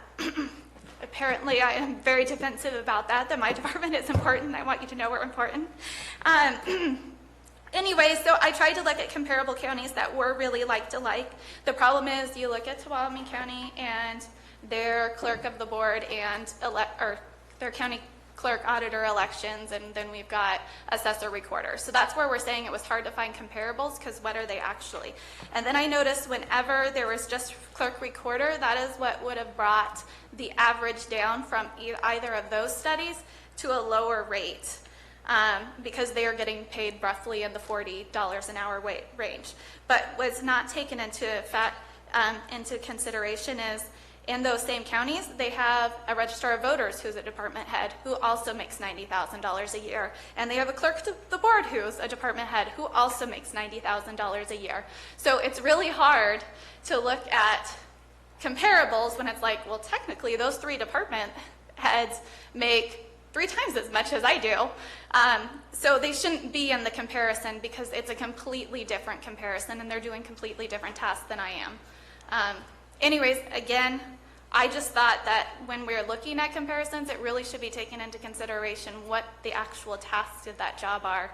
And in mine, I'm the county clerk, I'm the county recorder, I'm the county clerk of the board, although you always see Diane and she's doing most of it. I do the background side of it that nobody sees, though. And there's also the registrar of voters, which obviously takes up a lot of my time. And I keep hearing through the grapevine that clerk recorders want rid of registrar of voters. I have no intent on trying to get rid of part of my job. But it's just not as easy as maybe it was at one point. There's always changing legislation, and we have to be on top of it. And maybe my position doesn't require education, but I do want to put out there, anytime educational opportunities are available that benefit the county, I take those educational opportunities. I spend my own money. I go to college courses, whether it's taking a Spanish class because we need bilingual election workers, or I have my municipal clerk's degree because that's what city clerks should have to be able to do their jobs appropriately. And those aren't just courses that are offered by my association, which I also take. Those are actual college courses / certificates that are out there that it's like, this is the best thing for if you are a municipal clerk, which a big role of my job is being a municipal clerk. So no, there's not required education, mainly because the position is so diverse. The best way to get educated in your job is experience. And lucky for me, I had the opportunity to be in each one of those departments prior to being the management for that department. So yes, on paper, I've been here 12 years. However, I was here 3 years before that working when extra hire could still work full-time, working full-time extra hire. So more than anything, this was for me to make my 2 cents of please don't say that my department is less valued than the other departments. Tim, I got a thought here. If the auditor already built a 21% into hers, and the assessor built a 31% into hers, then we're really only talking about somewhere around 10%. I mean, there's enough of a buffer in there that if we had to make an adjustment down the road, is there, do we have to revise our ordinances or anything to make this work? Because I remember we were tied, they're tied to the Board of Supervisors. Yes. It's almost like we're all together. There would be that piece that does need to be addressed. So there are 2 options. Obviously, one, the board could choose to revise that ordinance to not have those positions reflected or as part of a salary calculation, or the board could simply say that they're not going to take the adjustment, which I know prior boards have done just that. It creates some challenges down the road for then an oncoming board person, and then what the salary, on paper should be based on ordinance. The cleaner option is to do something with the board's ordinance. If the board doesn't want to be tied to those positions, then we do need to change what the salary for the board compensation needs to be looked at. My point is there enough money built into this as a buffer right now that we don't really need to be looking that closely at the number? We can schedule an agenda item on these 4 elected positions as a separate agenda item, have a separate discussion on what kind of numbers we want to accept or what numbers are workable. Well, that was the original discussion we had, and I think knowing that we continue, as you can see, the passion coming here and I appreciate the challenges and disagreements on interpretations over what is or isn't, and not trying to put HR or my office in a position of making quote unquote value judgments, which isn't intended to be. I think for us it was, does the board want to see this still come back? Here's kind of the range that we're at. And I would also say, keeping in mind, just because a position's 30% out doesn't mean that we can necessarily fix that entire hole. I mean, the prime example are deputy sheriffs. They were 30% out. We did really the best we could at the 15% with the 2 7.5% increases. So it might have to be a phased approach as well. Can I clarify and speak on HR's behalf? So when we did the salary surveys, and I think there's some misconception on how HR made these recommendations. So the numbers that you see up here doesn't mean that that's all the percentage that they were out. This was the recommendation that we made on what we should, the increase that we should be making at this time. And so when we did stick to those counties that were the comparisons that we used for SEIU, so that it would be the same parameters that we did with the unions, because these departments, these electeds, their employees are SEIU represented employees. And so with those parameters, we averaged, we also took out the items that, or the counties that they were way out, that it did not make sense to compare those counties. And then we also took all of our positions, all of our appointed department heads and mid-managers and looked at those salaries and where these positions fit into those classifications and where the increases would make sense. And I agree wholeheartedly that these elected officials, their salaries are not equitable, that they do need to be adjusted. But the recommendations that we made doesn't mean that they're only out there by 13%. It's where we felt they fit and where it would be a amount that we could be successful in getting them increases. And that's where we were hoping to be successful in getting them this step and then down the road trying to move forward.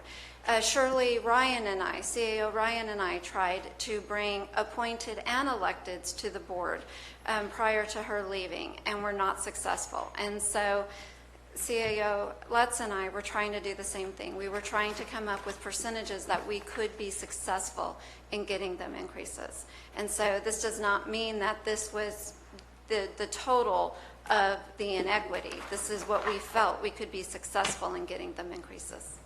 And Judy, I remember sitting through the budget hearings of 2016, and this was a topic that was brought up then.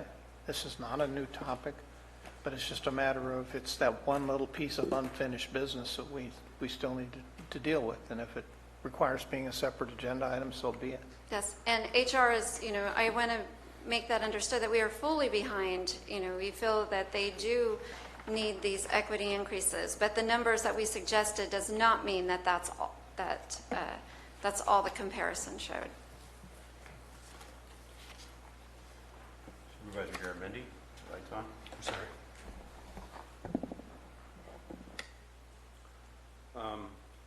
I would be very interested in knowing the total cost of both columns. You gave me what the increase is, but the total cost overall, of what it's going to cost with these increases going forward with all the tabulations of pensions and everything.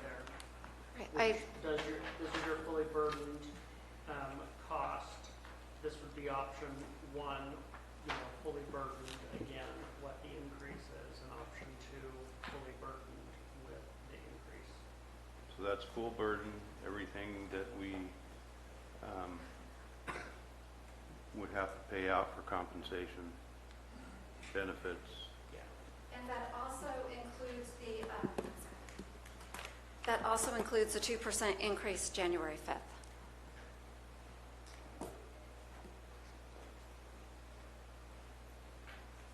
Supervisor Clapp, your light's on. You have a Yeah, question, we comment? had this conversation with Manuel Lopez before, and he recommended that we need to do something about hooking everybody's wages in some way where it's not in front of us all the time.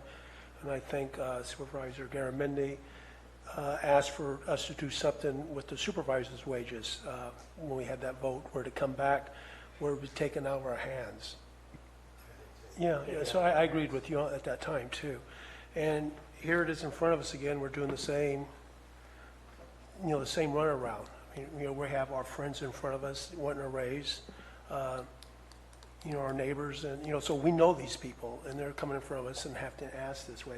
And I just think that there has to be a better way, instead of trying to rewrite the whole thing with the supervisors and everything else. I know some people, they come here, and this is their job, they're making their living at, is most people can't sit on this board. And it's just, it is a problem. It's been brought to our attention before, and we've done nothing about it. That was, 5 months ago when that came up, and we're still in the same place. And I would like to have something done with that, where we'd have some way of setting what these should be, instead of everyone having to come like it is now in front of the board. And we need to do something. Manuel gave us a couple of suggestions how to do it, and we need to look at that. I mean, we need to get some type of thing where this doesn't keep on going on. That's what my position is, and I do agree. I think they're underpaid, and I understand the problems that makes with that. where you got management coming up underneath you, they're stuck. Like myself, is the position that I have right here is in the real world, it wouldn't work. I mean, I take huge amounts of my salary just to pay for an aide to help me with this stuff. That makes me where I'm more able to respond to my people in my district, and so there's just things that has to be changed, and I think we need to have that conversation with everything. That's where I'm at. Supervisor Mills? And one of those conversations, it was brought up tying it to the judicial system. I remember him talking about that. But there are multiple methods, and I think he'd mentioned 4 of them, if we go back on the tape and look at them, that take that responsibility for the elected, including ourselves, out of the equation of making that decision. So I would like to see us look in that direction.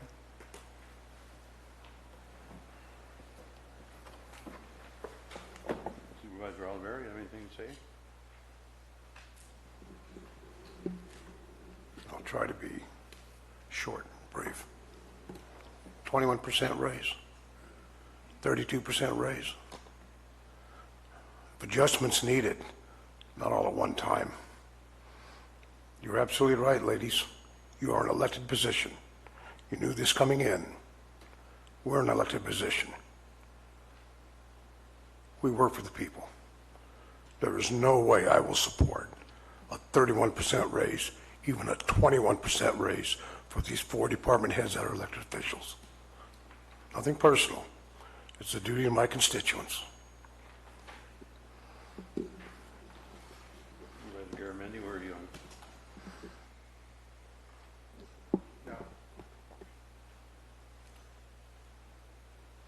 So we have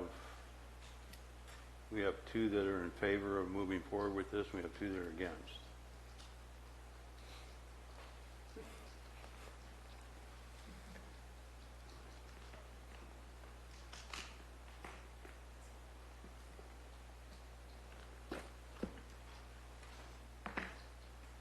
Do you like being the chair? Do you like being the chair? No, that's fine. As far as the comments about moving this forward, so we're not in this position to have this or do this, I'm not really in favor of that. I think this is part of our job. It's always been part of our job. It would be, saying that we don't want to deal with any of the negotiations or increases for the employees.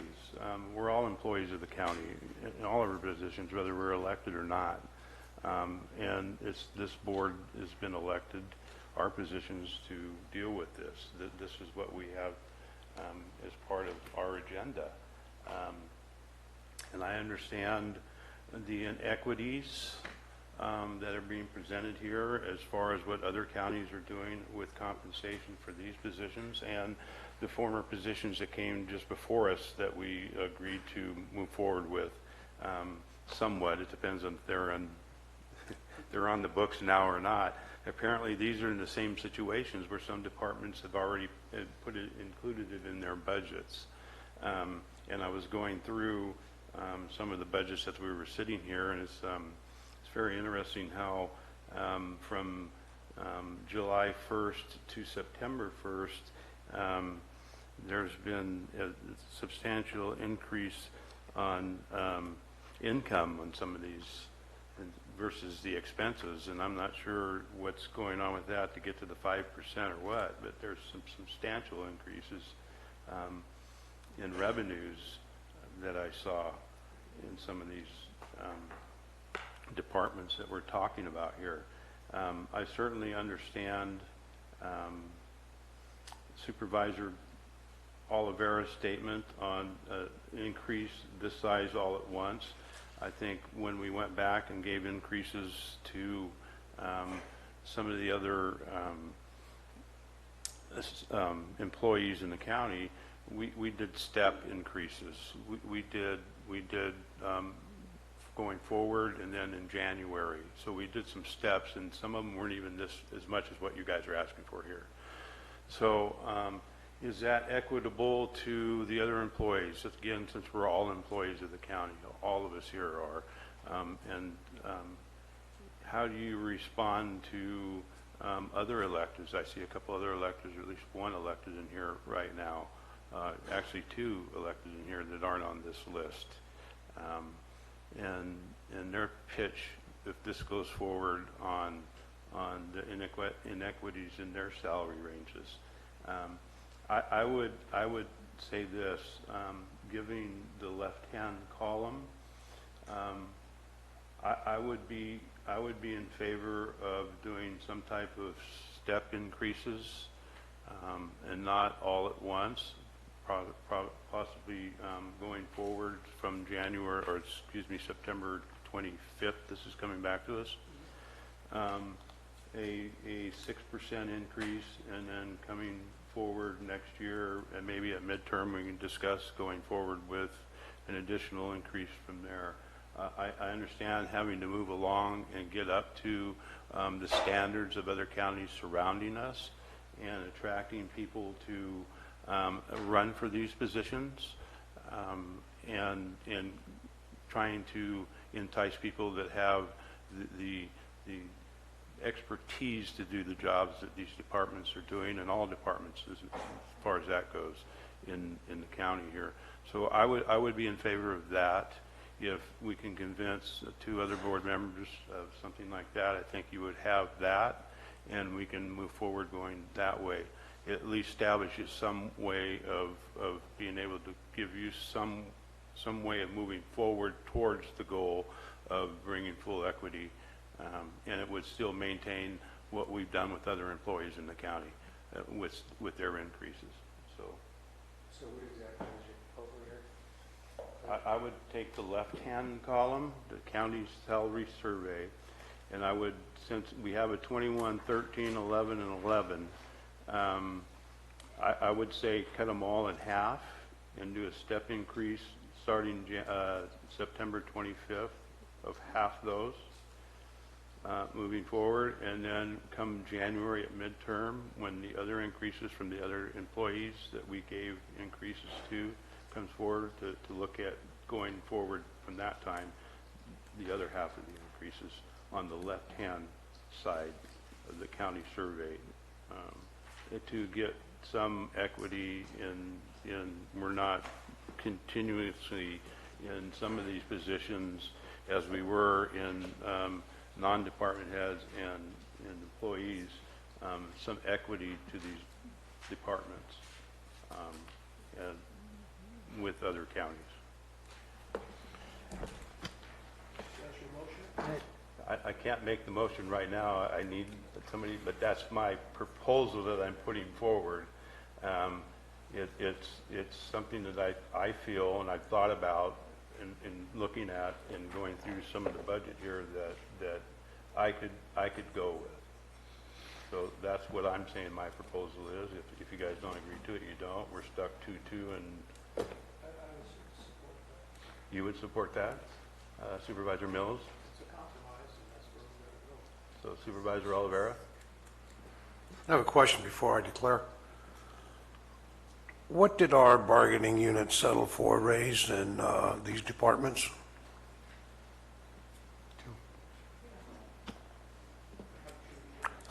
Maybe Ms. Hawkins can answer that. She's probably the best authority on that.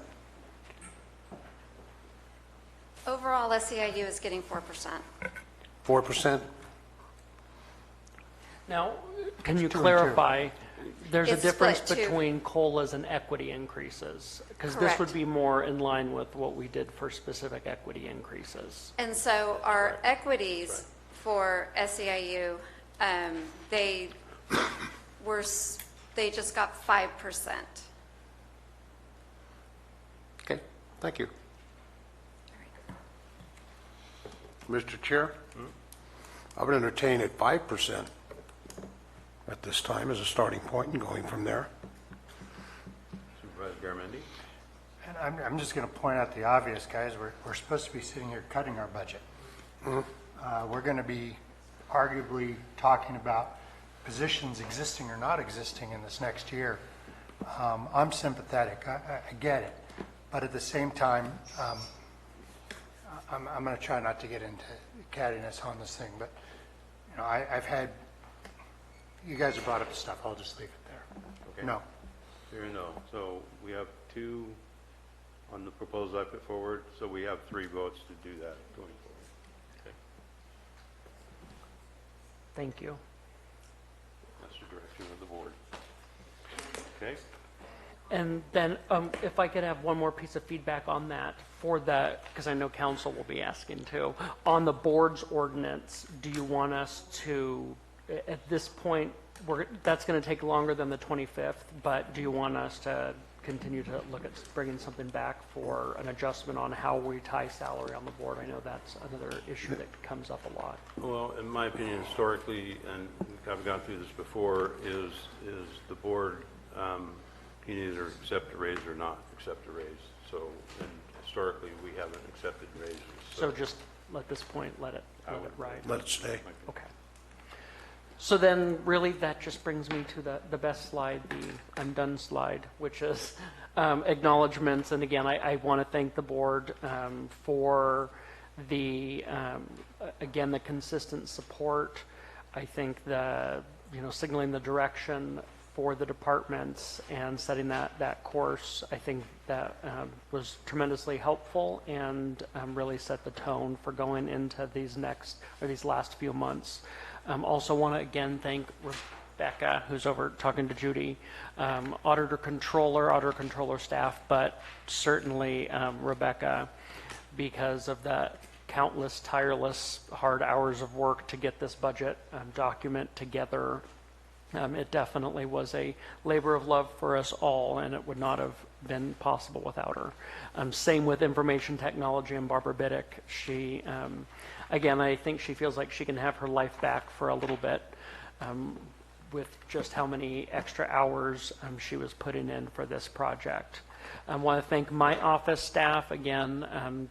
Just tremendous. I couldn't do what I do without all of them, so thank you. Human resources, risk management, again, that same thing. There's a lot of behind-the-scenes work and meetings and effort that goes into getting a budget together, so I appreciate that. And last but definitely not least is our departments. Our department heads were excellent to work with through this cycle. I really appreciate the cooperation, the effort, and also the fiscal staff, so thank you. I have one item. Jack and I had met with a group of people recently that would like to move forward with the San Andreas Historical District and designate some area, downtown area, as a historical district and register it with the state so they can be eligible for some grant funds that come forward. Yes. CDBG. And at that time, we were discussing the needed funds to do what is needed as far as documentation, and then the cost to submit it to the state for their approval. And the cost, we were trying to be very conservative in the cost, but we figured it would be about $15,000. And we wanted to ask the board if they were interested in that going forward. We would put the funds. We talked about, of course, we'd have you put it where you felt it would be necessary. But we talked about Patrick Martin's budget. It would be most appropriate because they are county buildings to be in this budget.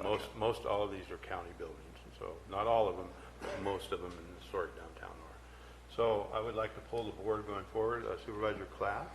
Have you talked to the landowners that it's not county property? Because I know there is conditions. You go historic, you can't change outside the building. There's a lot of stuff with those. So we were in the process of doing that, but most of them, again, are county-owned buildings. There are some that aren't, and I think Mr. Foley owns some of it. He does. But we wanted to see if we had, in order to go forward, we want to see if we had the support of the board to go forward on it before we move forward. I would be for it if the landowners are for it. I would support that. All right. Supervisor Mills? Yeah, I think we have to explore whether or not everyone is generally going to be in there. We don't want to tie somebody's hands or make it difficult for them in the future. So to explore it and then bring back to the board we might consider the best options. Okay. Supervisor Olivera? I would agree with looking into it, but no budget item at this time other than to get more information. So, that's what I was going to say, because it will matter on whether I bring a line item back in for the 15,000 at this point. Don't, we can look at it. Okay. Okay.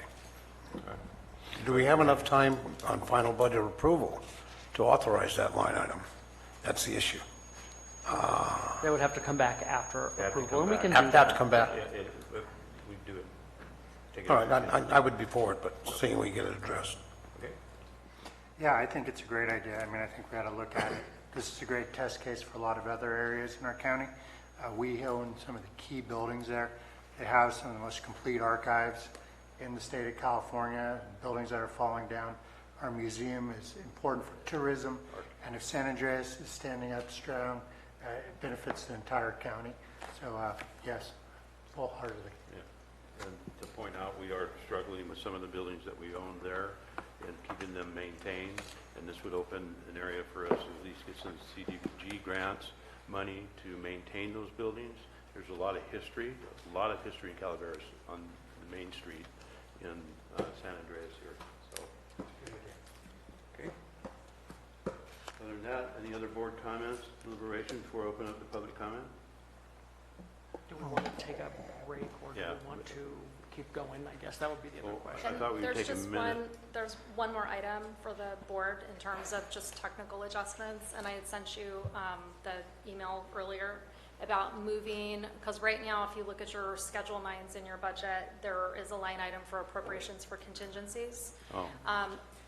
So what we want to do is, in talking with Tim, his concern is that if a department ended up not receiving all of the revenue that they ended up needing in their operating budget, and their special revenue fund is holding some funds that they could use, all of that unused fund balance at this point is locked up in appropriations for a contingency. And in order to unlock that, we'd have to come back to the Board of Supervisors in order to have you bless unlocking that. So my suggestion was, for any of those circumstances where we see a current utilization, is to actually take 10% of what's currently budgeted in that line item for appropriations for contingencies and actually move that to an expenditure line item, and then take the remaining balance and actually move it just to obligated fund balance. That way we are in compliance with GASB 54, which means that you as the board are blessing the obligation of fund balance. Many of these fund balances and these special revenue funds are restricted for use. You can, I kind of always tell people, you can only use it on crunchy peanut butter on Tuesdays. You can't use it for anything else. And that's a lot of what our special revenue funds are. They can only be used for very specific programs under very specific conditions. And it's the fund balance itself, and Tim had mentioned this kind of earlier in the budget discussion, is we kind of forget to budget the fund balance.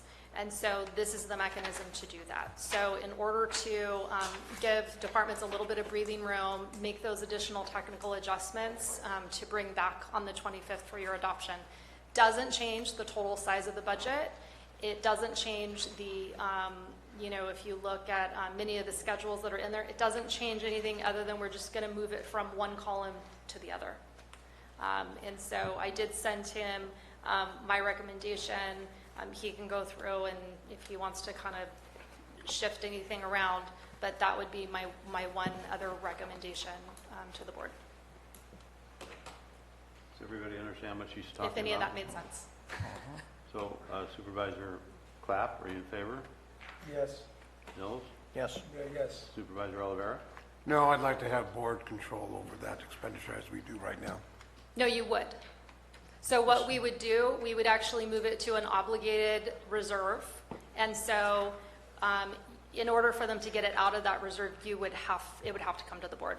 But what we're saying is we're going to take 10% of that in order to allow the department to have basically a 10% Overrun. buffer. Contingency. Buffer? Yeah. And If I can add something as you're deliberating on this piece, because this has been a debate within my office and the Auditor Controller's office, coming from a department like Health and Human Services with complex funding sources.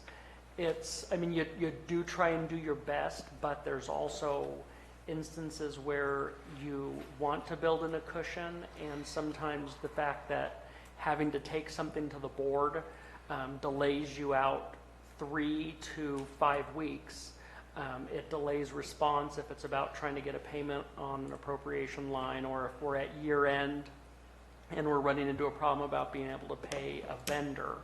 I don't think this is a common issue, but I do think from the perspective of trying to provide some level of speed, and that's where, we talked about is 10% reasonable, maybe it's 5%, but something that is at least a little bit of that buffer where we don't run into a problem where suddenly the auditor is telling them, hey, you guys are out of an appropriation, you can't pay bills until we go to the board, and it happens to be on one of those days where there's not a board meeting for 2 weeks and they have to get it out.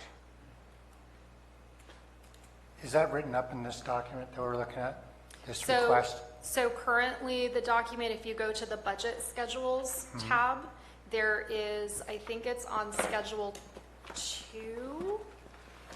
I think it's schedule 2. There is a column for increase to obligated fund balance. And so my recommendation is, in coordination with the CAO, that we reduce that obligated fund balance column by, in some cases, by 10%, and move that over to funding uses. So, but what you're suggesting is not in there. The schedule exists, but you're suggesting a change to the schedule, Yeah, correct? we're suggesting basically a shift. And that's a policy decision that we're making? So maybe what we ought to do, and excuse my caution, usually at the last minute of a budget, if I hear something and I'm only hearing it verbally, I'd like to see it written and see exactly what that is, because it may be nothing, it may be something, but and if I could add, part of the the lateness of this is us working through the mechanics of this new process. And I'll give you an example. We really pushed departments to follow the rules of putting that fund balance in contingencies. I would say most listened to that, with the exception of one department that played the old game, which is basically dump it all up in appropriations already, even though they're not going to spend it all. We're going to have to work with that department this next year and have a realistic picture of what that of what their spend really is, because it also makes it look like we're going to be doing a lot more than we really are. So part of it is that we are kind of putting the wheels on this thing as it's going down the road to make it work and provide that flexibility. So I apologize that it wasn't something that we did bake out, because it's responding to concerns on how we're going to operate within this budget. I think my concern is what's baked in and what's been baked out. Since we're on bakery terms so today, all of I it think is, I'd like to see it baked. Okay, so all of it is in the budget. There's not a dollar that is not in that budget. It's just reclassifying it to this pot as opposed to this pot as opposed to this pot. And I'm just curious to see exactly what these pots are. Okay. And I have that. I sent it to Tim, so I can make that available to the rest of the board. But that would be our one change to include with the adoption on the 25th. And that way, the other benefit of having, when you look at that column on, it is Schedule 2, I believe. It's page 134. Okay. And there's a whole list of obligation increases to fund balance. Part of the benefit of that is when we're doing a capital lease, or if we're getting rated by a bond agency or anything like that, they want to see our budget and they want to see our CAFR. And so having those obligated fund balances basically sitting there as reserves tells a bond rating agency and tells external parties that we don't spend every dime. We keep a certain level of reserves even in our special revenue funds, and that to a degree is healthy. But what it also helps me is with cash flow. And so if we had to do any sort of internal borrowing or anything, I have a clear list of what is not expected to be appropriated, expended in this fiscal year. So that's the other benefit of having that there. My bad, Rebecca, it's 128, but the point still is that having that increased obligated fund balance, it doesn't put us into that pickle like we had with Phillips to Jordan. You can basically say, here's money here, but in order to get it out of that column, we would have to come back to the board to say, here's what we need the money for, here's where we would like to pull it from, and then we would have to do a board action in order to pull it out of there and appropriate it. And it would take a 4/5 vote. It would take a 4/5 vote. Whether we pull it out of appropriations for contingency or you pull it out of a reserve for obligated fund balance, it does require a 4/5 vote. Yeah, one quick note. Who would administer all this activity? Through your office? Who administers all of the Yeah, activity? who would be doing this transfers of funds? And that would be your office, right? Upon direction of the board. I understand. Yes. And would there be any 87 costs or anything involved with it? We do, all of that is included in our internal cost allocation plan. So the administrative office, they do size of budget. I do number of transactions. So county council does, they do time study by department that they're doing. So it's actually creating more work for you and for the CAO. We have to do it anyway. And to some extent, this basically just, it's a identical process to how we do it with general fund contingency now. So if a department has an issue, they're typically working with either the auditor's office or my office. We identify what it is, what's needed, do the budget transfer, and then it comes to the board and it just notes it's pulling from contingency. It requires the 4/5 vote. Our basis is, are we looking at added expenses for this? No, and just to kind of catch you up, this is the first budget book that you guys have ever received with these schedules in them. Okay. You normally don't, and unfortunately, that puts me in a pickle because what has happened historically is the emphasis has been on revenues, transfers in, expenditures, and transfers out, and there is a fund balance is somewhere. And when I have to put the budget together in order to submit it to the state controller in their format, it has to be a balanced budget. So I have the starting fund balance as of June 30th. I have the revenues and the transfers in. I have the expenses and the transfers out. And then I have this number that's just sitting there that you didn't appropriate, you didn't bless, you didn't agree to obligate it. You really don't know potentially that it's even there. And that is that's not the intent of the Budget Act. And the intent of the Budget Act specifically says you're supposed to bless that. You're supposed to say, we are going to obligate this fund balance, or we're going to appropriate it for contingency, or we're going to do something with it. And historically, that hasn't happened because the fund balance is an afterthought. And then I'm having to kind of shoulder that responsibility, which makes me extremely uncomfortable because that's not really my authority. So what we did with the budget software is we said, you know what, this is a perfect opportunity to get this out in the forefront, put it in front of the board. But again, we're trying to put the wheels on the bus while it's driving down the road. And, we're going, well, in hindsight, we should have done this a little bit different or coded that a little bit different, and our chart of accounts should have taken this into consideration. So I apologize that this is kind of coming in bits and pieces and at the end of the presentation, but this is the first time, as far as I have ever been here, where fund balance is actually part of the budget discussion, and that you are having it in front of you in a schedule where you can see, here is the fund balance that we're expecting to go into next fiscal year. on those special revenue funds. Okay, thank you. Any other questions? And so I'll get that list to you of those changes though. Yeah, I kind of feel a little bit like Jack. I'd like to get the bus to a pit stop or a gas station, have all the wheels put back on, and then come and present it to us as a whole, and so we can look at it and make a judgment on what you're asking, whether 10% or say no 10%, put it all in contingencies, and when departments go over, they need to call on their contingency, bring it to the board so we're aware of it, and we can make a decision one way or another on whether to expend those monies or. It would make a natural round 2 or chapter 2 to the financial policy that was adopted recommended to include designated funds and the handling of fund balance and contingency. And I understand your compromise, you're on the 10%.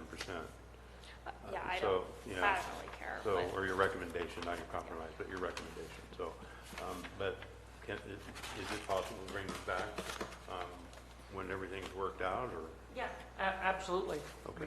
We could do that at that point. I mean, again, just knowing that there will be some limitation on a few things having to come back more frequently to the board, we hopefully should be okay based on how they budgeted realistically, but it could come back as. But you're talking about bringing these.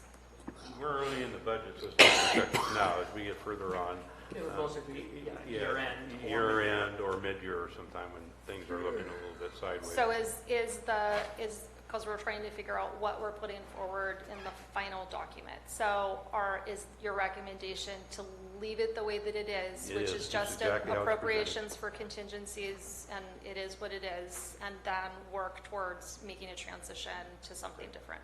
Yes. Okay. Okay. That's my, guys agree? That would be with a policy to back it up. Yes.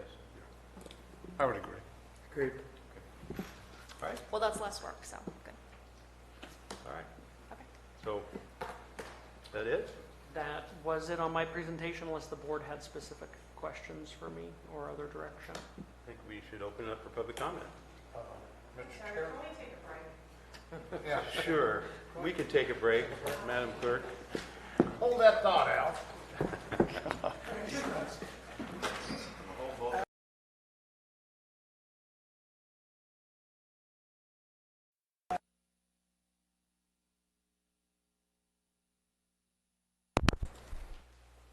All right, we're back from break. We'll open up the public comment. I look first. Al Segala, Taxpayer Association. Thank you for the good work. Wow, this is really hard. How many public officials, elected public officials, ran for office because of the bucks? Because you need the money. I don't think any of you did. And I don't think any of our other elected officers did either. If I ran for dog catcher and the salary was $100,000, and I told the people, elect me, once I get in there, I'm going to raise my salary 30%. You think I would get elected? No. But once I'm in there, they can't kick me out because I want to increase my salary. A different story. Elected officials don't punch a time card. They don't punch a time card. Their salaries should be there. It's annual salaries. They're different than the other employees that are working by the hour. By comparing them to the other employees, you start to evaluate them not on their abilities or their leadership. You start to evaluate them on the same thing you would evaluate the other employees. Do they show up on time? Do they do their work? You know, that sort of thing. So the recommendation of Gary was very good. And also Clyde had a good point about getting a consultant involved that's familiar with this kind of a problem, but not involved in with us, like Manuel Lopez. That's a good idea. Also, you're representing the taxpayers, and I see you're really trying to do a good job doing that. And so an elected official is not the same as a department head. We're getting confused with that a little bit. And it's understandable because the work is similar. But the elected officials elected by the public and the taxpayer. The employee is hired by the county. It's a little different. I told you to be short. It's short. Thank you. All right, other public comments?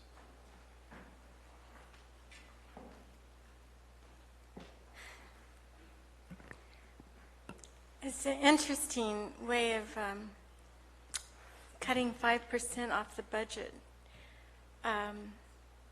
It doesn't ring true for me.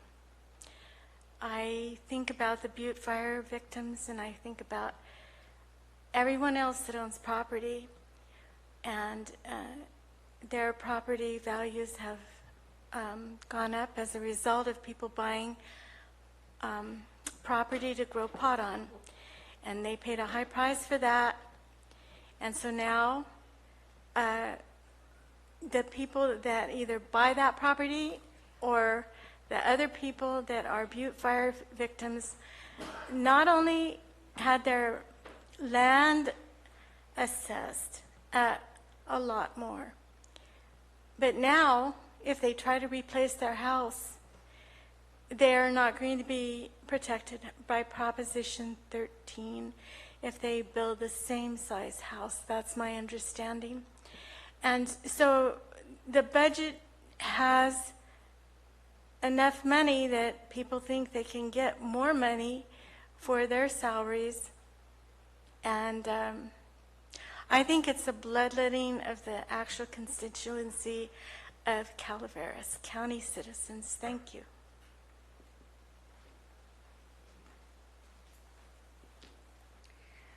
Vicki Reinke, Calaveras County. I did have some questions. Obviously, from sitting in the audience, being the taxpayer, when you see things like increases of 11%, 21%, 31%, it does make you say, whoa. I thought, I know we're not a wealthy county, so it makes you want to sit back and say, this needs to be looked at a little bit more. Should we pay our employees properly here in Calaveras County? Of course. But I think Calaveras is really unique as a county. From my perspective, it's a small county, it's a rural county, it's not a growing county. There's just a lot of those issues. So when looking at salaries for people who work here, elected officials, whatever, comparisons should be made as good comparisons. You may not be able to pay the same as someone down in the Bay Area. But anyway, so that question, and then the other question is, I don't know what their benefits are, but we have to always look at that as well, because those benefits after the retirement, those benefits then become a liability to the county, as we all know what PERS is doing to counties and cities. So that needs to be taken into consideration. Also, I wasn't sure if you guys were saying you shouldn't make the decision about their increases, or if it should be someone else that makes those decisions. But I say you represent the taxpayers of the county. We come to you to ask, for your guidance and understanding of what's going on. So anyway, I just want to make that comment because there's a lot of people in this county, and to make those kind of raises for everybody, we could be broke. And that's just what Calaveras County is. And so I hope that that's taken into consideration. And I also want to know, what was the result? What is the decision? Are you just all across the board going to give the raises to them, or were we doing some kind of a studies to look at all those salaries so the public can participate? These are public servants, and it is our taxpayers' money that pays for it, and I think we should have some kind of a say or an understanding. I'm glad today it was very apparent. It was right there in front of us that that's what was being asked for, but I think there needs to be an opportunity to have public input. So anyway, that's my question, is what was decided in the end? Other public comments? Any other public comments?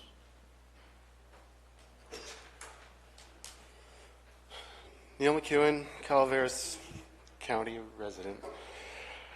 The politicizing of the budget has become a prime example of why the public does not trust certain members of this board. Implementing a strategy that uses disinformation to intentionally mislead uninformed, active segments of the electorate into counterfactual territory is at the root of this mistrust. In researching this topic, I came across a working paper from Frank Bond, Nimjin Center for Economics, Institute for Management Research, Radboud University, Netherlands, which studied the impact of misinformation on the political budget cycle. Quote, if all voters were fully informed about the economy, voters would be able to infer government competence before elections, irrespective of government actions. Benefiting from the assumed ignorance of part of the electorate, the incumbent has an incentive to appear as competent as possible. Uninformed voters can be fooled, thereby affecting the incumbent's re-election chances. The incumbent can improve his re-election chances because a share of the electorate is assumed to be susceptible to government manipulations. The government in power has two instruments for appearing more competent. It can increase deficit finance transfers before elections and cut transfers to repay the pre-election deficit after elections. And, two, it can reduce the deficit perception by spreading disinformation. Bond goes on to say, quote, it seems plausible that a government which is willing to use fiscal policy for manipulating the whole economy would a fortiori also be willing to foster the dissemination of false or misleading information. Politicians will want to overestimate the benefits of government programs and underestimate the current and future taxes required to pay for those programs. Second, there is a specific inclination during election years to produce even more optimistic public finance forecasts.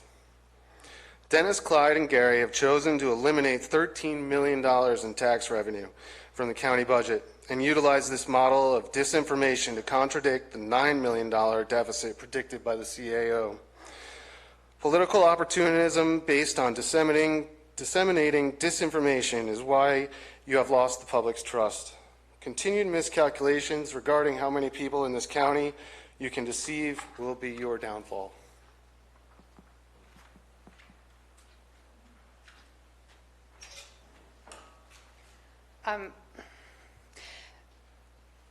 Well, I'd like to echo that sentiment. I find it very disturbing that we have a big deficit after last year's big cash carryover. Also, when speaking to female elected officials, I think it's really important that we use the right language. I mean, don't call us ladies. We're women, and we make 80.6 cents to your dollar. Women of color make even less. There is a gender pay gap. I think it's important that the women who are elected in this county and that serve in this county make the same as men. I think that it is extremely dishonest to have, well, I've attended the town hall at the Veterans, and neither Gary or Clyde knew the amount that Measure C had been collected that day. I had spoken with the tax office, and they told me 13 million. People doubted that. Then they said, I think it was you, Gary, that said that we don't have the figures for what the cannabis program cost, but it was astronomical, and it was way more than what we took in. And it's like, still haven't seen a nexus study. My understanding is that there are refunds pending. So I feel like there is a lot of misinformation that's being put out there, that when you want to appeal to your constituents that you feel brought you here, you say, oh, we're fiscally conservative, we're doing great budget-wise, we have all this extra money not because of Measure C, but because there was more sales tax. Never mind that was a lot of cannabis money that was being spent building up our farms. Or we have a lot of we have more we have $500,000 here from extra property tax. And so look, we have an extra $1 million. And it's like, but that Measure C, that doesn't really matter. 68% of the voters said tax the cannabis growers. 3 of you decided that you knew better.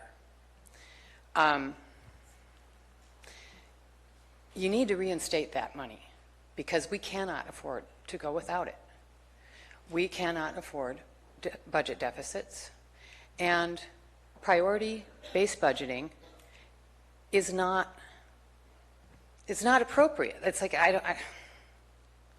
I'm baffled at the amount of money that is being discussed to give raises, and I have no idea why all the cannabis hires are still employed. Thank you. They should Thank be you. laid off. Other public comments?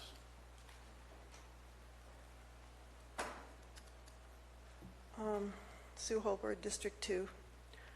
I do not grow marijuana. I do not use it, although I would if I come up with a medical condition that would indicate that.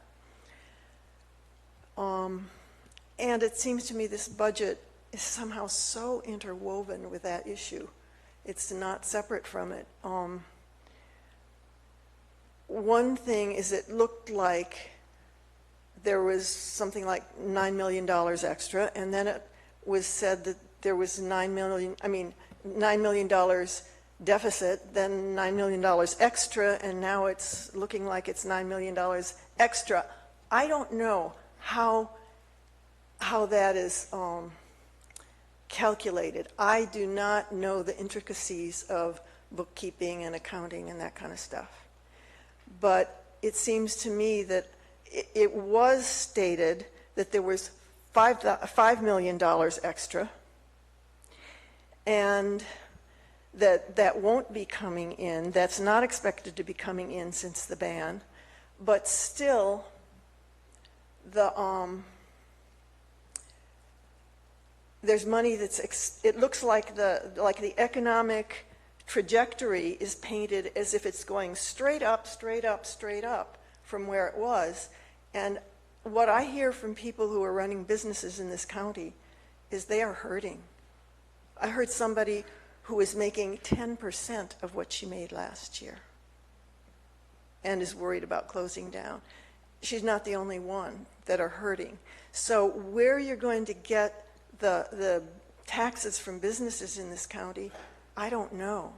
When the economics of this county became 19% were based on the influx of marijuana. I know there was a lot of problems involved with that, but I don't see how suddenly taking that away is going to leave you with an increasing trajectory of money coming in. I don't get it.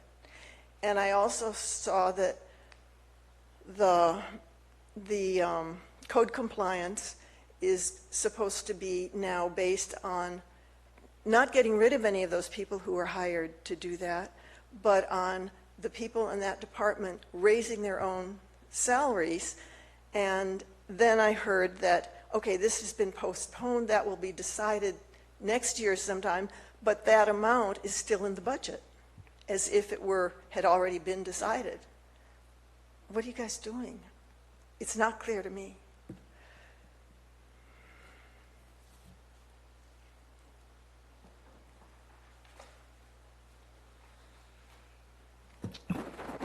Good afternoon. I agree this budget is highly politicized. Not surprising, it's election time, and particularly the D5 seat looks to me to be riding on being able to sell voters on the idea that county finances are just fine, especially in relationship to the ban.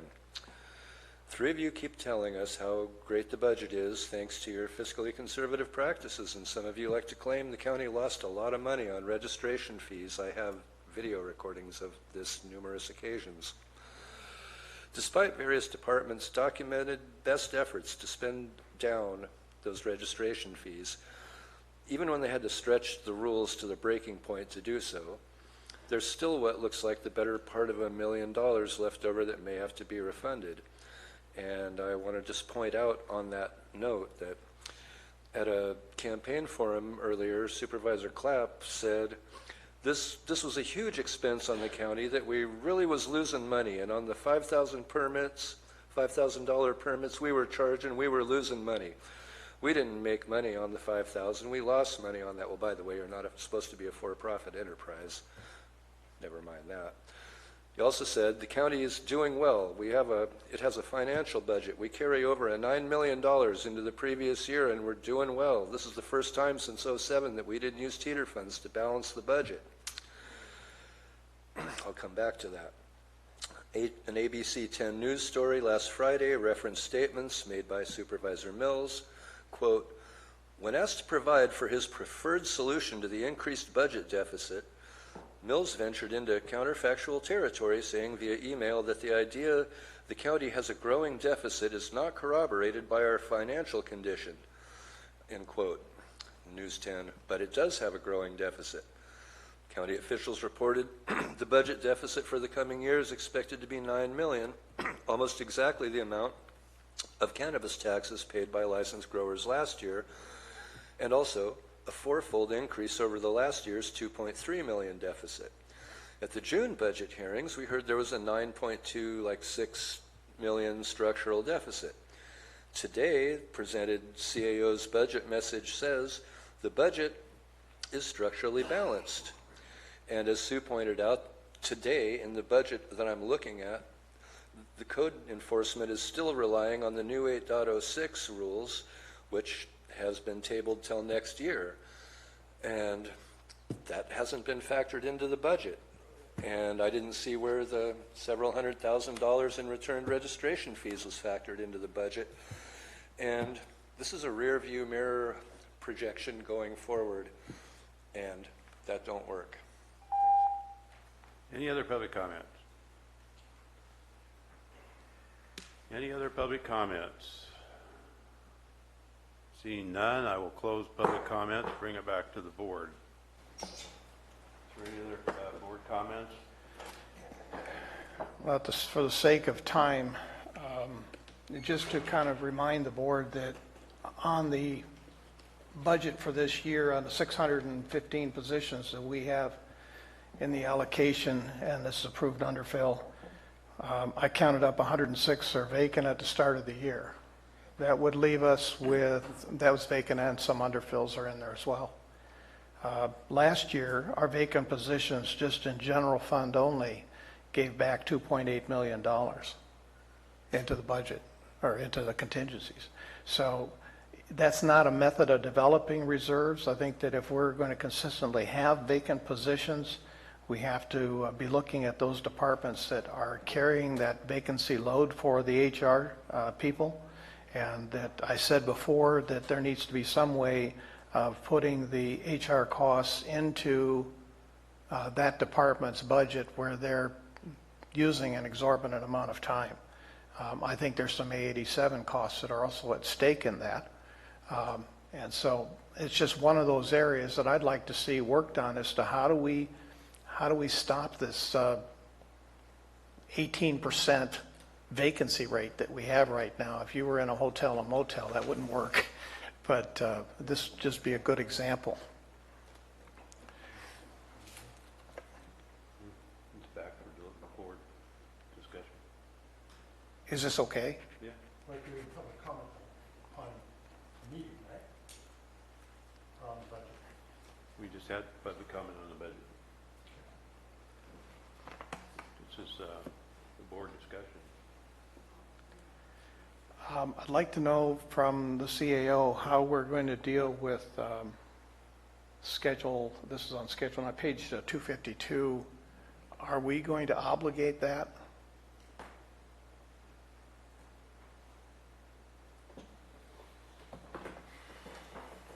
Because right now it's showing just as a Yes. appropriation for contingency. That it is showing the appropriation for contingency for the request, and we will be making a budget adjustment to move that. And for everyone's edification, since everybody might not have the huge document, we're talking about Fund 5600, which is the Cannabis Registration Fund.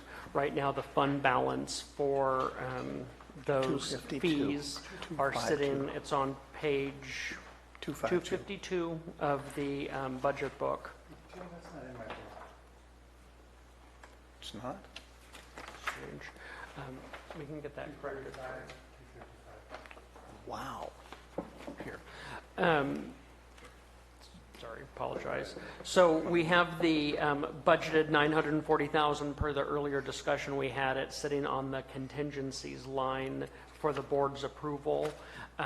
We are instead going to make an adjustment to be moving that up to basically the refunds line on the budget, and that will be coming back in on the 25th for Okay. request for I approval. just want to confirm that we are going to put it somewhere besides just in a contingency. On page 288, actually 287, we're talking about an admin analyst for the building department. I'm concerned that public official, like the building department, the head of these various departments should have a fairly good working knowledge of budgets and an understanding of their budgets and how budgets work. It should be almost at times a daily routine. And so I'm not sure whether or not I'd get support to, this is 288, actually it's page 287. 287 shows a chart. Yeah, it's a chart. It's a chart. To be clear, this was a position that was added by the board in preliminary, so it is one that has been added and they've been recruiting for.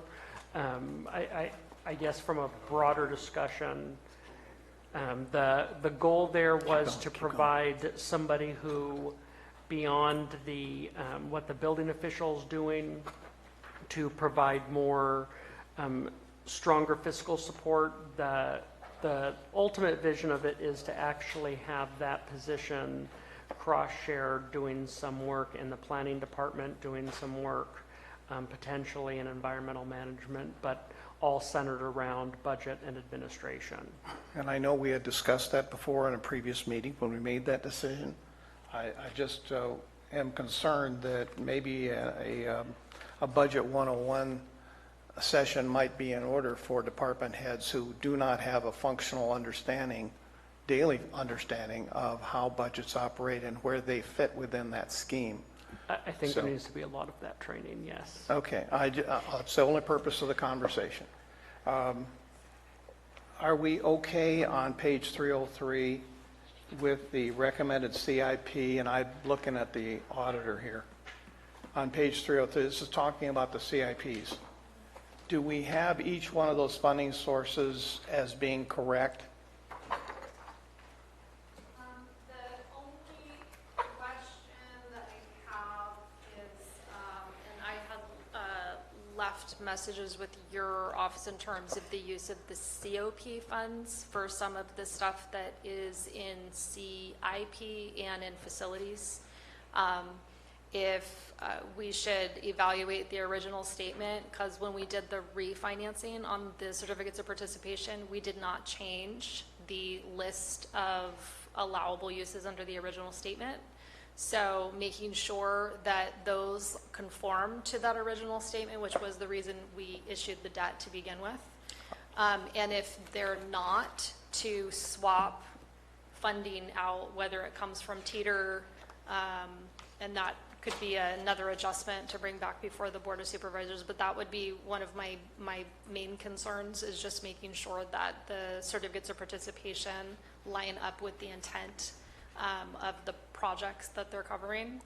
And I don't want us to get sideways with the COP. That was the whole purpose of the question, is to be sure that each one of these funding sources does align with what is needed. And if it's not, then we need to make an adjustment, hopefully before we come back to final. And if we can do that. That's certainly been something that we've looked at closely. And perhaps another meeting would be necessary. I know that there's been a lot of discussion both with my office and digging through the actual filings of the document and the bond or the debt instrument, where we're confident that this falls within that range on everything that was laid out. And bottom line is, yeah, you could swap out one thing and put it somewhere else because Teeter's flexible. Ultimately, there's enough projects there to be utilizing the COP, but we're also pretty confident that we've captured what was encapsulated in the original document. I just wanted on record that we be sure that we're not spending any money out of COP that's going to create a problem for Yeah, us. and the only other, and this goes back to the discussion that we had at the department head on Monday with regards to projects that are going to be managed by IT, is that I don't know that the dollar amounts that were included in CIP encompass the additional staffing costs for his office, or if he's planning on contracting out for, outside consulting work. But I noticed we had that issue in this last budget where he absorbed work associated with capital projects, and that is going to hit him on the next indirect cost plan, and he wasn't counting on that. So that would be my only other. It may or may not hit him depending on if we are able to get to an ISF structure, because then it would be project-based anyway. Well, I'm putting the plan together for 1920 based on 17-18's costs. That would be the issue. So allow me to move on then to the IT department, where IT has defined life cycles. And if we develop a project that's 5 years in length, but the life cycle of the actual item is only 2 years, we're running into a problem there. And I would like to see IT expensed by the department, costs recovered, so that the department itself has some method of paying for the costs. I'm thinking of the sheriff's department. There's many other departments where they are doing specific work. And this is, again, and I'm looking at Judy, is A87 losses because we're not expensing correctly. So I want that to be understood. The reoccurring fixed costs, there's A87s involved, and these life cycles might be too long or longer than what is reality. And the result is that we end up with a loss. Yes, and that's been one of the discussions that I've had with Bonnie Rich and administration as well, is to look at the CIP projects and make sure that they should in fact be in CIP, or it may be that we need to make them smaller and more specific in scope so that we can get those respective projects done quicker, so that we're making sure that we're taking care of those. Basically, you don't want to buy a bunch of hardware and have a project going on for 5 or 6 years, because by the time I get to depreciate it, we already tossing it. I just wanted in the conversation. Yeah. Again, the last thing I have is on page 651 and 661 in the sheriff's budget. We have two line items for cannabis enforcement, the other one for cannabis regulatory. And we've got some money expended here. I want to be sure 651 and 661. Be sure that we have someone within the DA's department, in other words, we're staffing properly, that if they bring forward cases, that we have a way of prosecuting, and that we're not allowing cases to fall through the cracks simply because we don't have the staffing levels necessary to carry it Recalling out. that the board did at The financial accountant. and a attorney Embedded in the... that is specifically dedicated to cannabis. Yeah, I just want to be sure that they are properly staffed to handle the workload that may come as a result of what marijuana enforcement is doing. So that's all I have. I mean, I've got some other things on here, but I think those are the key points that I have concerns about. Any other board comments? Seeing none, we'll move on to the next item on the agenda. Board announcements. We're done? Yeah. Wow, okay. Easier than you thought, right? Board announcements. Supervisor announcements. In compliance with AB 1234, Chapter is Government Code Section 53232.3D, Board members shall provide brief reports on meetings they attended at the expense of the local agency at the next regular meeting of the legislative body. This report is required to include meetings attended for which there has been expense reimbursements, mileage, meals, lodging, etc., but may also, at the board member's discretion, include any other meeting attended by the supervisor on behalf of the county. We'll start with Supervisor Clapp. Yeah, I attended Good Morning Calaveras, and I attended the State of the County, and the chair and vice chair was there, and they spoke. And I attended CSA 1, and Public Works had 2 people there to help us out, and I guess they're going to be hitting all the CSA 1s in all our districts and explaining how to present something to the board for getting funds and stuff and getting projects done. So that should be going to all the boards, and it was very helpful, and I thank Mac for him doing it. It was the first time that the board actually had any contact with the county at that point at a board where before they came down. Yeah, it was excellent. Supervisor Mills.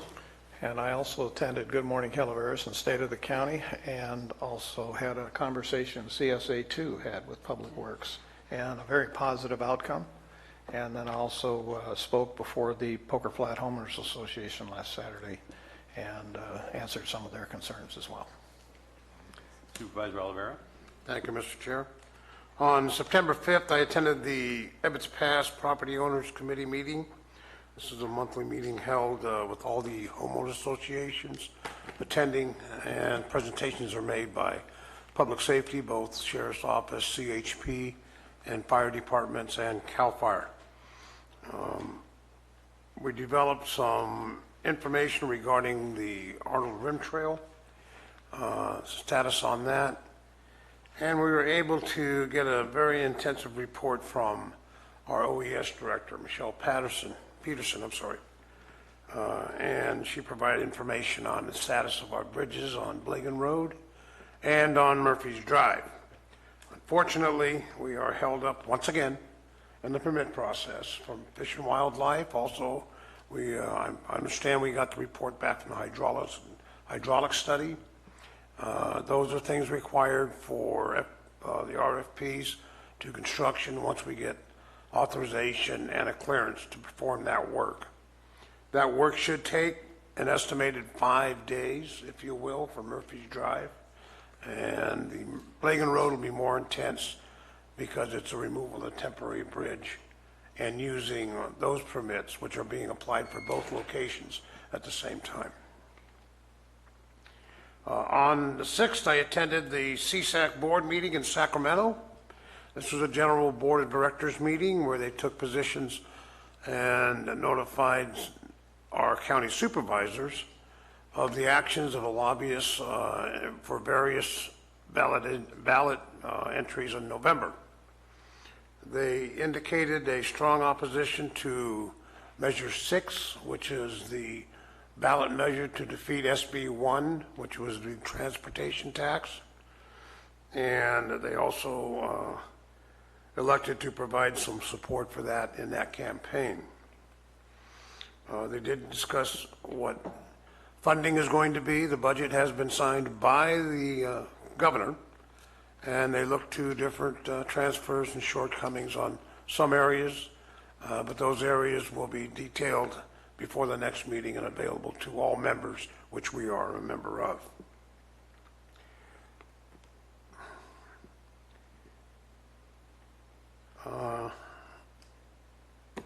That's about it. Thank you, Mr. Chair. Supervisor Garamendi. ABC 1234 requires us to report out on activities that we received compensation or paid for. I attended many meetings this week, but none of them I got paid for. So in the interest of picking up my kids from school, I have nothing to report. I have nothing to report. I had no expenses to the county. Also, as a matter of fact, my line item for expenses has been zilched out, so going forward here. But in the interest of time, I know you need to pick your kid up. I have nothing to report at this time. CAO Lutz, County Council, Madam Clerk, no? Seeing nothing. We stand adjourned. Is the budget hearing done then? Yes. I wasn't sure, I missed, Yes. so it's been adopted and, No, it won't be adopted till the 25th of June. okay. there's It no comes meeting back, tomorrow. this was just direction to staff, or excuse, 25th of September. This was direction to staff what to do and bring it back. Okay, but there's no meeting tomorrow? No.